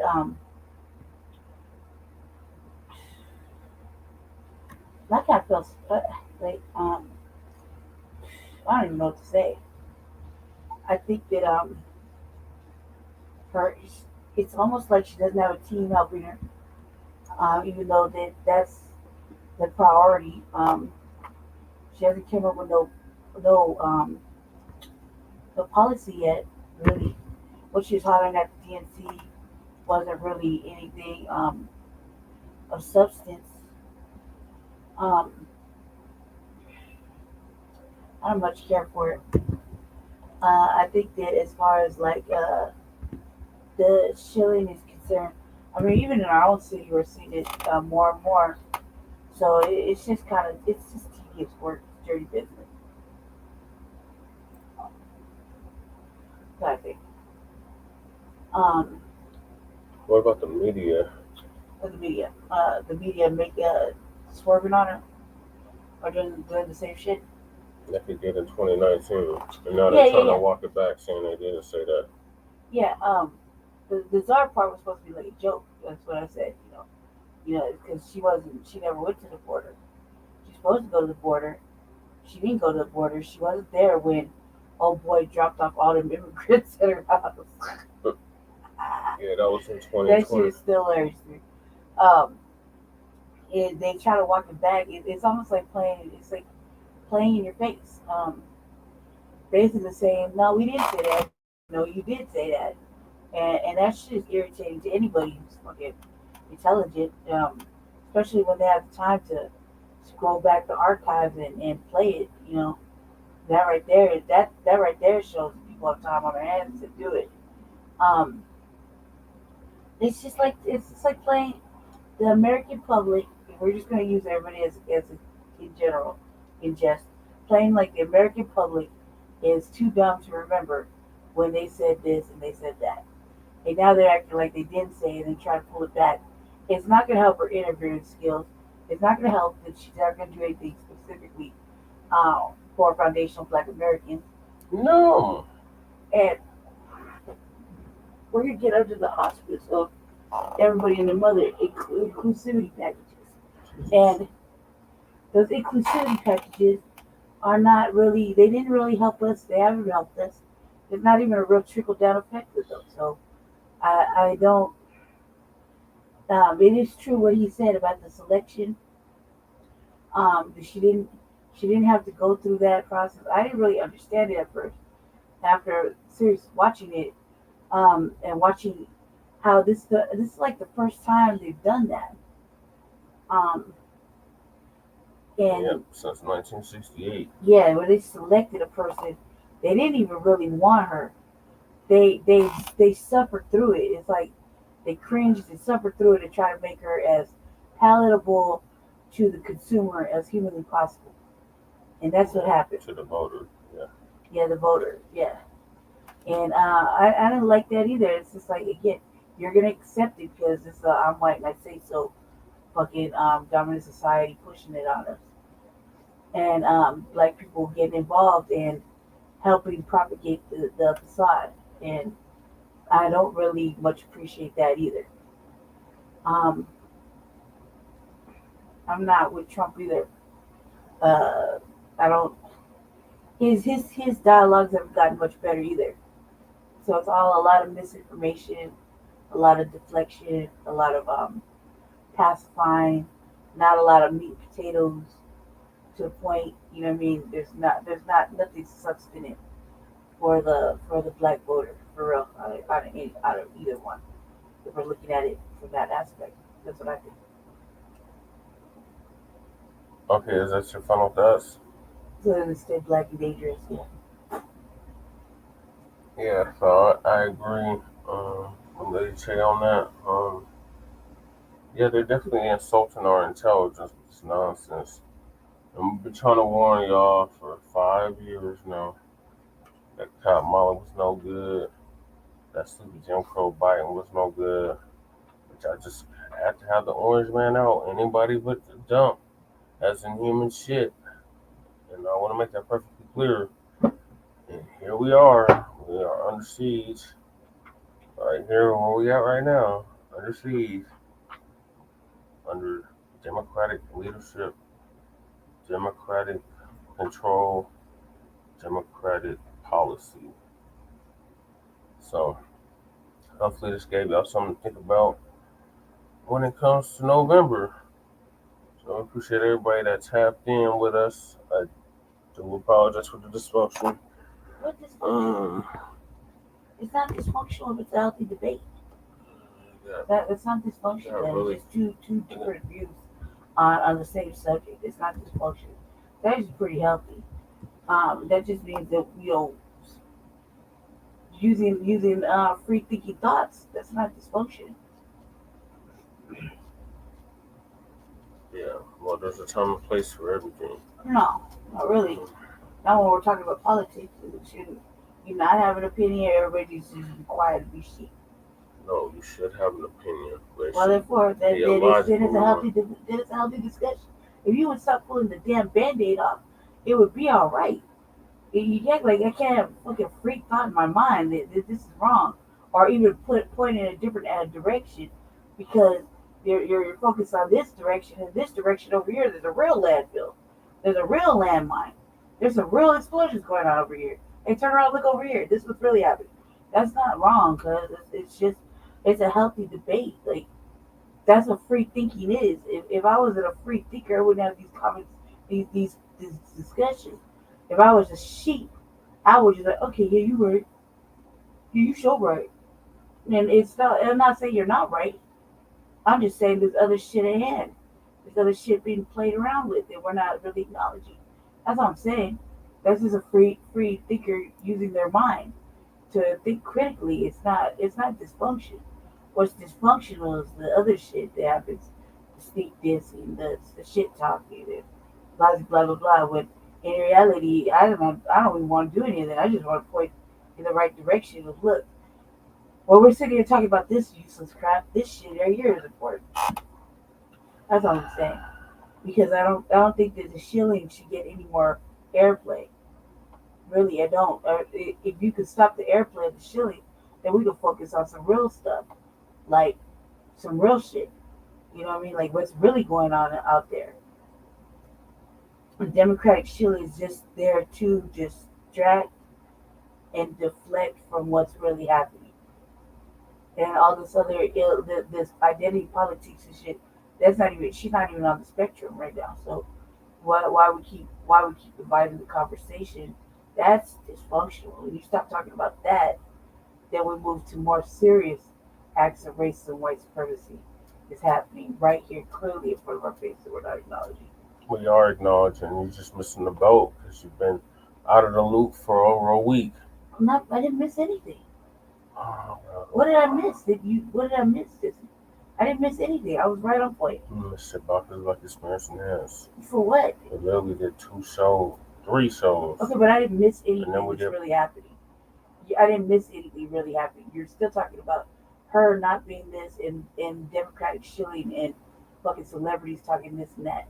I didn't miss anything. You see what I'm saying? A real serious thing should happen.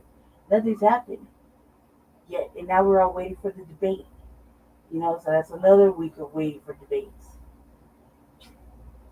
So it's healthy banter. It's not dysfunctional. The dysfunction is when you're not, when nobody's winning, and then you revert back to something else. That's dysfunction right there. All right. Just critical thinking outside the box is not unhealthy.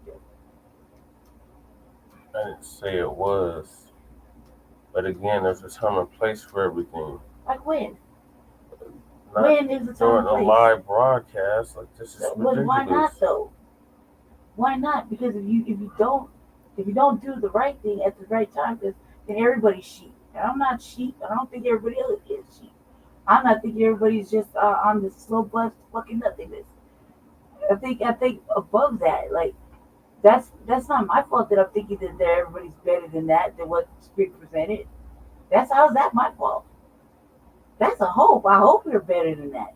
I hope you're better than being led by come on, follow me, sheep. That cycle of hopelessness. You know, Jesse, please, cause you just hear what I just said? Yeah, you said you I pray you're not a sheep. You said you hope. Yeah, I hope you're not sheep. But you don't know that, if they are or not. Are you sheep? I'm not, but I'm talking about the people Are tuning you following in. them? No, but we are the signal boosters of the new black media. But there's other media, there's other outlets, there's other messengers that have different messages.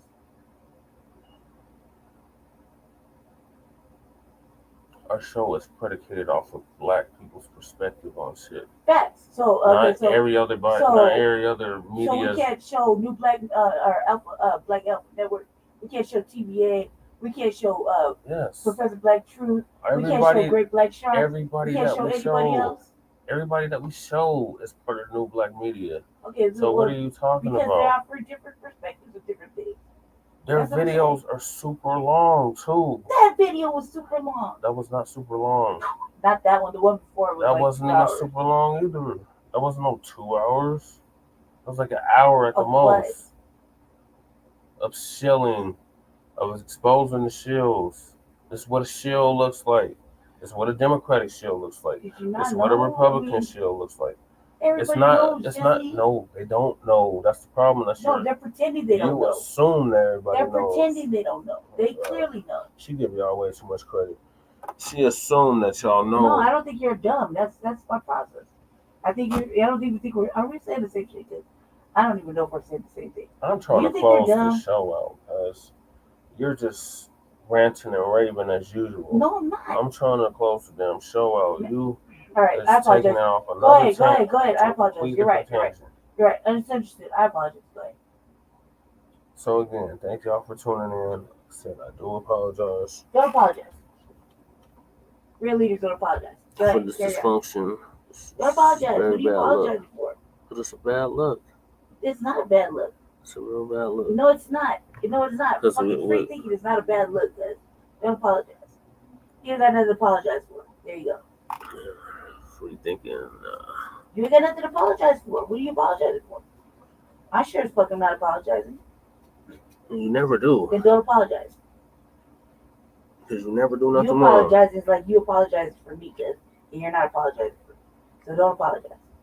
Stay strong in your convictions. I'm apologizing to the viewers. Stay strong in your convictions, sir. Because if we listen to the playback, this shit was crazy as hell. Nope, it was right on point. No, it wasn't. You just gotta listen to what is being said, and they will see that what is said was some intelligent, free thinking. That's all. So there's no apologies needed. Carry on. That's up to the viewers to decide. No, it isn't. Yes, it's not it up is. For them. It's not up to them. We do this. You're a leader. We do Are this you the for leader? Yes. Okay, then you don't apologize for me, right? And I'm not apologizing for a fucking thing I said. You never do. I didn't say anything wrong. So I said everything that was right and exact in my spirit. Okay, well. So you don't have to apologize. That's your. You didn't have to apologize. That's your VGQ. You didn't have to apologize. I did have to apologize because she does this every Saturday. No, you don't. No, I don't.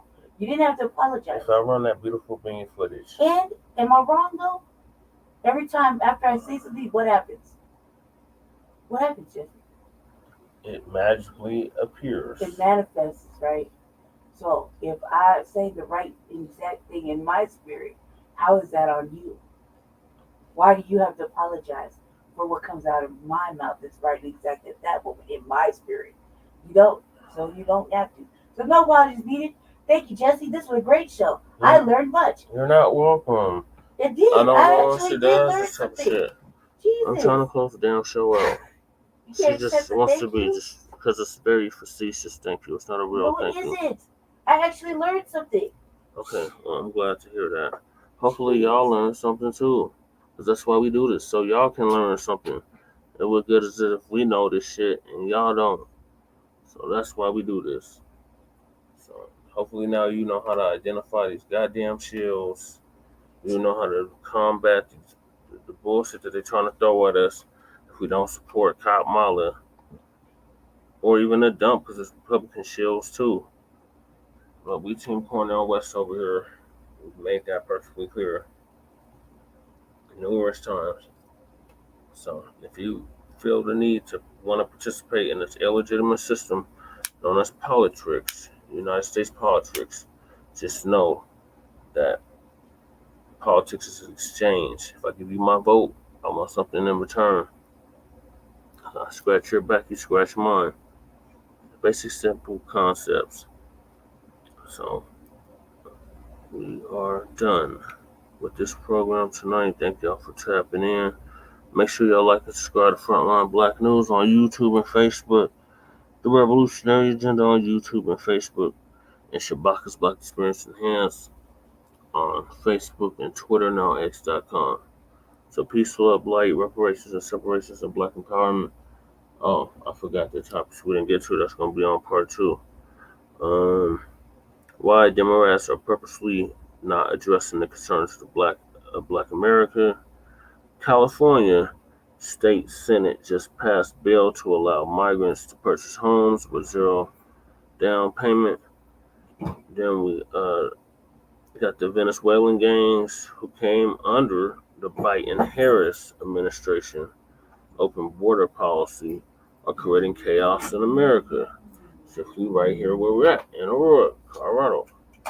So we'll see y'all tomorrow for part 2. I said, like and subscribe to our platforms. And we'll see y'all then. So peace, love, light, reparations, and separation, and black empowerment. Chain criminals signing up from a mile high income. An illegal migrant flooded city and a sundown town. That's starting to get overran by Venezuelan gang members known as Aurora, Colorado. Peace.